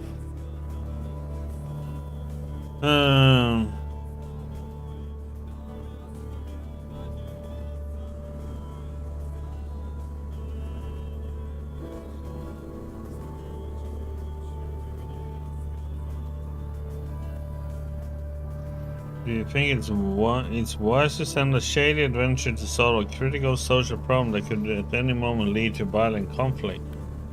I haven't heard of a place where people don't think that is wise. Why, only a few years back we sent 6 adventurers to dispose of an army of bandits plaguing the trade route. Worked as a charm back then. I'm not sure they will enjoy the surprise, but as proletarians, we have nothing to lose but our chains. I agree. Where can I find them? They're both right here in Paragon. Nikolai Siplovsky, the head guard, sits in my former office in the Inland Navigation Building. The head merchant, Leonia Averma, is in the hull of this very ship. They will resist at first, but do your best to persuade them. Got it. You talking about something else now? And you answer some questions. Why not ask away? Do you remember Paragon before the war? Sure I do. It was a nice little port. Before the war, a second river connected us to a large lake, but it dried out shortly after. Too bad. River trade is much more efficient when moving goods over land. Interesting. Is it safe to take a dip in the big lake? Some places it's completely safe, but it's still pretty dirty. Merchants discard all sorts of trash in the water. Stalkers use it to wash the radioactive dust off the boots, and bandits even dispose of the victims in those waters. Oh, that sucks. What's the state of trade in the waste? Pretty healthy, actually. In my opinion, free trade is one of the reasons why civilization still exists to this day. Although with much hardship, sure, bandits and other misfortunes dog the traders, but you can't have light without shadow. Sure thing. Care to share any rumors with me? I don't know any rumors. I don't usually pay attention to that people. You see? Well, you're done talking to you.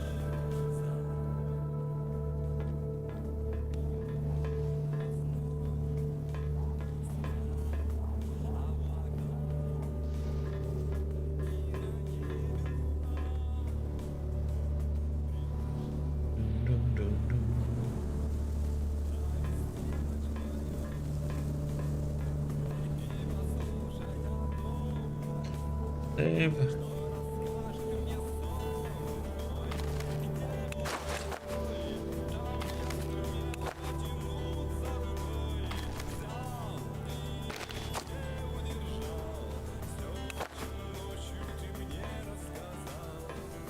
He might.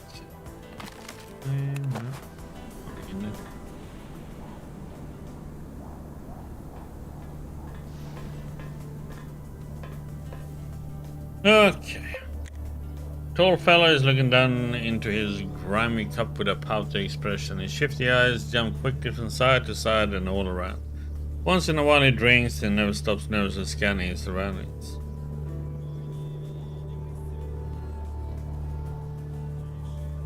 What are you drinking? Should I order the same? The man looks at you doubtfully, clenching his mug in one fist. Just booze, what do you want?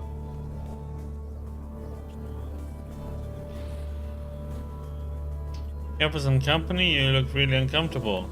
Thanks, but I'm okay with being alone. Listen, your face looks familiar. Have we met before? What's your name? The man gives you a doubtful look before shaking his head.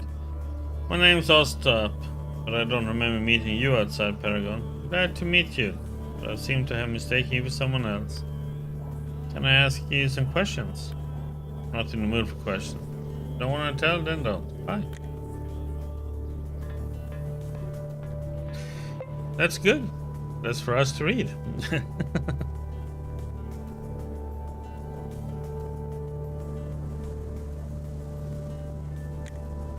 Middle-aged man with a broad grin claps his hands in delight as you approach. You've never seen him before, but it seems like he's genuinely happy greeting all the passers-by. Oi, hello there, old chum. If you're here to see my show, then I'm afraid I must apologize. The comedian Nikita Konev, who is me, turned out to be a little too sharp-tongued for the local bourgeoisie. However, the profits from a cancelled show were reimbursed in free drinks, and my good mood hasn't been dampened at all. Could even do a private show for you. I'll tell you a joke, just ask. I promise you I'll make you laugh, or was there something else you wanted? Alright then, tell me a joke. Hold on to your pantaloons. A stalker walks into the bar called 100 Röntgen. And it's open and opens up his backpack. Hey guys, check out this piece of iron I found in a bomb crater. It's glowing. Bartender gets up with saying a word and takes a bucket of paint outside. The bar patron asks him, where are you going? And he says, I'm going to add 5 more zeros to my sign. Okay, let's change subject, buddy. Sure thing, old chum. You wanna chat? And I'm the right man for the task. Let's do it. Is it hard to being a professional comedian nowadays? Hey man, my man. In the heyday of my career, I had a show in the same building as the Krasosnamenny Chamber of Commerce. While I was walking down a long, poorly lit corridor before the performance, I heard the shrieking of a pig coming from beneath a massive steel hatch, along with a senile voice reading Das Kapital. Here I'm going with this. Nowadays the comedy writes itself, no talent or hard work required. Life itself has turned into a joke. And I think that's the only thing about all this that isn't very funny.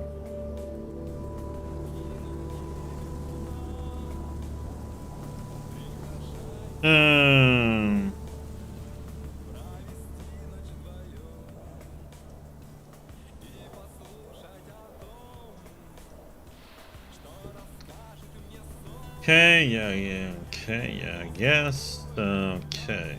We make a living telling jokes. No, not really. Sometimes I help out on construction projects, sometimes I work harvesting crops, but damn, there was a time when I was selling all kinds of drugs that cheer people right up. But that was a long time ago. Just an example of how far a man would go in order to survive. Jack of all trades, I see. So where did you perform? Did you go on tour anywhere?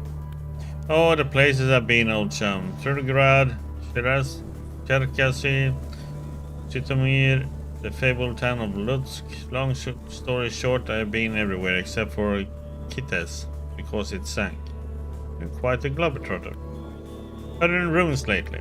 Rumors and gossip are my primary source for new jokes. Here's an interesting one. Most of the north is divided and ruled by opposing gangs and tribes. They require tribute from anyone wanting to cross the territory. Money, vodka, animal furs, canned goods. This one gang, the Deaf Gang, do you know what they wanted from our caravan? They wanted us to draw the maps of Krasosnamenny, Paragon, Bogorevka, and Otrenoy. What the hell do they need that for? That's how the gangs get into it. Alright, I better get going. Let's see.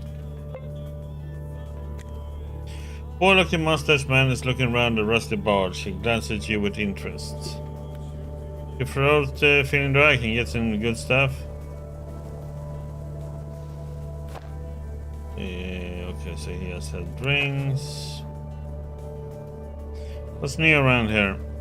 Power struggles, guards versus traders, officials versus documents, bees versus honey. You know how it goes. Talk to Fyodor Maximov if you want to know more.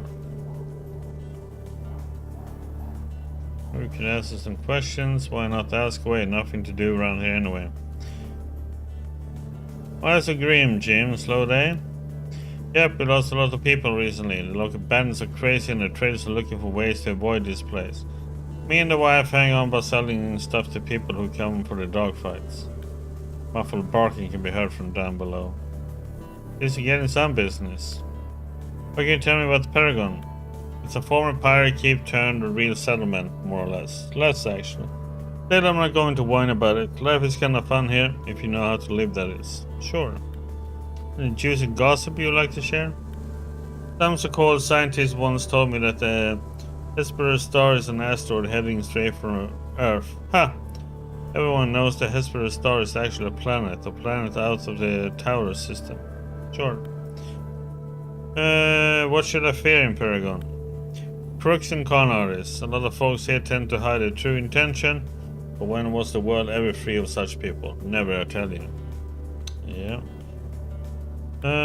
Call Oren for me, comrade.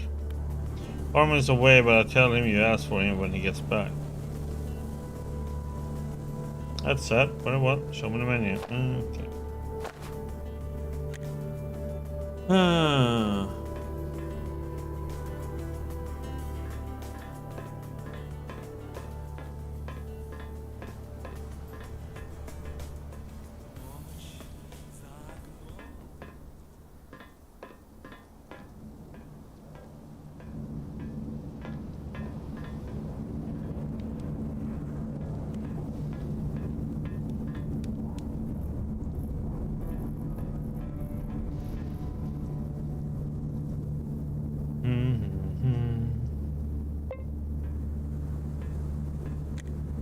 Serious-looking man in glasses walking the deck, examining a handful of faded yellow documents and wax tablets. He raises his head, adjusts his glasses, and squints nearsightedly in your direction. Yes, it's something you want.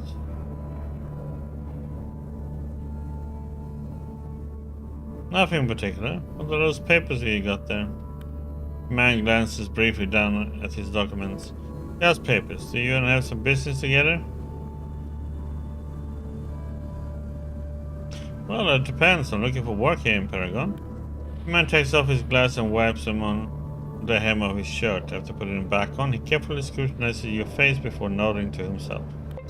I do indeed have a small job involving a particularly complex bookkeeping problem. Are you any good with logistics? Intellect, let's find out. Yes, the problem is rather complex. You spend a lot of time poring over his documents and logs, but gradually figure out he needs a more efficient way to manage the trade caravan schedules and inventories. You spend the next couple of hours in heated debate over the most efficient way to balance the minimal use of labor, supply and demand, and limited financial resources. Finally, you and your bespectacled friend reach a consensus. Great, goddamn, it's so nice to meet someone who can speak intelligently to a complex problem. Our work today is really going to help trade in the wastelands. I can already see how we will be able to outfit several additional automobile caravans per quarter. Happy to help. I love solving problems. I'm glad to hear it. Oh, lovely. Now let's talk payment. Yes, of course. What do you say? 300 rubles? Is that enough? Sure. Give it here. Let's change the subject to some real talk already. Who's the boss here in Paragon? The boss is and hopefully always will be, no matter who's at the helm, trade. Goods must flow through the wasteland, otherwise even the highwaymen will die out there. True that. What are the issues threatening trade in the world? There are thousands of them. Gang violence, restricted laws, lack of demand, excess demand, and a lot of other things. Note that most of these threats cancel each other out. Classic. Tell me what life is like in Paragon. Everything is governed by the laws of the market. That's the first thing you need to know. Second, we got our own administrative bureaucracy, chiefly presented by Philip Petrovich and his aide. There's one other man whose opinion is widely respected, Fyodor Maximovich. He was the boss of this place before the war. Interesting. Any interest in rumors lately? I heard it said that the Myrmic mutants occasionally steal cattle kept by the Paragon Guard. There's some right, still the senseless ways like that, it's always like a knife to my heart. Okay.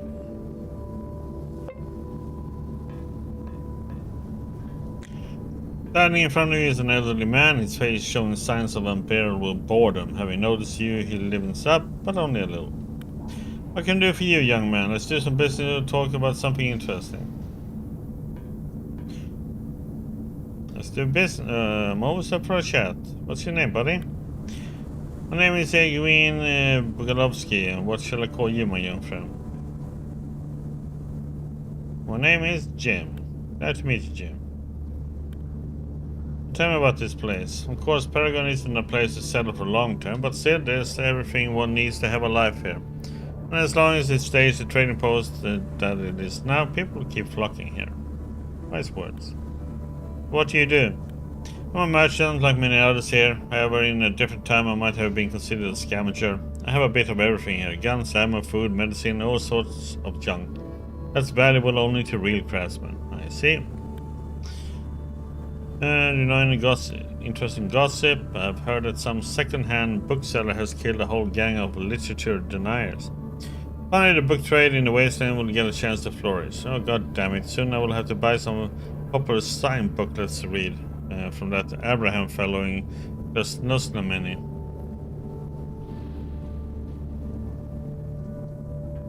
I want to kill him. So let's talk business. What are you selling? Pressing goods for the people. Speechcraft, excellent. It's just I'm a bit short of cash. Is he giving me a discount in order a new friendship? The man thinks your proposition over for a few seconds and finally shrugs and nods. Okay. Well, you seem like a nice guy. Fine, I'll give you a discount.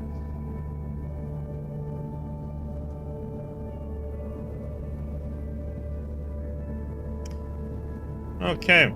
Well, I can guarantee that I will make a big purchase immediately, but with time, I'm sure I will. Let's talk business.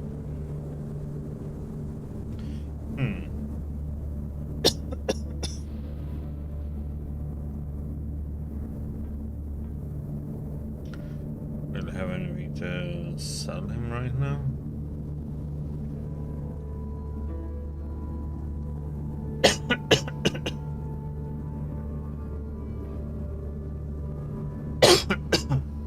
It's me.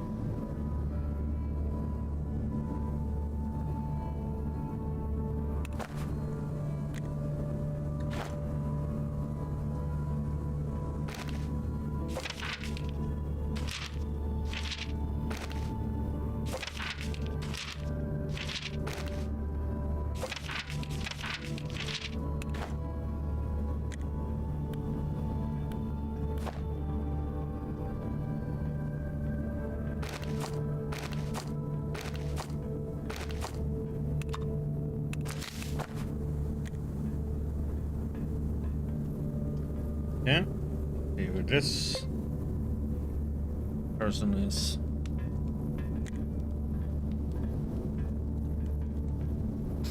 A neatly dressed woman in glasses looking at a crossword puzzle printed on a poor quality paper. The approach, she looks up and addresses you in a stern voice. Paragon Guest House, usual prices and usual quality. You're looking to rent a room? I would ask you some questions. Fine, I can answer a couple of questions for you. Is it nice living here?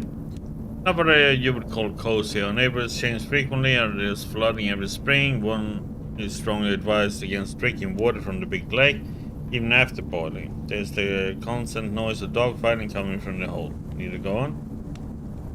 Yep, no, you get the picture. Is it dangerous in Paragon? My husband says the threat level is medium. There are probably more peaceful spots in the wasteland, but Paragon isn't the worst place on Earth.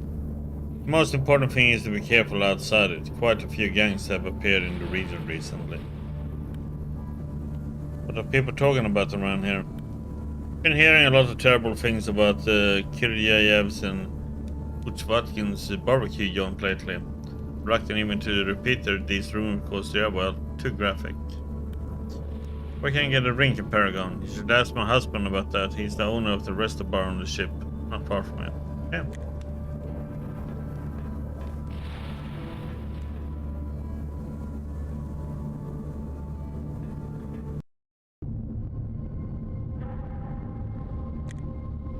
An unshaven man with a cigarette dangling from his mouth meets you with an exuberance that seems really out of place. He's even moving to hug you before something stops him. Dear heart, how glad I am to see you.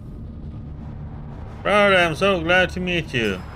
Well said, this is destiny right here. I'm always glad to meet new people. Are you looking to buy something? I can get you anything you want. Need scrap? I got it. Need to cover your head? I got hats, no problem. Do you suffer from health issues? I have something for that as well. Yeah, let me see what you got, buddy.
Hold up, answer some questions first. Certainly, ask away, dear heart. Anything interesting going around the ship's hold?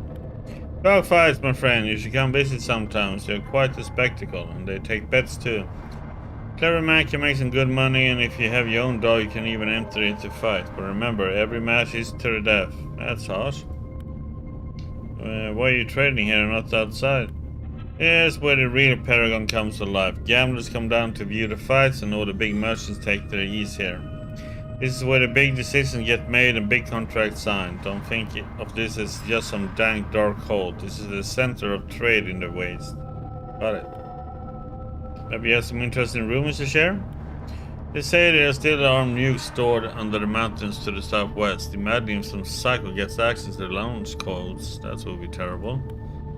Where do you get such random variety of stock? Most applies to stalkers and junk collectors, but don't worry, it's not irradiated. Stuff's clean, word of a merchant. Sure, I believe you. Okay.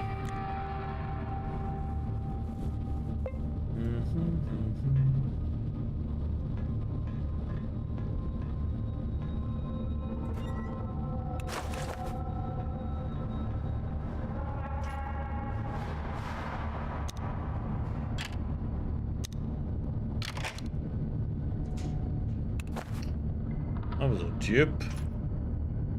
Locked and was nothing in it.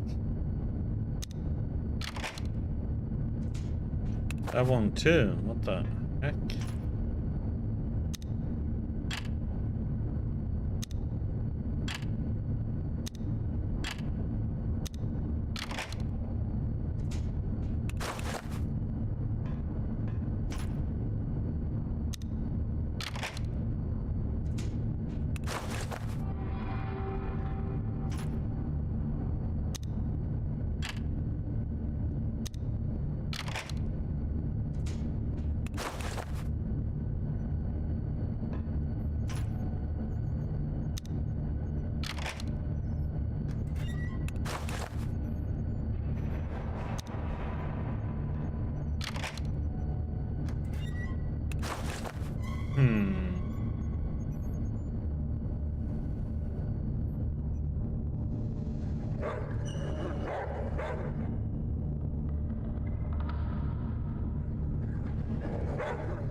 Hmm.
Do.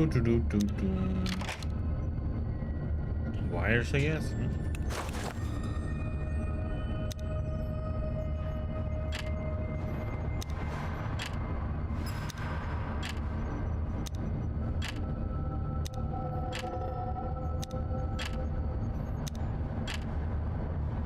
That one is too high.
Do.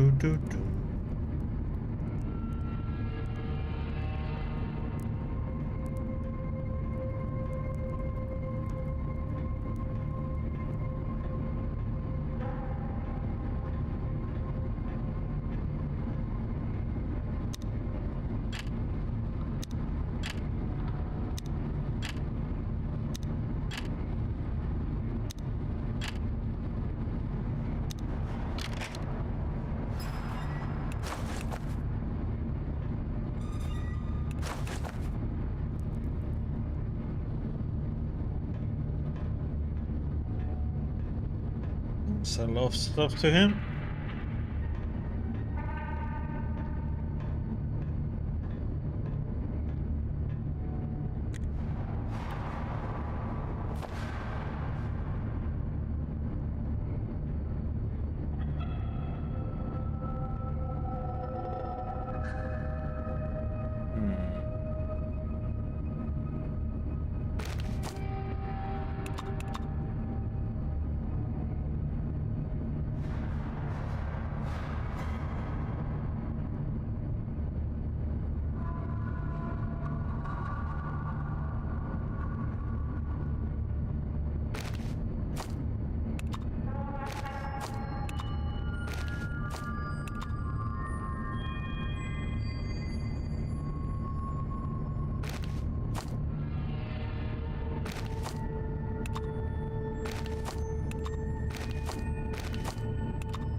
Hmm.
The heck?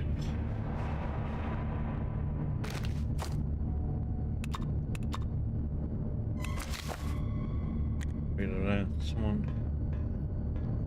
Okay.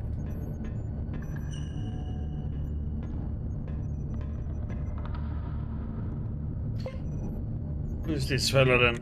The weathered tan man shrugs as you come closer to him and instantly rubs his right shoulder as if wounded.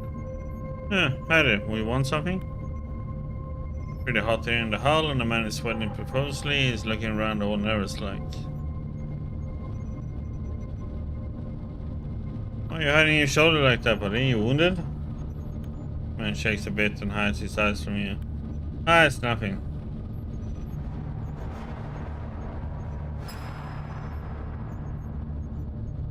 Hey, if you're wounded, I can bandage you. Tetanus is one hell of a sickness. I'm not wounded, it's just that. God damn it, here, look for yourself. Man puts down the collar of his shirt and shows you the high quality tattoo, a bald eagle with wings spread wide, soaring above the world. Death before dishonor, and after showing you the tattoo, the man hides it again. Did it in my youth, I was an idiot back then. Looks like an American Special Forces tattoo. The man pales and takes a step back from you. How did you know? God damn it, just don't tell anyone, okay? How did you learn our language so well? The man rubs his hands together as if cold. Had a quick course doing base training, learned the rest while surviving side by side with the locals. I had amazing learning ability before I started drinking the local vodka. High IQ as well. I didn't take retards into special forces after all. Tell me, how did you stay hidden for so long? The man looks away from you as remembering something unsettling. How indeed. Long sleeves and a neutral attitude. The rest came naturally. Poor, hungry, homeless people all look the same, no matter Soviet or American. We bums have no nationality, race, or skin color, or many ideologies to survive another day. How do you like living among the enemy? The man gives out a sad laugh. You're just like those USS's Eldridge boys. I think I'm still the man I used to be when they dropped me down with my platoon. The only thing that remains from my pre-war personality is this tattoo. I don't care about missions or governments. The only thing I do care about is eating, sleeping, and drinking. I see. Time to end this conversation.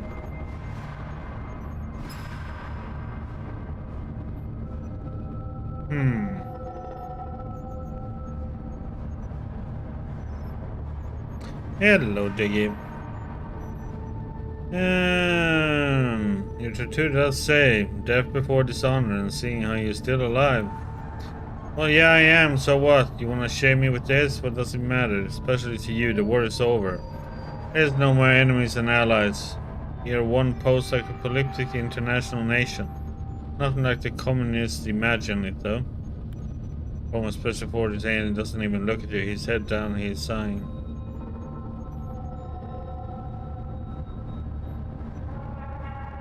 Pay your shoulder for me. Time for a little removal operation. Oh, what? Look at how huge that thing is. You kept my whole arm off. Speech crap. While it's on your body, you will forever be a tar. Go on. It won't hurt. Probably. Oh boy, I'm gonna regret it. Fine, cut away. With a trembling hand, the man gives you a razor-sharp shiv and you stick it in his shoulder with a fast stabbing motion. The man looks at the metal object protruding from his body for a second and bites into his lip. The pain is getting to him fast. Carefully cut the tattooed skin off the man's shoulder. This should be enough for the mysterious buyer. The American's face is growing more and more pale meanwhile. He's losing blood fast. First aid. Now let's get the wound treated. Do your best to fix up the poor man's wound, but during the operation you hit a vein. Blood starts pumping out of the man's shoulder like a fountain. Woohoo! But you somehow manage to stop the flow. Aww. The man looks at you with an empty gaze for a few seconds and nods and walks away. Oh, at least he lived. Scars are man's pride and all that. How's it going, Diggy?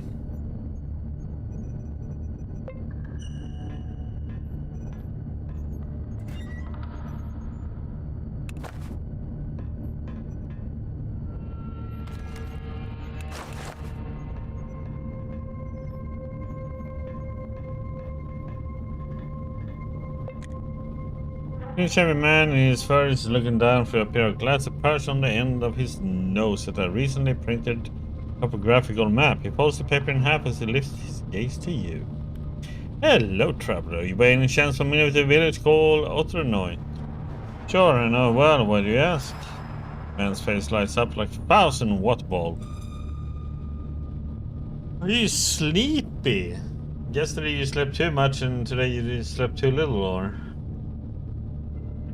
is it the weather?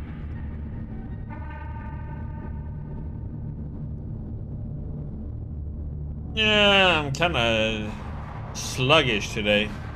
I stayed up way too late.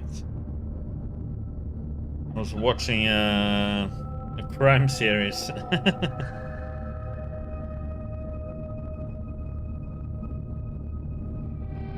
I wanted to see how it ended up, so I couldn't stop watching.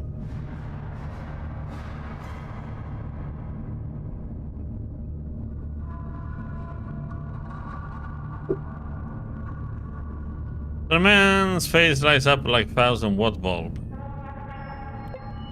Great, great. Could you add it to this map, please? Why, are you planning a raid? Why do you need that info? What the hell, what raid? Do I look like a gangster? I'm a cartographer. I'm developing a map of this area. Alright then, give me your map and I'll help you out. Mark Otternoy on the map in awe once again at how this man's map seems so fresh and new. Ah, Bellissimo, just don't get the wrong idea. I'm composing this map on behalf of a merchant conglomerate. He asked me to chart the most significant settlements. First I was going to simply buy a map for one of the locals, but they tend to include a lot of less significant locations. Caches, farmsteads, sites of ancient car crashes, abandoned buildings, weird stuff like that. Quite an interesting mission you got. If I had any talent making maps, I would offer to help. I do not. Let's talk about something else. I have a couple of questions. So who are you? My name is Akar. Pleasure to meet you. Pleasure's all mine. So what are you busy with?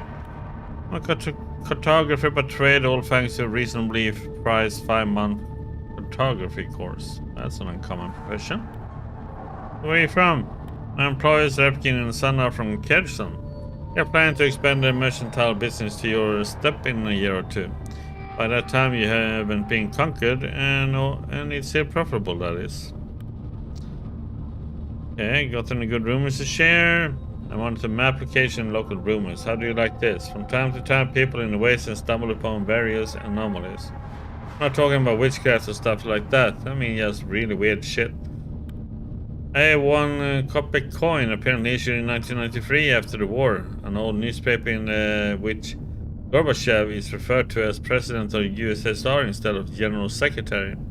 A toy produced in some country called the Russian Federation.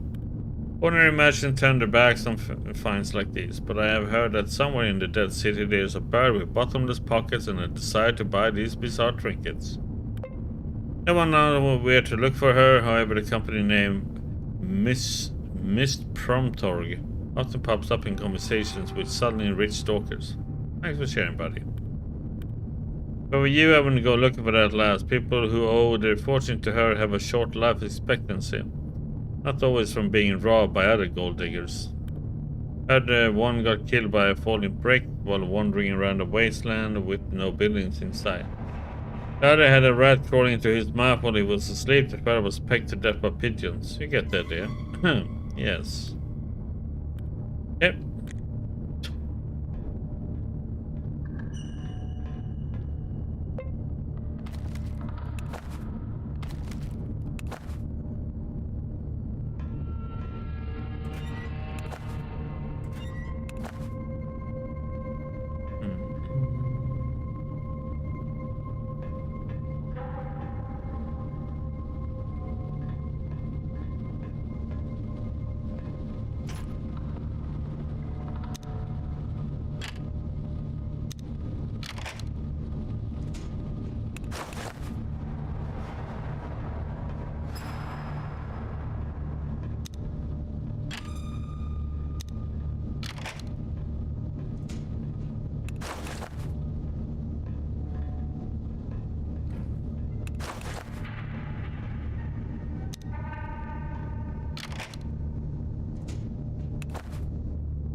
To the left here, we can check.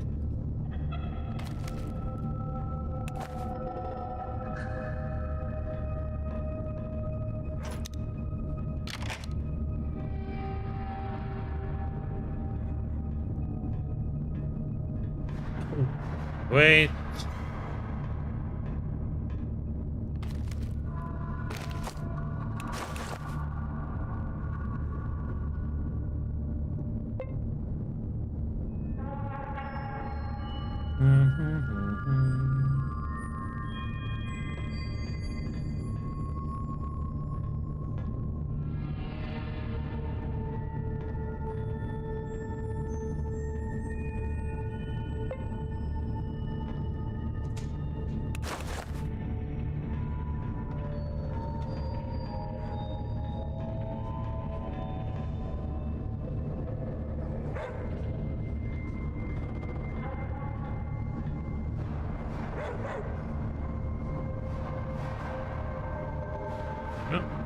Talk.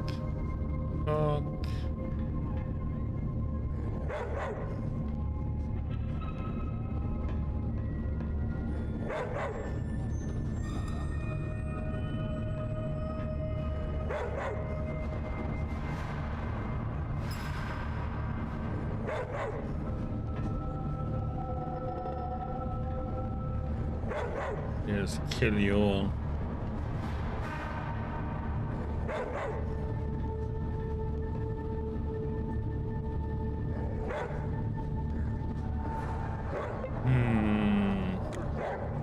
Man sitting in front of the table, someone managed to shout slogans, skillfully count money with his fat covered with rings fingers. Constantly wiped the sweat from his forehead and inhaled black greasy smoke from a massive cigar. He even manages to talk to you. Hey there, big guy, you have a dog? No, stop wasting my time. People want to see blood. People want to see their show. Where could I get a dog? What should I know? Buy it, steal it. That's your problem, big guy. Wanna make a bet? With me? Nope. We have certain standards here, okay? Vet could be placed only by the dog owner, and only if he's brave enough to put his dog on the line. You with me? Respectables also make bets, but you need to know the bookmakers, and to be frank, They play for rookie money. Okay, one party.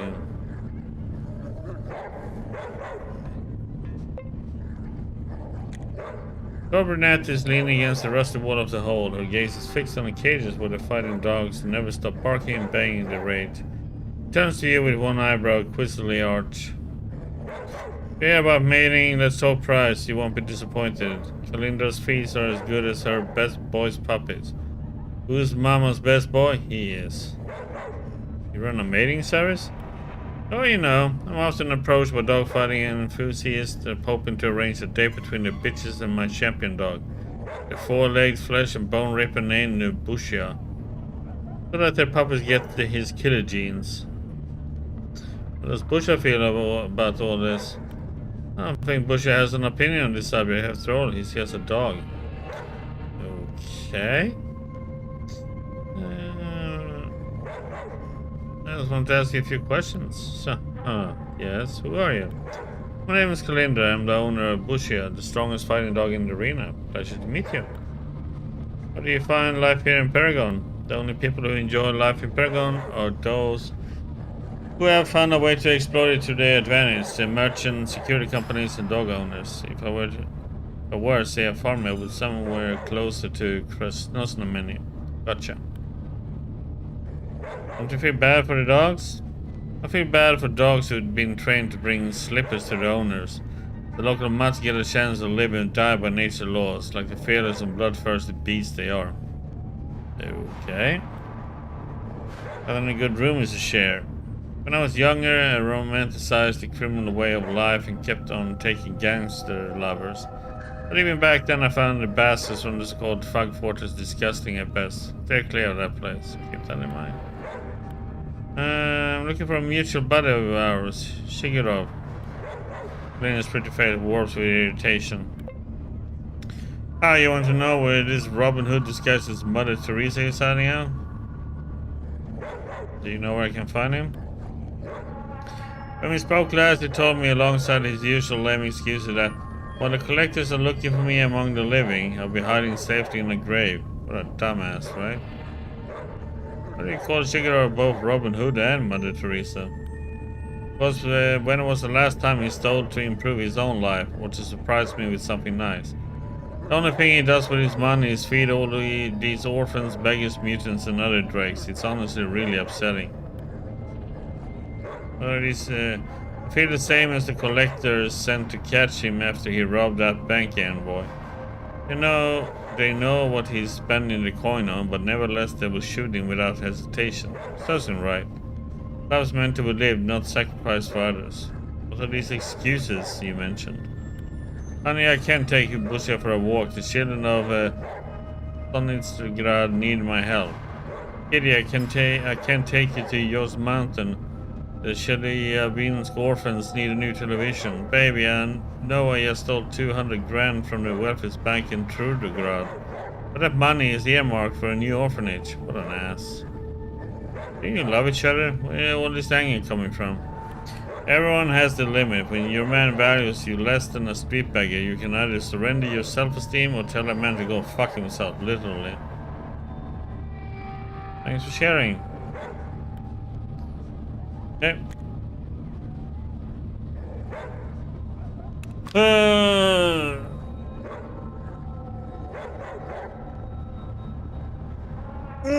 God damn it.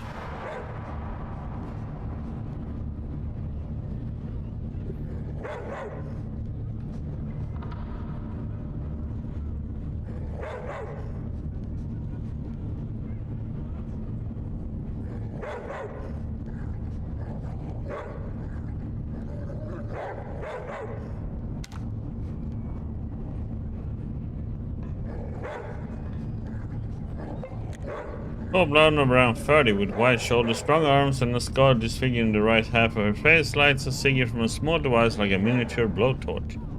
He turns in your direction and answers a question nobody asked. I'm not interested in mercenary work. I'm on vacation. Go bother someone else. I wasn't about to offer you work. Yeah, you just want to ask some questions. No, I don't want to. Fine, so what kind of mercenary work are we talking about? What do you want? Go away. Whatever, farewell.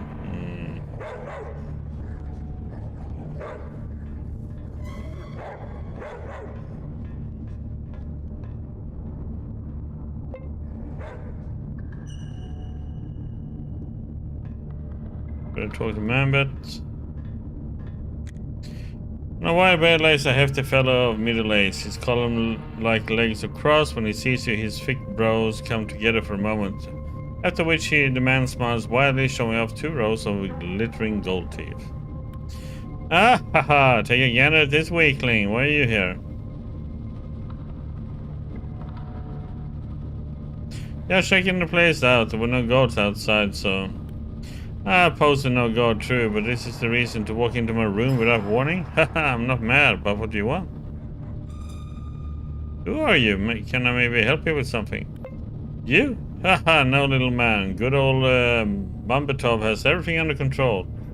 What isn't under my control? Well, I'm not telling you about that. Haha, anything else? Or are you just going to stand there like Lot's wife? Bambetov, I'm here to talk about the coal shipments to Krasnosnomeny. Really? Now? Everyone in town is worried because the deliveries have been unreliable lately.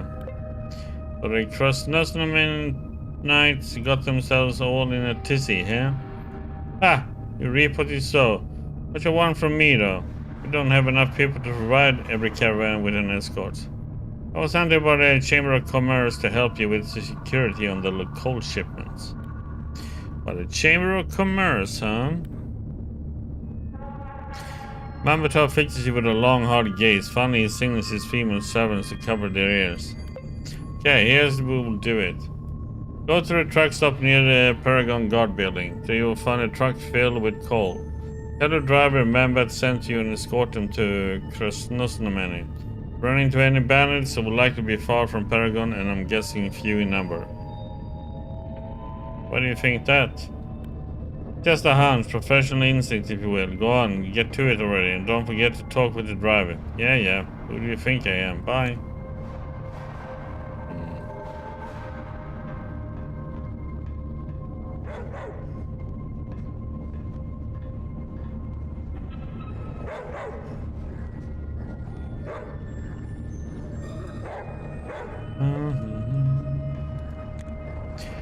Before he stands a thin-aged man in cloth hat. His eyes look sunken into his skull because of the black rings around them. The eyes of the old man, though, seems pretty sharp, like those of a hunter.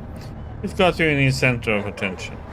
The man does not tense up too much as you come closer, but still he takes some measures to prepare himself for conflict. He grabs his revolver tighter, bends his knees a bit, gets between you and the door that he obviously guards. What do you need, kid? Forgot something? Don't you know whose room this is?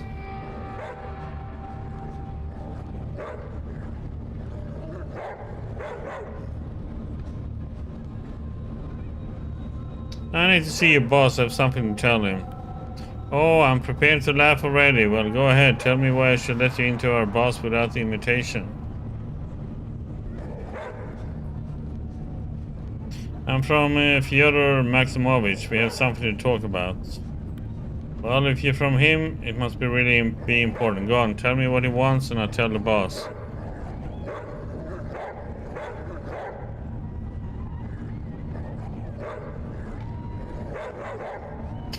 I was asked to speak with him privately. Oh, I don't know about that, but I do my orders. Nobody gets in. Old man, you don't want to know that stuff. The old guard sees how serious you are and shrugs his shoulders. You know less, you get to sleep better, as to say. Go on, go inside quickly now until I change my mind. And remember, no shenanigans. Good decision. Step into the main trader's quarters. He's busy with some documents, but as you enter, he studies you for a bit and asks, "What do you care, man?"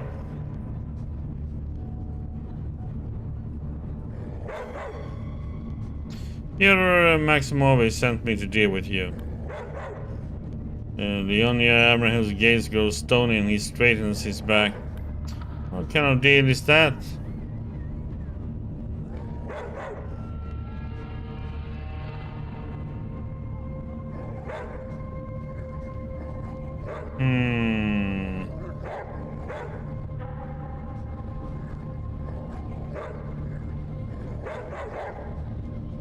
He wants to enforce the rule of law in Paragon. It's kind of shaky right now.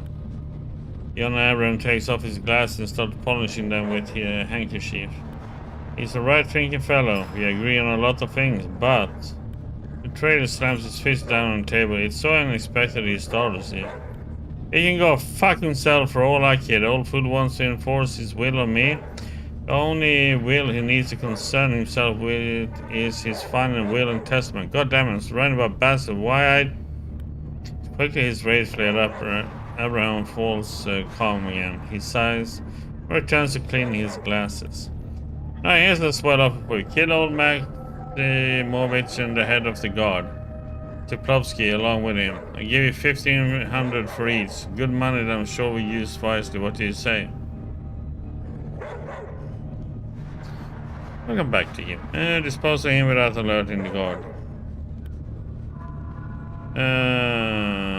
Jump on the man's head and knock him out.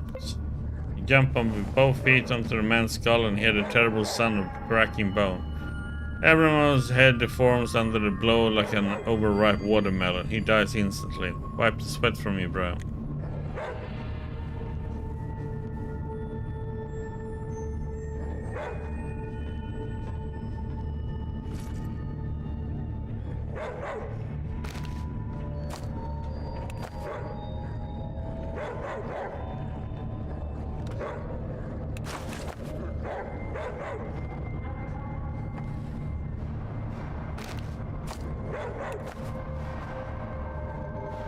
Hey, YMCA. No. Put the police cap on.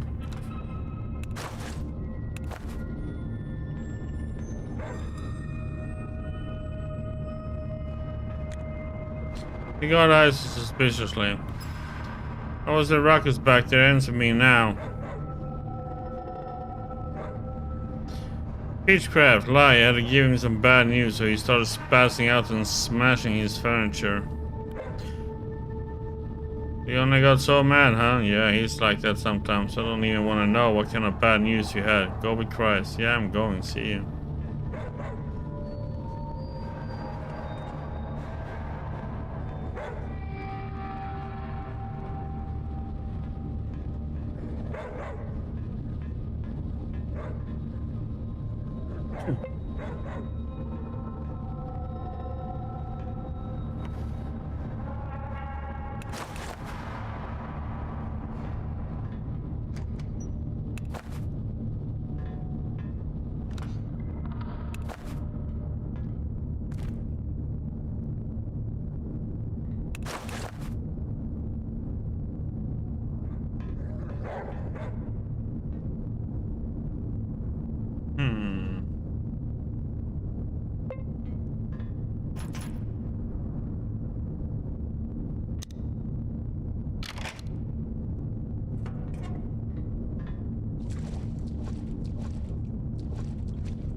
Oops.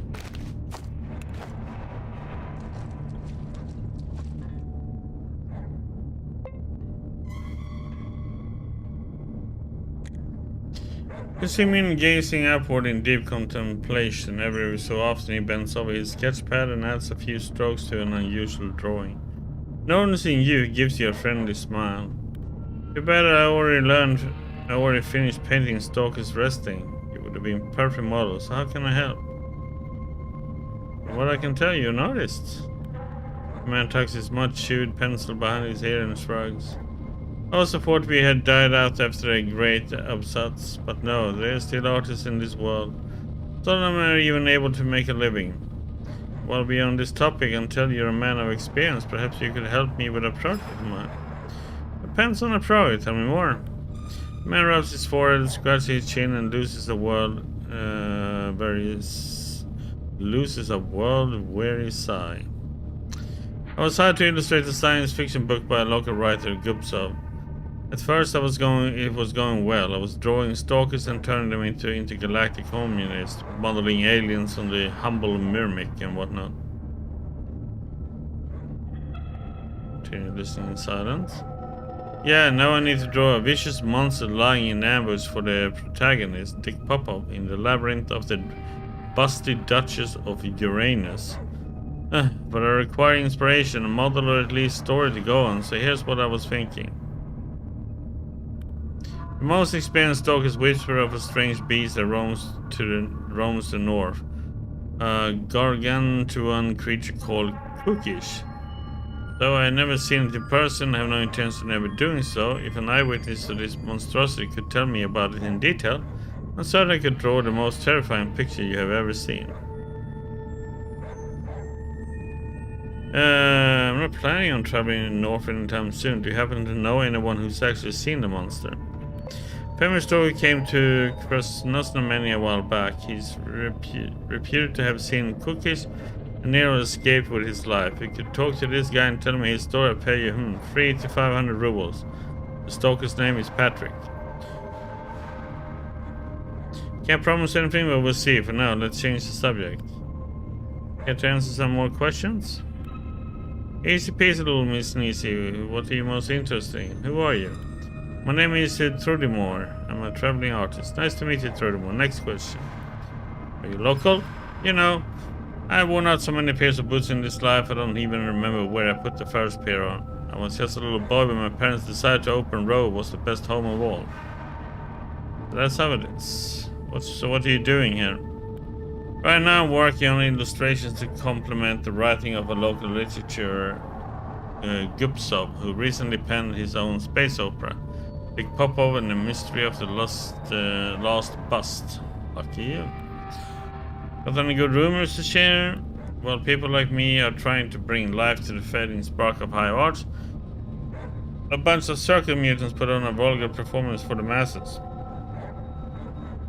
Imagine a woman speaking out of her nether regions. Truly a decadent show for a decadent time. I wouldn't say that. Okay, I'm gonna save. Then I'm gonna do that. About mission.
This man in cap is walking around the room, adjusting the position of the furniture, shifting and evening out stacks of paper.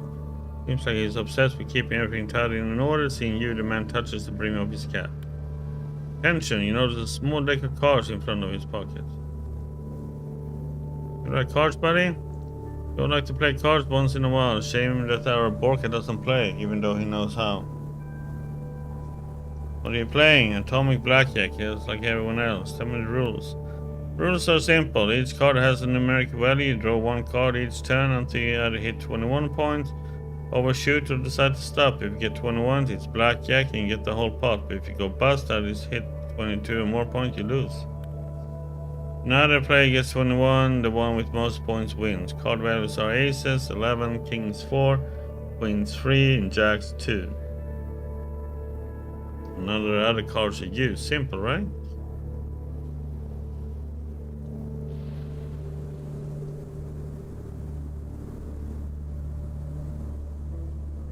To play?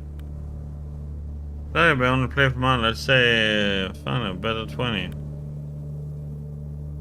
Start the game. Your opponent is a draw now, it's your turn. Draw an ace, 11 points, and I have 11. One more card. 14, one more card. Oh, god damn it. Again.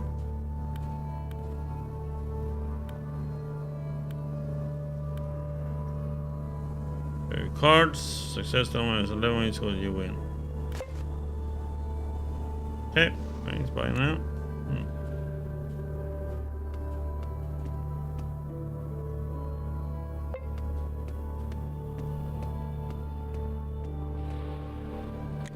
There's this disappointed looking man is peering at the window frame as he tightens his knuckles. He turns around, quickly looks at you and pouts. What do you want? You look at near that window. You don't really impress this tough guy. He doesn't even answer your question. Maybe we could talk to him. Man frowns and places his arm crossed on his chest.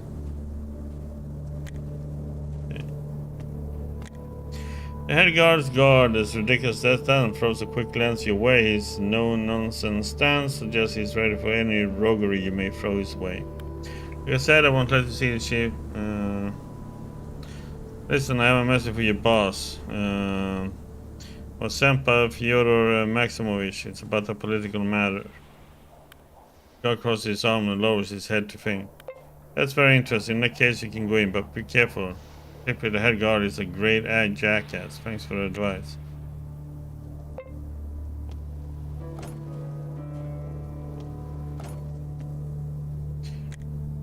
Entering room, you hear a telltale click. You turn to find a mustached man in a cap aiming a gun at your belly. Who might you be? Why are you here? Speak up or I might as well shoot. The man just juts his gun in your direction and closes one eye as if to take better aim. Dexterity, silently disarm him. Swiftly close the distance between you, knock the pistol from the man's grasp and tackle him to the ground. Tackle him. Fights Ziplovsky for a few seconds, but he isn't going to give up easily. He headbutts you in the sternum, shoves you onto his table, sending loose papers flying in every direction.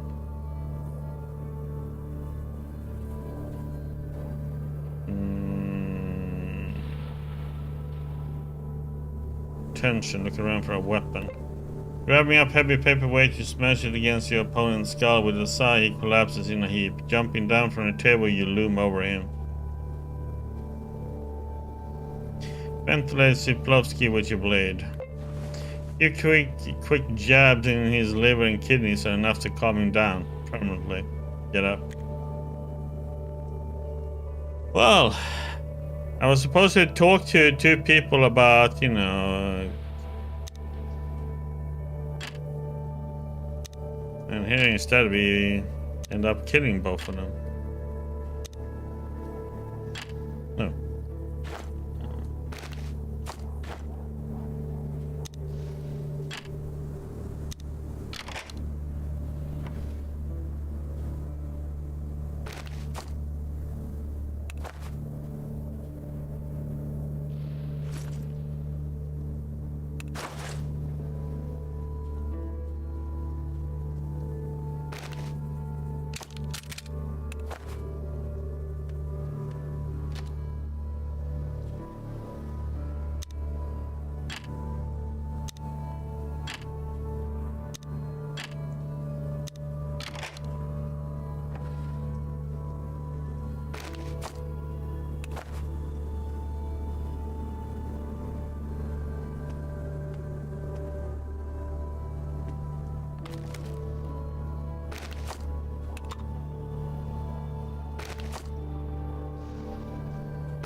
Where the head goes him, he's so open it stops you.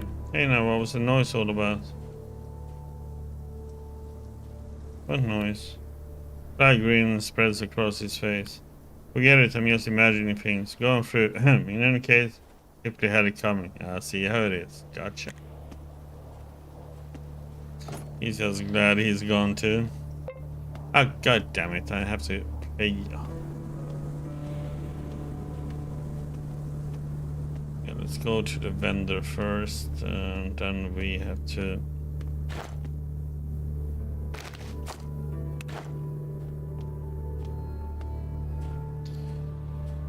Then I have to go buy another pass. Ah! As I walked outside, I said, 10th place.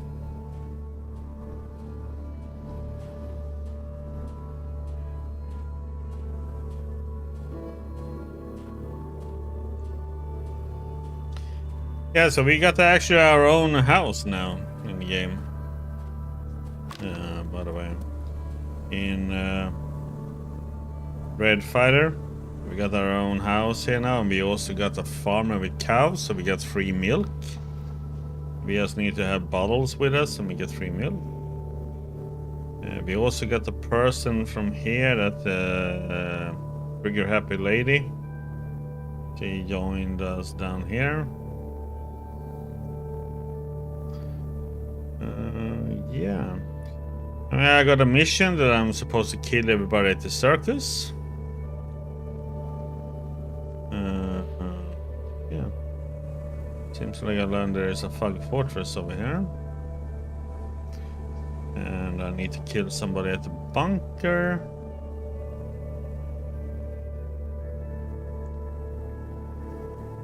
Yeah.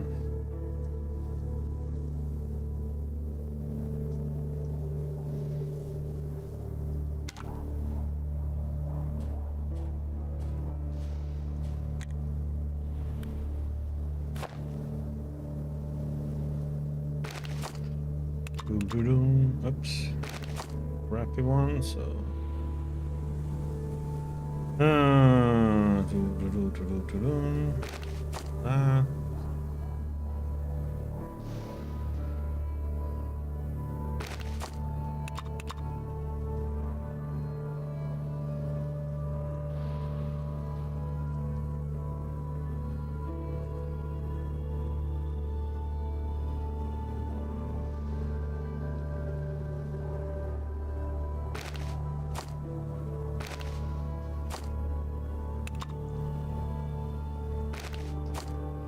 Get any cigarettes? Smoking is bad for you, right, Thingy?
Buy 5.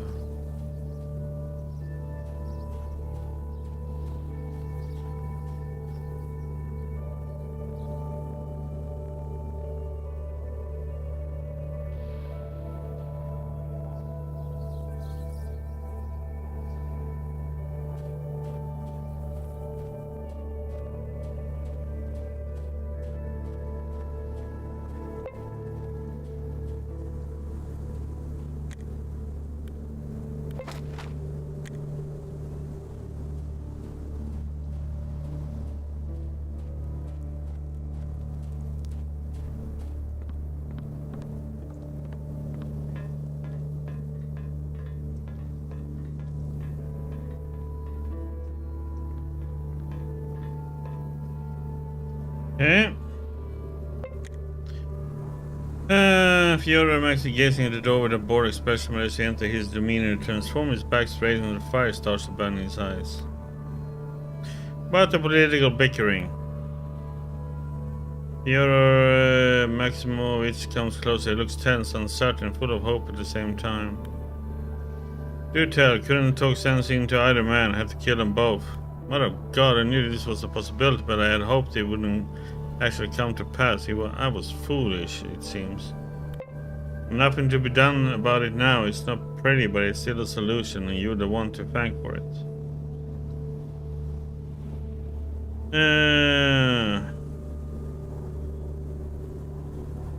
Yes, it was terrible, but I had no other choice. I understand. Yes, so what's the plan now? First, I'll tell everyone I'm in charge. I'm only hope they accept the news without argument. Hold on, shouldn't you pay me first?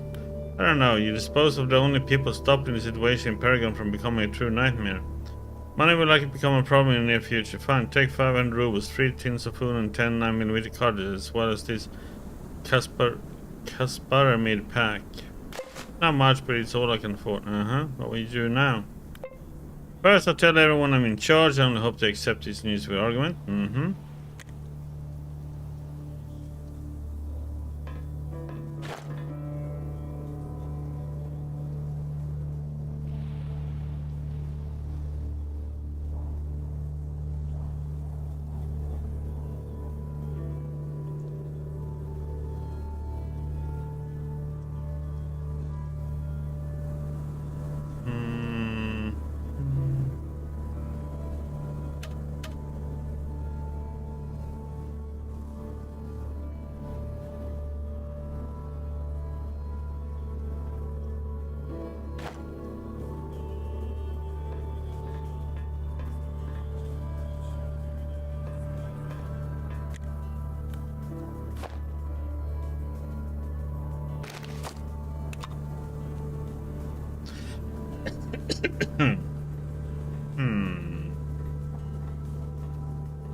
No, oh God.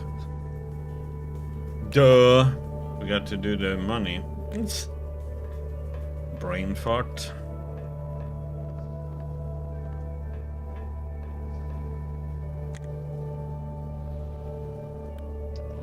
Hey, let's do that send you buy thing, yeah, buddy? Sure. Don't have any money though.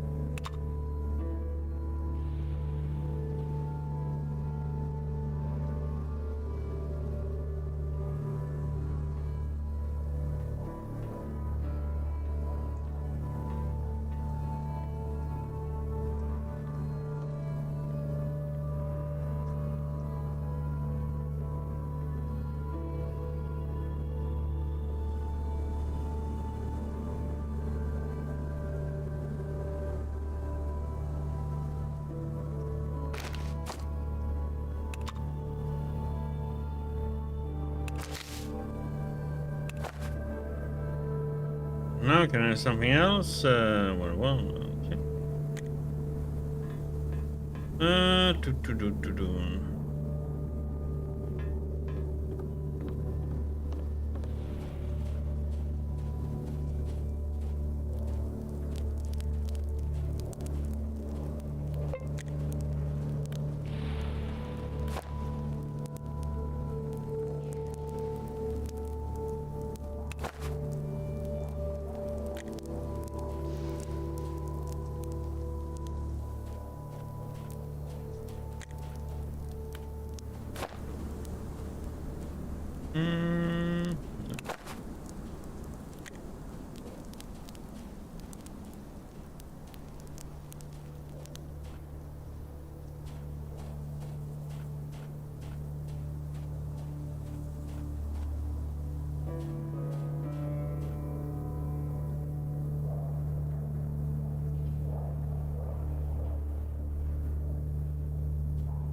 And let's see about going to. Okay. Sent here by Mambatov. Should I talk to you? Yeah, with me. So what does that mean? We can finally drive. I suppose so. Let's go. Graham gets inside his truck with a grunt and opens the door opposite for you to climb in. The grim-looking men get into the truck bed. The owner turns on and all your happy company drives away from Paragon. Let's go. Past several hours on the road and even catch a few moments of sleep before the truck suddenly stops. You quickly get your bearings and look at the driver. In the road, it all becomes painfully clear. There's a tree lying across the road. Well, here we are. So what now? I'm gonna get robbed probably. Get out of the truck and do a bit of recon. I'll stay here. It's while the driver ducks behind his wheel and opens the door for you. You shrug your shoulders and get out. You have to get out of the car, but the guards are already waiting for you, armed with their weapons. They share a careful glance with you. Then in the high beams of the headlights, you start to notice a gang of armed men. Grabbed by an old pal of yours. Hold on. Why, that's... Yes, in the dim light you see the leader of the bandits that caught you off guard in the very beginning of your journey. It seems like you recognize you as well. He looks rather baffled. Wait a second, you that kid be mugged for some good stuff as well as a quality AK. Wow. Well, fate's a bait. We robbed you once, we'll do it twice.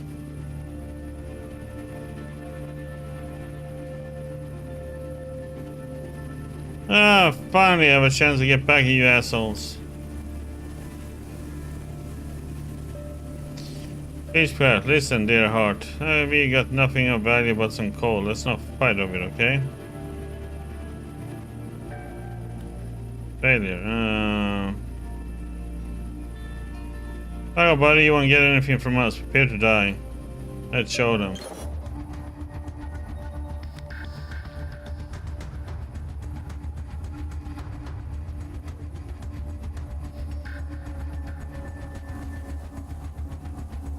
Ah, crap, I don't have the correct weapon on.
God damn it, I need to...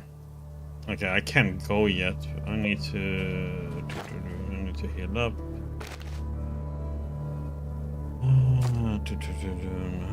Let's do it like this.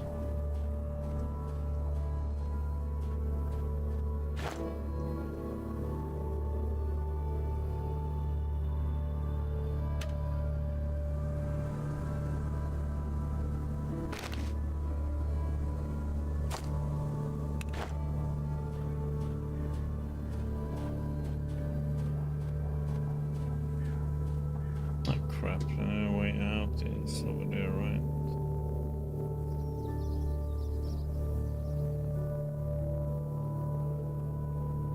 I'm gonna camp and heal and eat.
Hmm.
I'm wondering.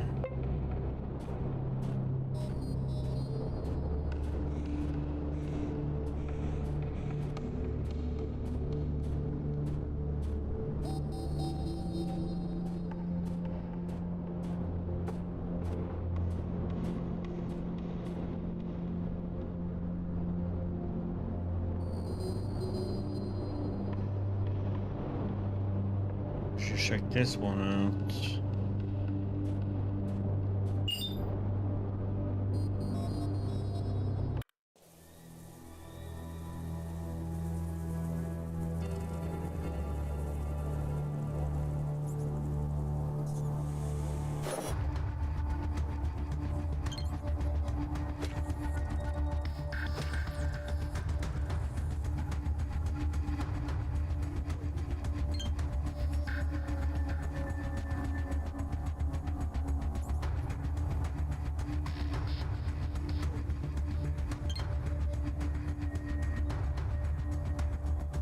Hmm.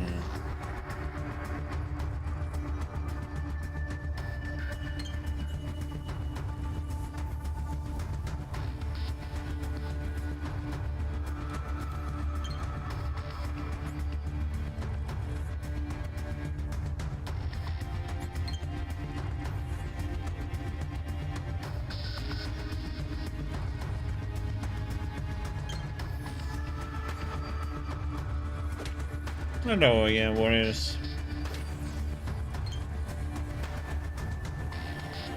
Workday over.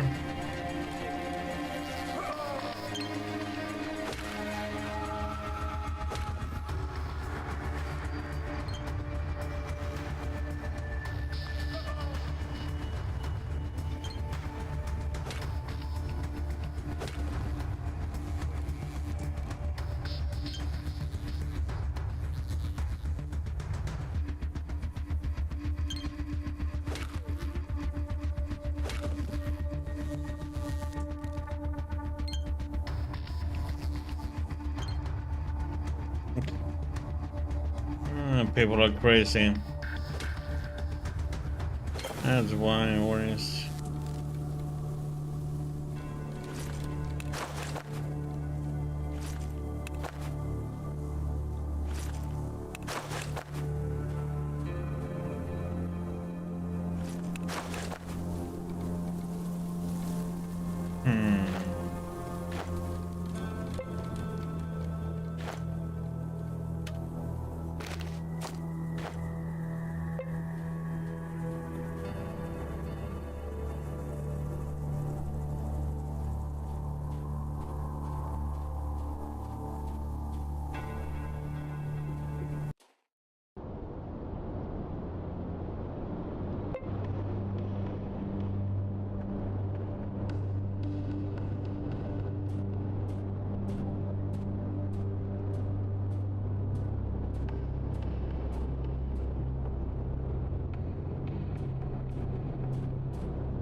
What the heck?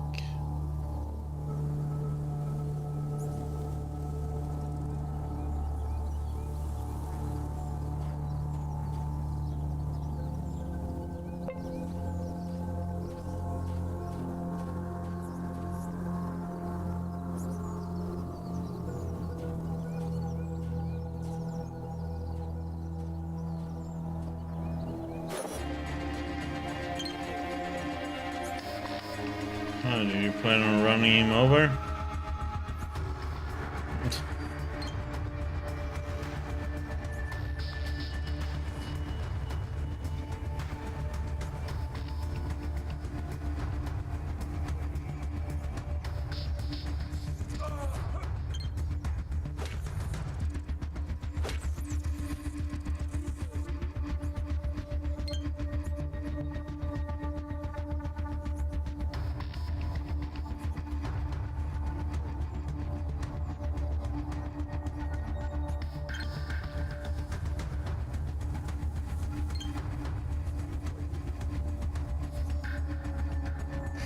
And then you just been in trouble.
Yeah, it's just there's many crazy people out in the world, unfortunately.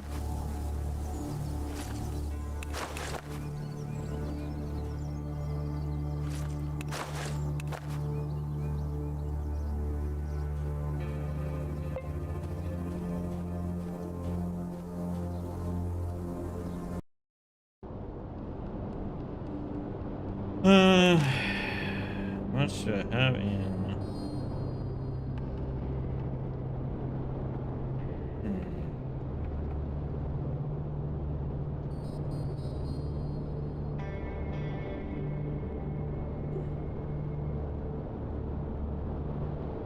Put 10 points in this and see what happens.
That one is better since it has bursts.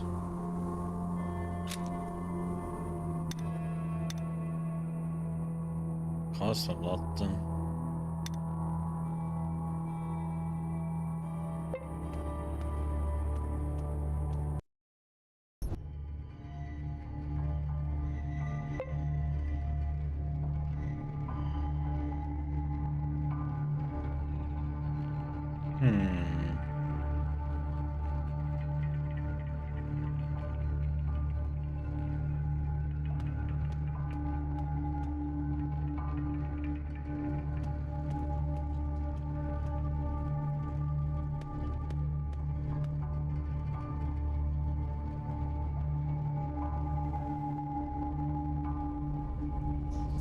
Oh, great.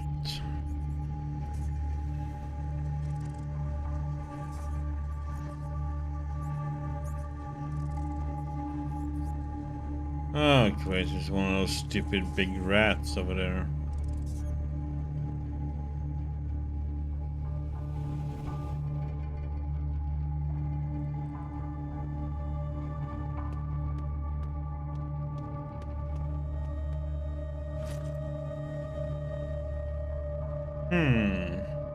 Invented by the Swedish chemist and engineer Alfred Nobel, huh? Dynamite. No.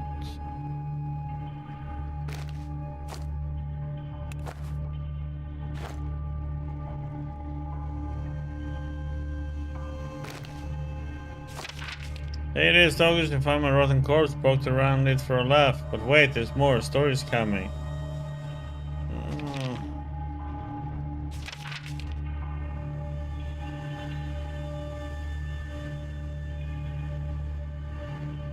is on the wall. 96, 96, huh?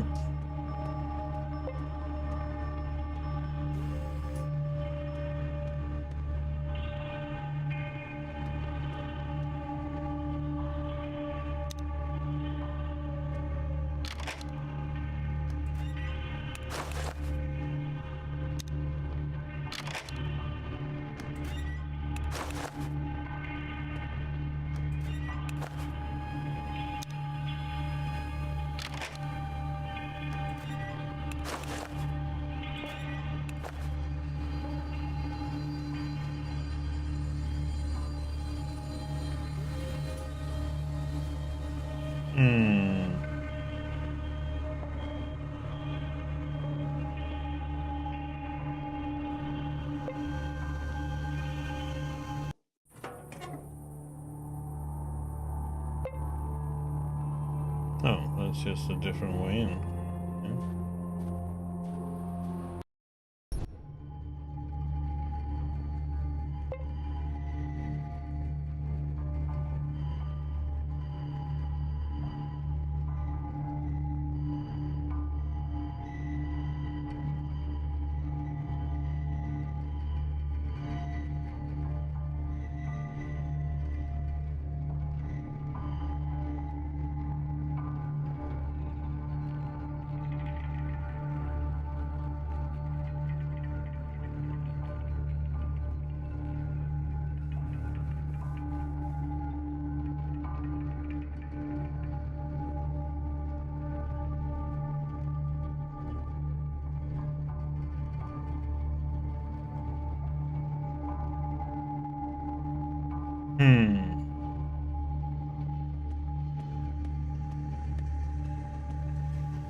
Lock picking, take the lid off.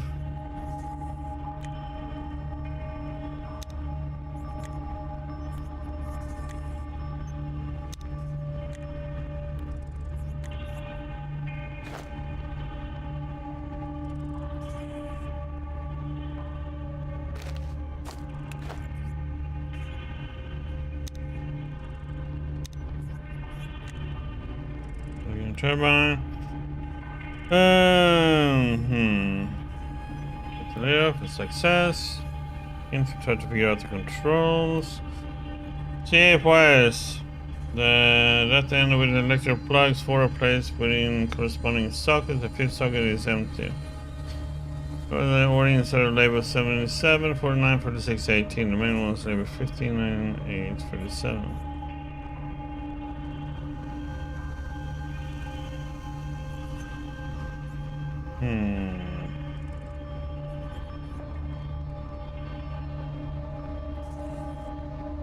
Uh, 11, 7, 6.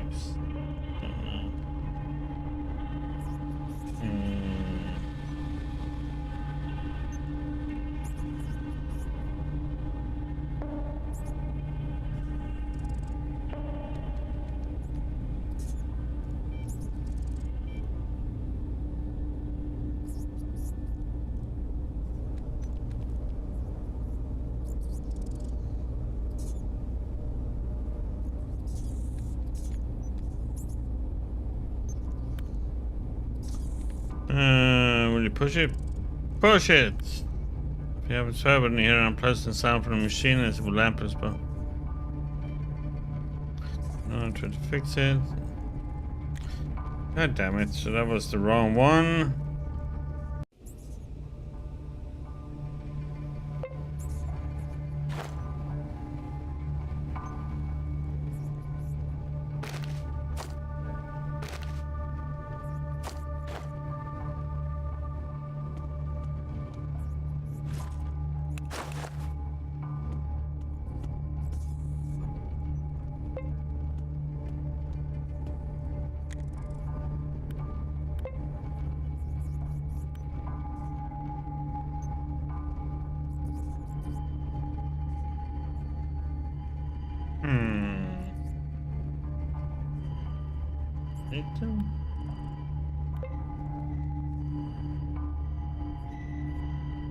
Switch.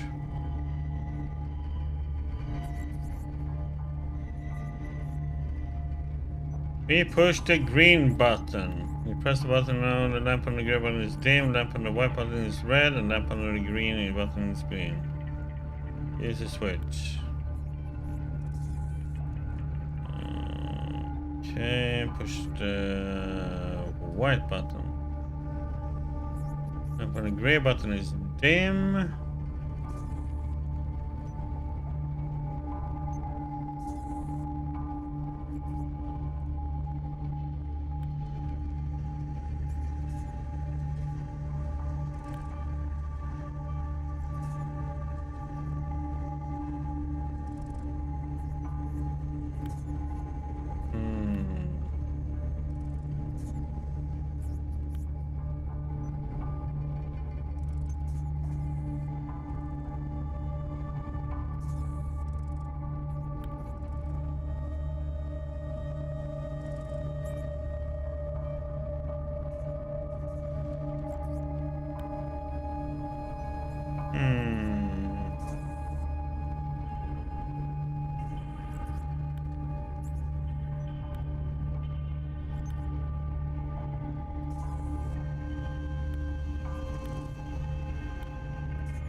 What the heck, man?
What the heck?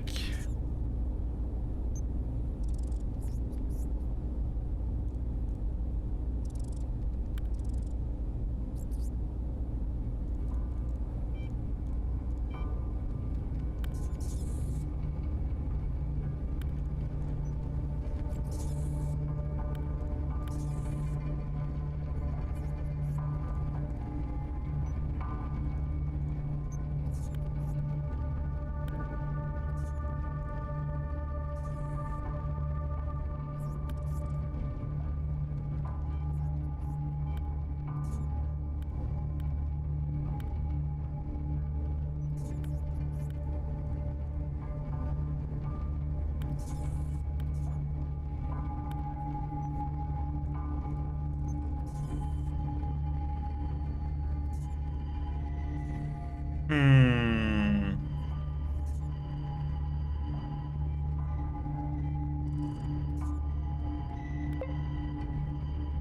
There we go.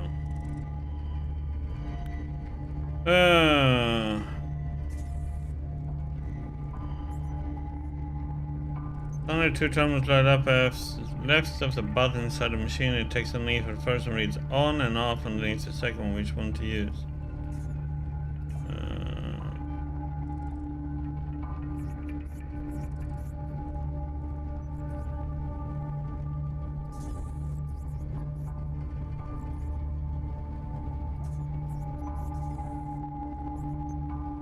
First. I did it! Okay. Seems like we finally figured up on that.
Okay.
Where the heck am I?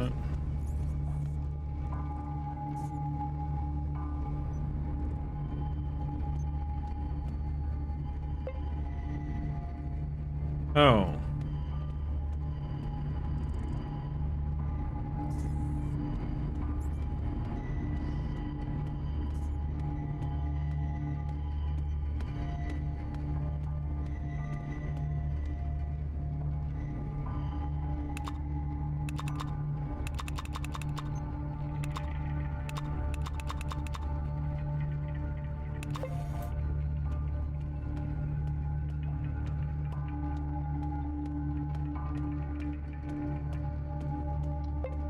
Hmm.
Nothing. Okay.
Hmm.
I'm on and unlock, damn it.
Loading, he has put one bullet in. Weird.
Do, do, do, do, do.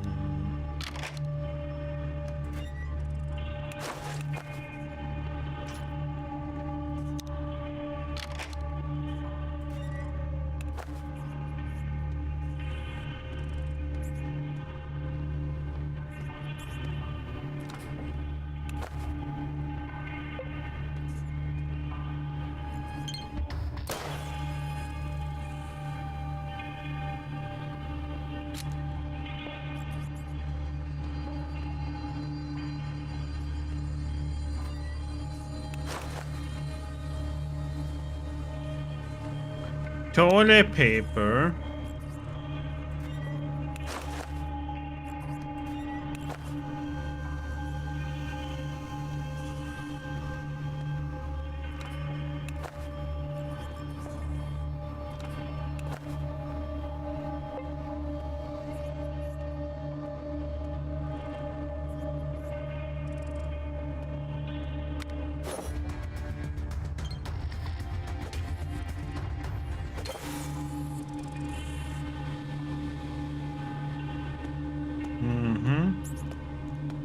I am.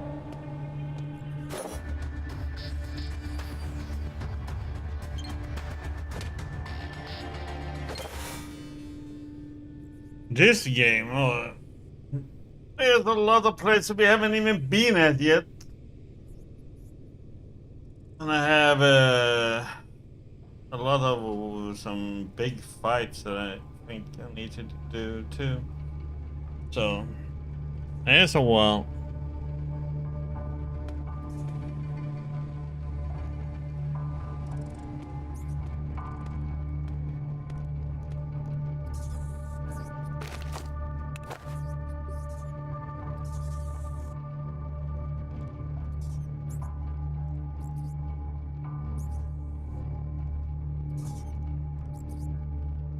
Then you have these places where, you know, when you come and then you never know how big they are. So I'm in Death Tunnel now. I haven't been over here at all. I haven't been up here. Haven't been over here. I haven't been over here.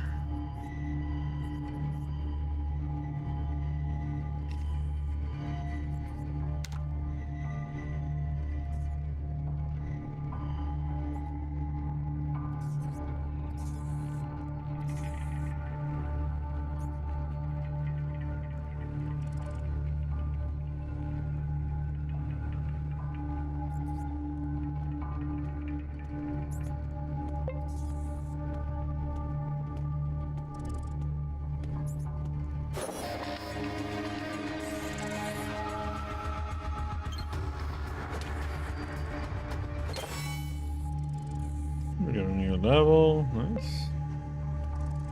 New level 11 now then? Yep.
On the rats. I want the XP. .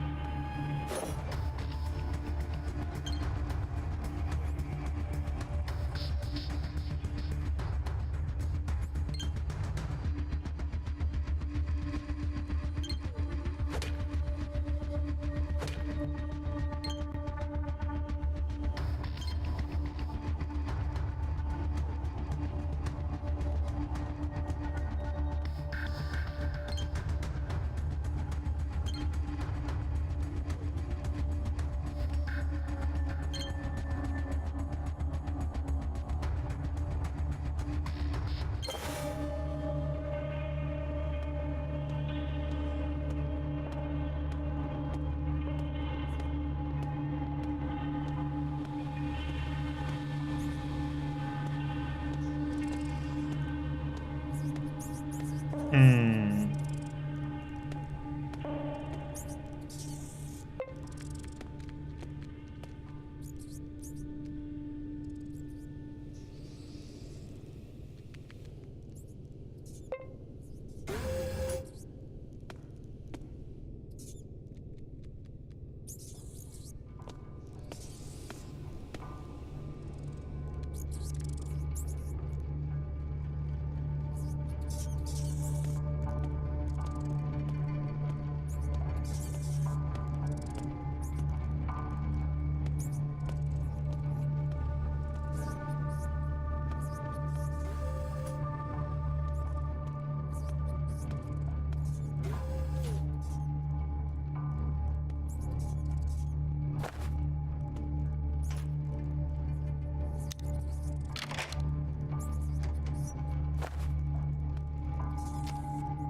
Alright.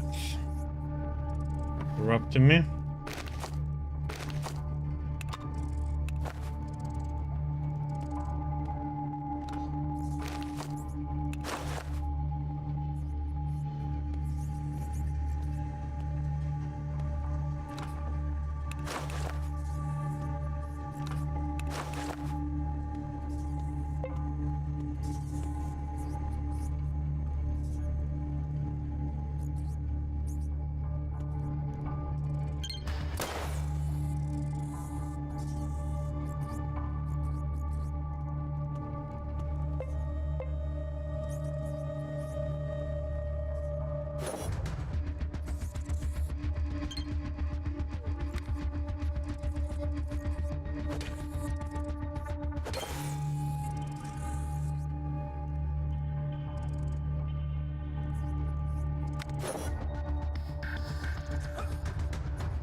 Hmm.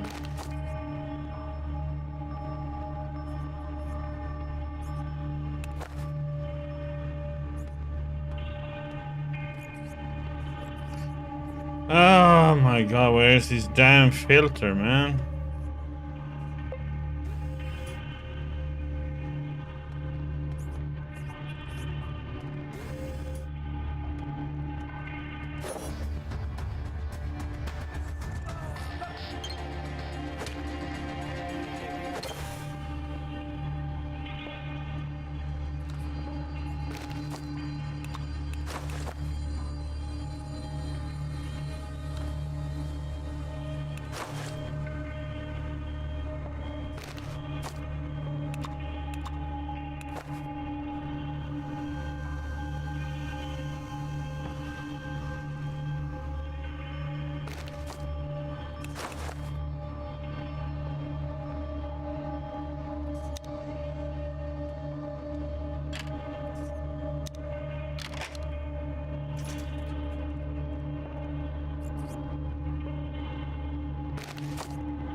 Oh,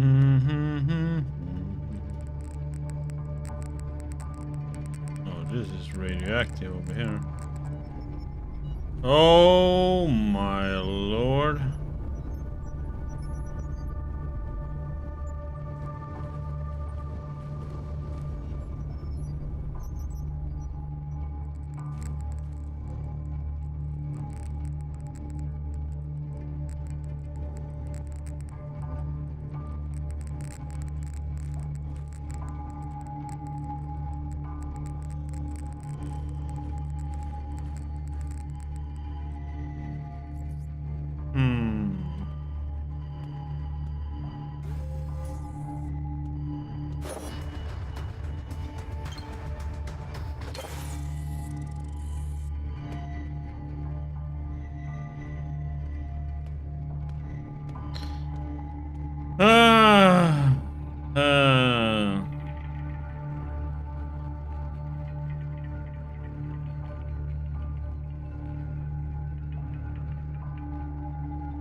Okay. Let's see. So the water filter was not in all of this. That means it's gonna be on the all the way on the other side.